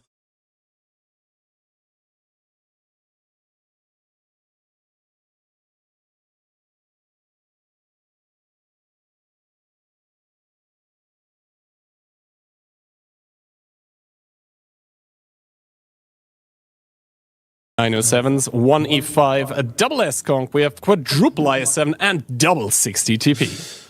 No timing, on the other hand, bring in 6 60 TPs, 4 IS-7s, an S-Conk, an E5, a CS63, an SCRV, and an EBR. So quite a bit of those 60 TPs for no timing this time around, but still mastering a lot of those IS-7s again. We're going to see Goodnight Nomi use those 907s like we saw Motovitsia do it.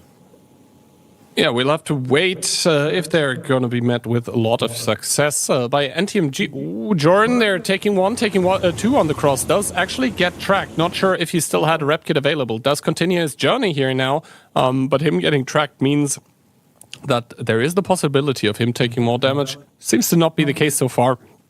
All of those 907s by Goodnight Nomi, though, getting spotted, and Baku taking a big one to the face, 851. Yeah, Miko getting spotted out in the middle, needs to be a little bit careful as well. And the DBR is going to be fine though. No timing also taking the long way into position. And, well, they are attacking. So what is their next move after they establish K-line? Well, we'll have to wait and see here. As, well, NTMG, they're starting to establish K-line. They're continuing on there, but we'll have to wait and see. Rated there in the north, for some reason taking 41 damage to his tank. iGang now getting pushed up here in the IS-7. He's in a hold down. He needs to be careful against those very, very high alpha 60 TPs, that he doesn't overextend a whole lot. Shelby Walk there taking one to the face as well. iGang seems to be hold down for the time being, so seems to be okay at the moment. Yeah, but the difference here between Motovitsia and No Timing Key, if you look at it, look how far No Timing is in the north. There was never a point where Volgas had A5. And also take a look at how many tanks are spotted by the lineup of Goodnight Nomi. There's not a lot of secrets remaining here. And now a lot of tanks get unspotted at this point in time. But yeah, that is a lot of information that NTMG has been given and is able to work with. Yeah, no, they have everything. I mean, Jordan's been pressured back into the base, but he's also 970 HP. The K-Line guys are taking some damage here. They got to be careful. Crystal Shelby not trading too well, but I'm not seeing it, Kian. I'm not seeing the way back in for Goodnight Nomi right now. Yeah, it remains to be seen what actually happens here. I mean, Jordan, I guess the most positive thing for him is that he made it out. He's still very, very low. Now CFR going to be making his way as well in that IS-7 down towards 1100. Doesn't take some shots from the middle, however. Gets sunk there and would be in a prime farming position in that STRV if all of those tanks in like J1 decide to peak. And I think NTMG is actually doing a very good job here right now of gaining ground and gaining HP in the south of the map, but they need to be careful in the north. They only have Q-Sprite there, essentially, in that IS-7 that can get repushed, and that is exactly what's happening right now. The quick hit squad of the 907 is going to try and catch him. We'll see if NTMG will be able to send tanks there in a good amount of time to be able to help Q-Sprite, and I think that is going to be the case. There is a CS behind him. There's another IS-7 that can help. Yes, he takes 2, but I think that's going to be it. Yeah, it takes 3 because he was greedy for another shot.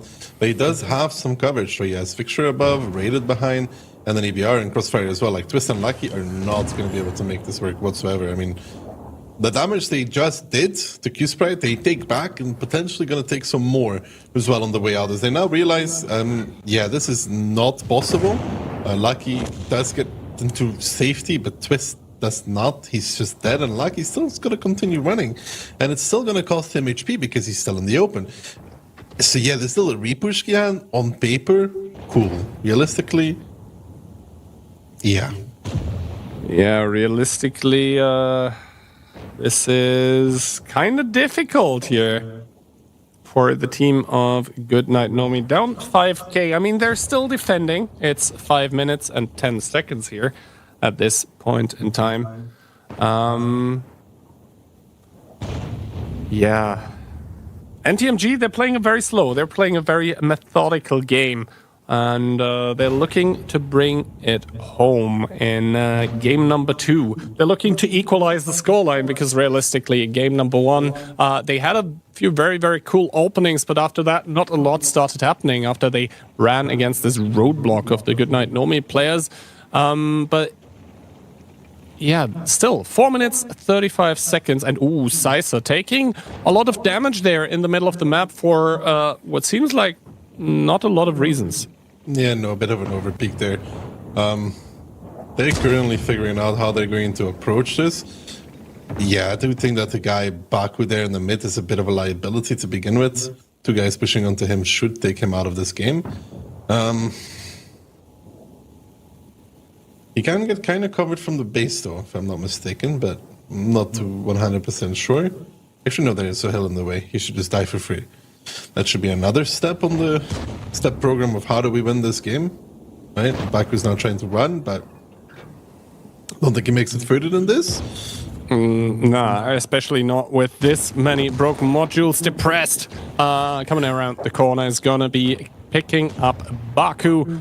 And now we have, well, this pocket of resistance in the bottom left by Goodnight Nomi that are trailing 6k damage now. And yeah, we'll have to wait and see how this goes for the team of Goodnight Nomi that are starting to get boxed in here. But that can also be good for you, as that means you can just attack in every direction. Sir, we're surrounded. Good, we can attack in every direction now. Miku on his EBR trying to cross over with Jordan. They're trying to retake North. They're trying to draw time, actually. They're going to go for the last attempt here. This is like the Rohirrim charging onto those 3 tanks from no timing. They have a lot of cover still with those 4 60 TPs on the K-line.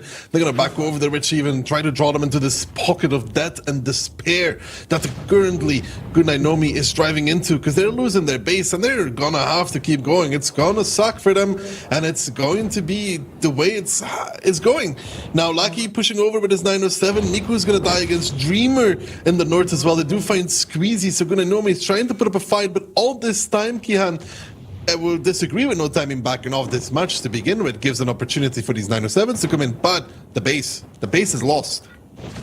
The base is indeed lost, and the cap is starting to sound a terrible sound currently for the players of Goodnight Nomi. Triple tank in the cap. I don't think any more resets are, yeah, an option for the players of Goodnight Nomi that are just getting obliterated here. Pabu, Chucky, both of them on a one-shot as well. Vladislav sending Chucky to the grave. 100 LeVay getting sent there as well, but Pabu to follow, and now Cap does complete. It's going to be an equalizer. It's going to be a 1-1 scoreline in between Goodnight Nomi and no timing here. So the first map gonna get split here, and we have 2 attacking victories. 2 attacking victories, but one a bit more convincing than the other. Did no timing here control the whole time. I don't like that they backed it from the... I don't think they have to back it from the K-line. I think they can just sit there and potentially kill them. Like this back, just exposes somebody else. Like you drive over a ridge, but you leave somebody else behind. You get to live and he dies. It doesn't really change much. Altogether. I mean, they're driving into the SRV and extending the time, but, at the same time, I think they could fight, but that's like a minor nitpicking detail because they already won the base by then. I think that is Goodnight Nomi's issue, is how easily they gave up the north. When you watch Motivizia play this before, if you go north, they will send 907s north and they will go challenge you and they will hold you there and they will match you 1 for 1, right? 7.8. Jesus. Yeah, good song there. Saying like, yo, you 60 TP guys down there on the damage board. You don't want to do the damage? All right, I got you covered. 7.8k damage. Easy GG. New damage record for this tournament. I think the overall one is like 8.5k. But yeah, crazy damage numbers lately coming out from those STRV players. I think that's also down towards a shift in meta where teams, you know, just accept the damage by the STRV because you have to overpush somewhere. I think that is one of the facts there as well. But in the end, we are left with a 1-1 scoreline on Sand River, and yeah, to be honest, I think it's fair. Yeah, I would say so too. I mean, Gunanomi was quite in control on their side as well, on their attack. But at the same time, it was the same for no timing. So yeah, I'm quite agreeing with you on this, to be honest, and it's fair. I mean, Karelia is going to be the difference maker or not. Or not, indeed. Yeah, so Goodnight Nomi on their own map pick go 1-1 against No Timing. Now, No Timing, they did pick Karelia, and we said it already before. Picking a map in a best of 5 means that you are very, very confident on it, because I don't think it makes a whole lot of sense to pick a map because you think your enemy is bad, because you might be mistaken. You need to be confident that you yourself are good on it, otherwise you shouldn't pick it. And yeah, NTMG, I mean, for us, it's still kind of a new team because most of the players there are transferred, but that doesn't mean that they're a new team as a whole. But maybe you have some more insights as to what the map pool used to be over on the XCIS cluster in 15v15. Was Karelia maybe always in there, so they think they possibly have an advantage there against an quote-unquote old EU team? No, not that I remember. Not for a while, at least. They had a highway and stuff, but I can't think of Karelia, maybe in this longer distance. I will say that I don't think the meta on Karelia has shifted that much. It's just a lot heavier than it used to be. Like, instead of like 907s, you have 260s now. Okay, like in essence, in pure essence, the map hasn't really changed too much. So experience from the past does transfer over, IMO. Yeah, well, we'll have to wait and see. Apparently, there are some technical issues currently. Hopefully, they'll get resolved soon. But now we'll have to see round number 3 in between No Timing and Goodnight Nomi. And, well, after having seen 2 rounds now, do we still think NTMG is the vast favorite? I wouldn't say they were vast favorite in the beginning. I think they were favored, but I wouldn't say it's like, you know, a walk in the park for them. But what I will say is that I found their round still to be more convincing than the round that Goodnight Nomi played. Because with a few adaptions, you could indeed see a win from No Timing on their round, but I don't think you could say the same from Goodnight Nomi's round. Like, you would have to change a lot to ever get back. All right, so this being a best of 5, the coming round is going to decide who goes towards a match point. Open bracket first, close bracket. Yeah, we'll see. Maybe it will end on Karelia. First of all, round number 3 is going to start on Karelia, however. And Goodnight Nomi bringing a Manticore, an E3, a T57, double S-Conk 5 mouse, 560 TP. Yeah. Yeah. No Timing, on the other hand, WBR, STRV, double 907, CS, and E5, 7260s, and an IS7. Yeah. That's a lot of mouses, though, bro. That is a very beefy lineup. 44,900 HP, and whatever plans NTMG might have had for another opening, it all gets thrown out the window as Goodnight Nomi are going to be setting up the tent and probably going to get the campfires going. They're certainly not going on an adventure. They are going to sit down and do nothing. That is fair. They're completely ignoring the K line so far. It's crazy. Look how far the i7 of Trash Panda got already. I mean, they're completely ignoring anything, any part of the map that isn't like the southwest corner. But it's not. For them, like anything east of the 5 line does not exist. Anything east of the 4 line. I don't know, maybe I'm stupid, but I don't see how this holds. I mean, the Mouses are slowly taking K-Line, maybe that's the goal. Like, very slowly to take it after all. Oh, Saisa getting spotted on the hill, though. That is Miku's doing in the Manticore. Okay, they're going after all with the Mouses. That took a while, though. Well. I mean, I think it's fair to say we're in for a slow round of World of Tanks. Yes. This is correct. Now, realistically, where are the weaknesses in this defense? Where does still. NTMG, realistically start to get going? I think 1-2 is definitely one of those, because those Mouses, I mean, if they're tucking into the corner, they will be very annoying to dig out. But, you know, what happens if there's just like, I don't know, 260 getting sent into it as well and side-hugging the Mouses or something, then they just die. And like those Mouses here in the hole, yes, they have a lot of HP. Like between the 3 of them, obviously, they do have like over 10,000, but there isn't really a lot that can support them except for the T57. But if that one peaks, then it's going to get blasted from like the one line. So,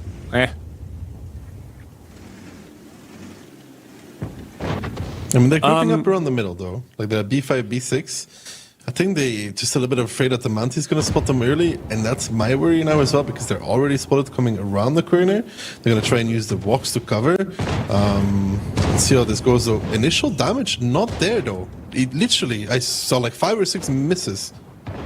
Yeah, initial damage, exactly 1 shot of damage as Esidara, Vladislav, Depressed, the Crystal, Floki, all of them starting to drive through. Depressed getting tracked here. Finally, some damage come through. The double track onto the first 260 here. Going to be locking him in place.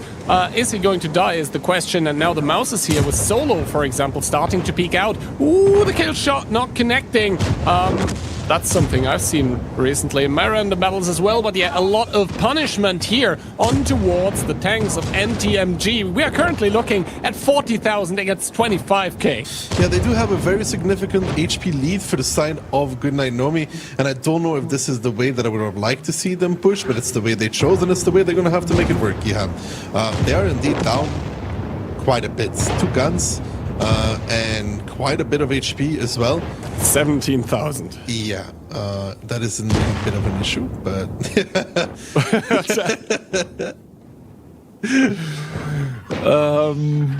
But at least they got the 260s below the ridge, you know?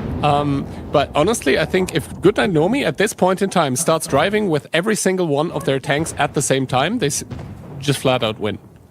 Because I think the NTMG tanks are already too close towards the tanks of Goodnight Nomi, and you can see Click and CFR just happily splashing in the water there. 2 little Mouses having a little pool party.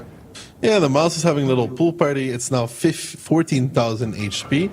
The question is, that's not 5 minutes, by the way. This push really early. That is the one thing I have going for them right now, is that they did it so early that they do have time to play around with.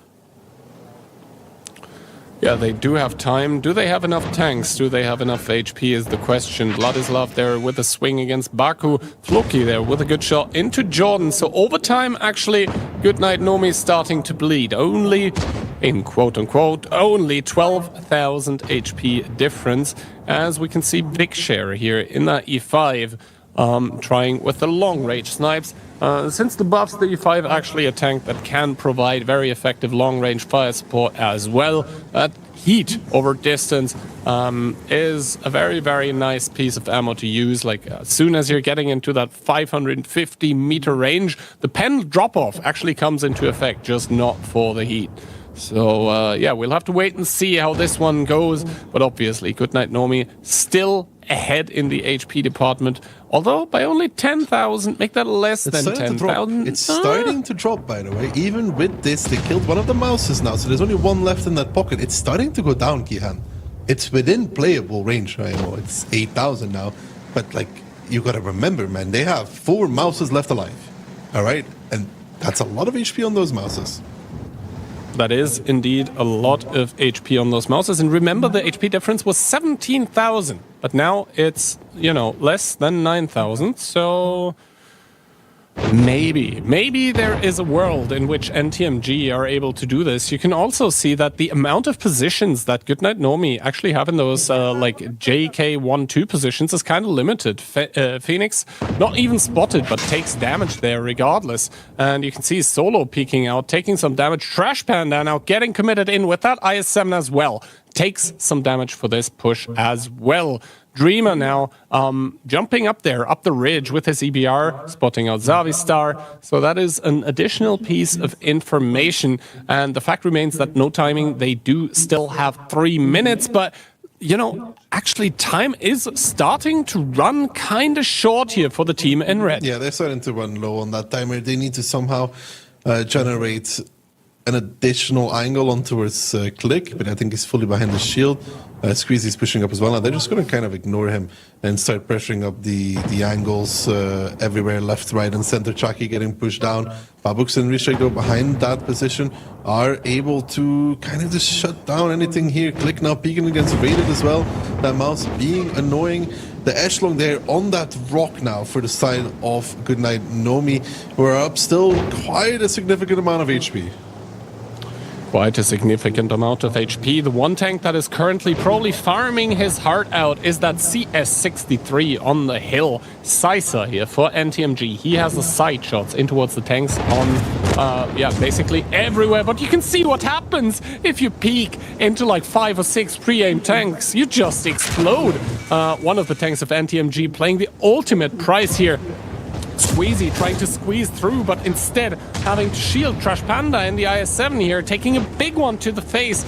Goodnight Nomi now, once again, 10,000 HP up, and the problem that NTMG always had is that if they go close with their squishy lineup, then the Goodnight Nomi tanks with the HP, with the Alpha, with just every armor advantage you could ever want in such fights are just going to win. They needed to generate a lot of HP advantage via angles, but the time wasn't enough. I don't know if I fully agree with pushing through the middle where the Manticore can 100% spot you, but it's what they picked though to go for. They did lose a lot of HP driving across. When we've seen teams break this, they kind of came over the 2-3 line Kihan because you get spotted at D2 when you're bursting out. With the team, you're getting spotted at D2. Like, sure, you're driving into mouses, but you can set up a pretty nasty crossfire for that, though. Yeah. I think it's better than driving to the mid, though. Yeah, driving through the middle was not it here. Unless you also use an EBR to come out of fade in between. If you kind of know where the Manti is, drive him in fade and get under the hill and somehow clear the Manticore, then sure. Yeah, I think the biggest issue also with pushing middle here is that you can be pretty certain that the team of Goodnight Nomi has no one there, right? So while you're pushing there, you're taking a lot of damage, you're spotted super early, and you're not even getting any free pickups for your troubles. So yeah, the middle push here definitely not the best option that No Timing picked. And instead it's going to be Goodnight Nomi that are probably going to be laughing into their own fist here as the Karelia Hard Camp, after all those years, we saw a working one this time. Although you have to say, you could see what started happening once they got the positions, though. Yeah. And if they had a bit more HP, if they had maybe a bit better lineup with an extra, like you saw, teams that can able to play double Hurry, double 1-1B, which is maybe a bit much, IMO, because it's 4 tanks that can push. But they really only had the STRV and a CS. Add another sniper there potentially that can do something. But like they have just those 2 260s that died for free. I think if they have those extra, I still think that driving through the 2-lane would be of a bigger advantage for them than this, because they were -2 guns for not really any reason.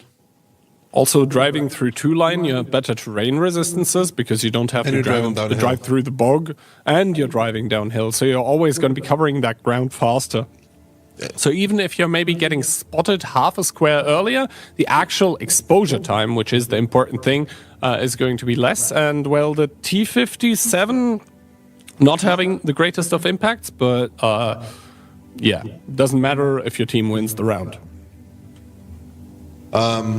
No, I think 2-line could work because you're forcing them to repush back in, which you can then cover from C1, from the rock, with the SCIV. You're pushing back in, you have to go over to kill. You will for sure kill the 3 mouses, not super quickly, but you will find them. They have double mouse stuck in that hole, not contributing.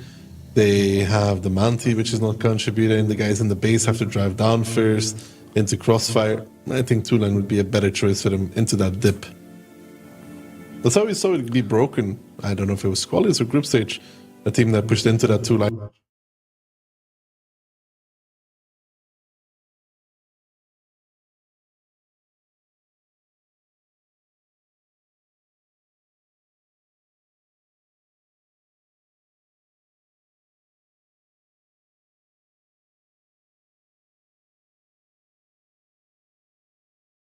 And cleared it. And if the enemy team repushes, they're kind of in a not such great position. Yeah, so now Goodnight Nomi are going to be the ones securing their match point here in this best of 5. And for no timing, all of a sudden it's do or die on their Karelia defense. Now, are they going to flip the Uno reverse onto the team of Goodnight Nomi? Are they going to camp as well? Or are they going to actually play an active round of Karelia defense? It remains to be seen, but I think they're going to be kind of kicking themselves because, like, I think they're going to realize that this middle push with those 260s was the beginning and the end of essentially the game, the round, and the problems that they had. They lost 2 tanks essentially for free, and realistically, after that, they just weren't recovering from the HP disadvantage. Like, yes, they brought it back from 17,000 to, well, less than 10,000, but less than 10,000 is still 9,000 HP disadvantage. And I think on most maps and in most games, and by most I mean the overwhelming majority, 9,000 HP disadvantage, you're not coming back from that. Your positions can be incredible, but I mean, on Karelia though, 19 is a bit much, but anything around 10 to 15 I think is recoverable because of the fact that if they repush, we can kill them on DPM. The fact, second, is they have a lot of mouses, which kind of inflates their HP number. Like, it looks massive, but the majority of it is on those big German heavies, which, you know, they're not great repushers. And about 7,000 of it is usually stuck in the hole, okay, 5. So taking that away, you can definitely think of something. But let's see what No Timing decides to do, though, on their defense. Indeed. Let's see what No Timing will do on their defense. Goodnight Nomi, first of all, showing us that a hard camp on Karelia can work. But I think they're also showing that there is a lot of potential weaknesses that can be exploited. Now, for the potential last round of the day, Goodnight Nomi trying to push it over the finish line, doing so with a singular EBR, double Hori, double 907, 1 CS63, and the rest is 9 260s. No Timing, on the other hand, mouse 60TP, 2279, 65, so Hori and E3 and double EBR. This is a bus as well, but in a bus though, with this lineup, I don't think so. I think it's a bus as well as in a camp, but not on the same campsite maybe as Goodnight Nomi chose last round. We'll have to wait and see. And indeed, a lot of tanks by No Timing, driving up close towards their own cap.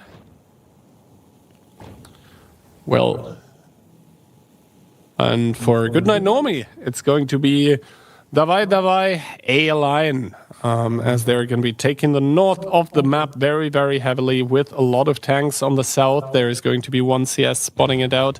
In the middle, Miku is going to be facing it off against two EBRs, even though he probably doesn't even know it.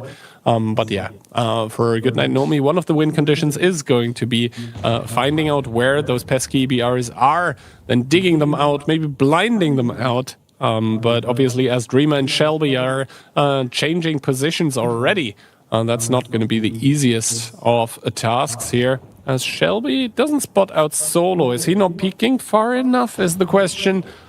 Yeah, a lot of blind shots here starting to come out by the team of Goodnight Nomi, trying to find where the EBRs are. They're not finding anything right now. They're not finding anything, but Miko is starting to clear a little bit in his EBR, though he gets spotted out now. He's just going to go towards the rock. A lot of misses, takes one for 505, that's it. They're going to give Baku the timing to get across maybe as well into C1, D1. No, he doesn't decide to go for it. Miku doesn't spot out Shelby either. Shelby just bailing out of that position, playing a risky game, but getting away with it. Miku does take quite the aggressive position though, but yeah, well, he's going to have to be very careful for the rest of the game. Yeah, he will have to be very careful. Knocks down a tree towards the other side of the rock now. Tries to do a quick spotting check there. Very, very good play by Miku. But yeah, obviously Shelby, mentally ahead of him, has already relocated to a different bush. And that is extremely well played to the EBRs of NTMG that are not playing a very stationary, passive game. And that makes it so hard for the EBRs and the players in general of Goodnight Nomi to guess where the enemy light tanks are, right? Because that's your win condition. First of all, you need to shut the eyes of the enemy team. You need to take away their information. But if the eyes are changing position constantly, then it gets so hard to basically take them out of the picture. They're now rotating back, though. They're going to be doing a different kind of attack. The only issue I have with this is that it's taken a long time. Yeah, it's taking a long time. Then again, the game time, 10 minutes. So you can do at least one rotation. And this is certainly a big one, essentially committing all those 260s. And that is, once again, two tanks happily with the pool party. So the double mouse position this time is going to be a mouse 279 position. And as we can see, Squeezy can shoot over the hull of the mouse. But I think he's slightly angled down. So his roof, his turret roof, is actually going to be exposed. And that is not going to bode well against heat ammunition. It shouldn't. It should not, Gihan, but Goodnight Nomi is kind of just going to run it either down across the JK line, by the looks of things, or go over the hill. But right now it looks like they're just going to run it down. A couple tanks already starting to drive towards the hill, by the way. Big tiger on that whole reef. First time I think we see an animal as a camo here. But yeah, the tanks of Goodnight Nomi getting grouped up, and we'll have to wait and see actually if they're going to commit in with all of those 260s. We saw a push through basically that EF4 area, completely not working out. Now we're going to see a push through the G56 area. Maybe that is going to be met with more success. The 260s start going. NTMG is going to start shooting soon. How much damage are they going to do is the question. Solo is so far the only one spotted though, and that's only because he went wide as hell. And he's taking damage for it as well. Now the rest of them are starting to get spotted. Some damage is being taken, make it more than some. They're even driving on top of each other. Twist and Pabux there crossing now, but the rest of them, Floki and the mouse, of course, getting focused out. I mean, no surprise there. I mean, you know, he's just making a shield for his teammates. But where Fangs, Click, and Xavi are just kind of driving through the open is a question that I cannot answer. To be honest, the majority of the team of NTMG can't really shoot them right now, so it seems to be okay-ish. Floki still not down and out in that mouse, but the 279 is going to become an issue at some point in time if they don't somehow deal with him. Now the tanks, though, in the backlines for NTMG start getting spotted, and that can actually be a problem because those whole rees from the backline, they do hit incredibly hard. They don't have any penetration issues whatsoever. So if the players by a Goodnight Nomi can keep up those spots for the whole replayers, then those are going to have a field day. Goodnight Nomi now making the cross with a lot less damage taken than we previously saw by NTMG. Still all 15 tanks alive. HP disadvantage, 4k, playable. Very playable. The only issue they have is time. Like, I don't think the HP is an issue for them in this one. I think the time is the biggest downside. I mean, they have that mouse 279 sitting in that pocket there, which at the end of the day is just locked away HP, right? That's 4,000 HP. It's the HP difference, really, that's locked in that corner. The issue they have is that they need to kill the 279 at D1. Somehow. Yeah, somehow they need to kill him, but I don't think they have a lot of assets in place right now to do that. Now, though, the push getting started here. CFR going to be the peak of the spearhead. He's just going to get blasted to hell down towards one shot in a single salvo, but now the rest of the 260 start pouring out of it. Yes, CFR dies, but Q-Sprite is going to fall in turn, but that was a lot of HP invested. That is a lot of guns by Goodnight Nomi that are now starting to get farmed by even more guns from NTMG that have a lot of DPM. That's a damn lot of V5s. That's a lot of V5s, but it's actually not that bad for Goodnight Nomi. If you're looking at it, like these C5s are not good tanks for this, to be honest.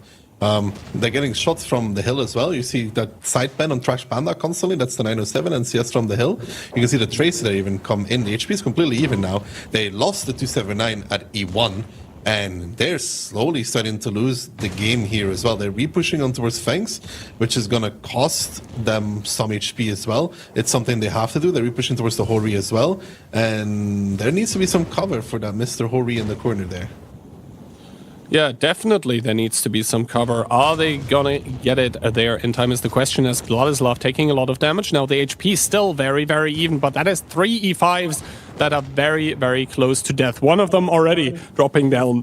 That is a big share. And now Trash Panda peeking here, getting tracked, having a repair kit still available. Now Twist starting to peek. Is going to pick up Rated. Trash Panda down towards a 2-shot Twist. 1-shot Baku is going to start peeking against Trash Panda. I think Trash Panda, yeah, he's going to die. And now Goodnight Nomi actually for the first point in time, actually with the HP advantage. Lovey has a lot of HP here, but that is a lot of boxed in tanks by NTMG. Can they break out against the Hori is I think the game winning or losing question. That is 2 EBRs, and now Adamek, he's got to do it all with that Hori. He has to keep them contained. He does keep them contained. Big pickup onto Shelby Walk, and Chucky from downtown, from the back lines, with the shutdown onto the second EBR. 1 minute and 16 seconds here is all that Goodnight Nomi have, but they don't have to shut down a lot of tanks. 4 remaining. Yeah, 4 remaining, and even, I think Jordan there with a bit of a misplay could have kept Adamek in a better position as well. Miku now driving past, Adamek driving in and towards Floki for the 1v1 between Hori and Mouse.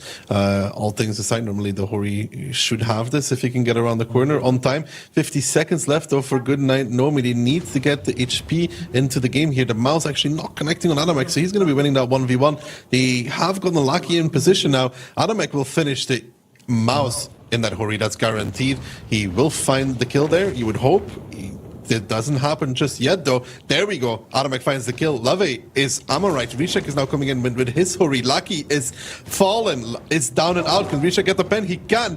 Now it's just 2 tanks left standing. And Kihan, the camp, looking not that great for the side of no timing, as they're about to drop out of the tournament with just 1 left stand and make it 0. And it's going to be Goodnight Nomi to make it 3-1. Yeah, exactly. The fire getting put out here as the camp does get broken by the team of Goodnight Nomi that didn't have a lot of time left at the end, but slow. It doesn't matter at the end of the day, as they are going to be taking it home against the predictions of all of us, both analysts and casters. They're going to be making it 3-1 here, and yeah, they're doing so with a very, very interesting defense, with a tight attack here against No Timing, but I can't help but wonder if No Timing in this whole match here didn't maybe outplay themselves a little. Because, like, honestly, that first Karelia round, that lower side 260 push wasn't the sexiest one I've seen ever. Yeah. No, there's 2 ways to approach it, right? There's the way that Good night, Nomi just did it. We're dropping from the hill, or also at the same time, there's the way that other teams have been doing it, which is over the 2 lane.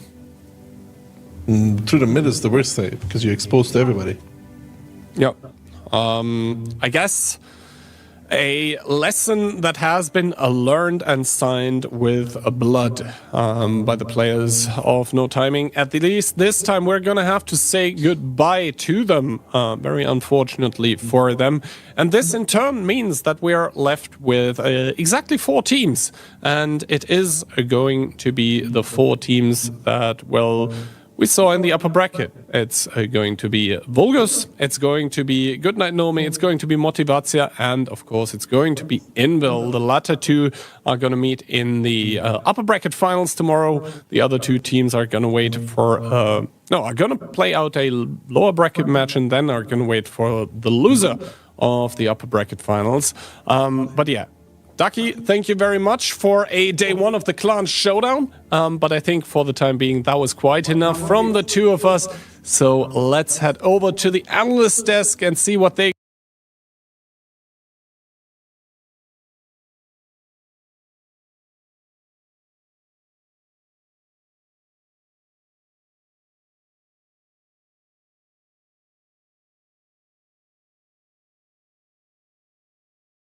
got to say. Insane and Octo, take it away. Thanks a lot, guys. And well, we didn't expect Goodnight Nomi to take the victory. That's the first surprise of the day, if I can say so. NTMG not on point, not performing like they were in the past tournaments. So tomorrow, the next match of the losers bracket will be Vulgus against Goodnight Nomi, battling for at the very least the bronze badge. And in the winners bracket, we have Motivatia and Invil, probably the top 2 EU teams currently. Yeah, I mean, and talking about this match that we just watched, it seemed like with the San River defense that No Timing played, where they were just really aggressive, kind of seemed like the whole match they were trying to push the tempo, and it just wasn't really going their way. But yeah, Goodnight Nomi will then play Vulgus tomorrow, and in the lower bracket match, again on the lower bracket, the whole time will be best of 5, so we'll see how those play out, because it's definitely different from best of 7, which is Motivatia and Invil, and then best of 9 in the final match. Yeah, talking about Goodnight Nomi against NTMG, we should probably take a look at the replays to see exactly what happened between these 2 teams. As we were starting on Sun River, and it felt like it was not that bad from the side of NTMG to make that push, due to the fact they didn't take much damage. But in return, Goodnight Nomi, they played pretty fine. Jordan going over was the right play, managed to stay alive for a long time with his IS-7. And even though the damage they did early was not that great, the positions they had and the fact they managed to hold them for that long worked in their favor, as NTMG was never gonna stop even though they were defending. Yeah, I mean, I think the story of this game, as I was talking about beforehand, was like Goodnight Nomi was just winning their like little individual battles. No Timing, they ran to the G line and the C line at sort of the same time, but Goodnight Nomi was just able to handle all those different points of attack, just playing the correctly in the J line, and then sending just enough down to the middle and just enough to F9 to hold each little position. Yeah, well, and then Goodnight Nomi taking the lead 1-0. They were on the defense and TMG on the attack, and you could see that the Polish team allowed No Timing to take the full map control, managed to take the mid, the K line, and well, when they go for the repush of the K line themselves, then they lose their own base, which was just not great from the side of the Polish team, not the best defense there, and the decision making also not on point, because they went for the K line repush when No Timing was close to their base, so they're gonna lose there with the cap. Good stuff from NTMG, getting back to the 1-1 scoreline. Yeah, Ducky mentioned it. It seemed like they were trying to run the Motivatia strat where they have the 907 sit on the base, except for, like you and him suggested, they weren't really holding the A line at all.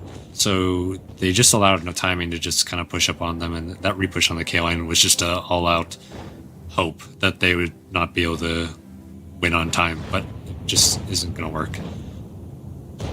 And well, next up on Karelia, what's interesting to mention is even before that push starts, there's a 12k HP difference, because Goodnight Nomi is going with a super heavy lineup. Apart from the Manticore and maybe the T57 and E3, all of those things are super heavies. And you'll see that NTMG, well, they managed to make it a bit close. They were down 18k HP, but when they went for that final push because they had 2 minutes left, well, it was not working out. Goodnight Nomi, they had two big alphas to work with, too much HPs. Yeah, I definitely don't like the way they decided to push through the middle. Like you mentioned, you get spotted by the Manticore relatively quickly.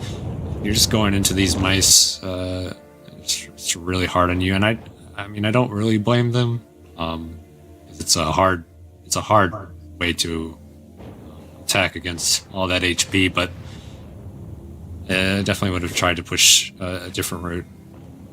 Yeah, just like this one, for example, the one Goodnight Nomi took or the water side, because you'll see that in comparison, managed to get to those positions under with way less losses. You have to still take in consideration that the HPs they have at the start was almost similar, so that was not that big of a deal to lose 4k HPs on the approach, but then this push is probably the right one, because you have the tanks on the hill actually having the angles, the crossfire angles, which is pretty important. And then you will see that slowly but surely, after taking out those few tanks here, they're establishing some very strong positions. Even though they are 5k, 6k HP down, they can work around them and just get back on track, and that's exactly what they did. With stuff from Goodnight Nomi, you will see here the Hori actually taking all of his time to make sure he's gonna connect that shot, because at the end of the day, it was very close, and if he would have missed the kill on the mouse, they could have lost it just due to that. Yeah, and it's hard to tell because of all the tanks stacked together on the base from no timing side. But if you did notice in H1, that was, in my opinion, I think that was where they had the least amount of tanks on defense, and they actually had to rotate more when Goodnight Nomi was pushing around on G1. So the timing there was perfect for them to actually do that push. Yeah. It's really good on them. I mean, 3k HP left, 15 seconds left, that was good management from them. They used all they got to make that attack work. And well, they're gonna win 3-1 against No Timing that we have to say goodbye to, as it was losers brackets. We should probably give a quick summary of the brackets once again, now that we covered the replays of that match. We will start tomorrow with the finals of the winners bracket, our match number 5, BO7 Motivatia against Invil. That's gonna be the banger of the day. We might see them once again in the grand finals, the match number 8.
Live there, we'll get to see that.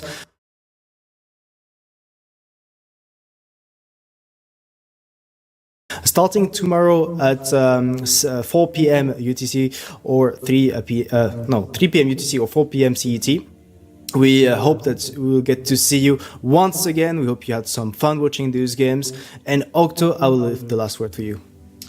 Yeah, I mean, if you're like me, then 10 a.m. So make sure to show up and get your drops.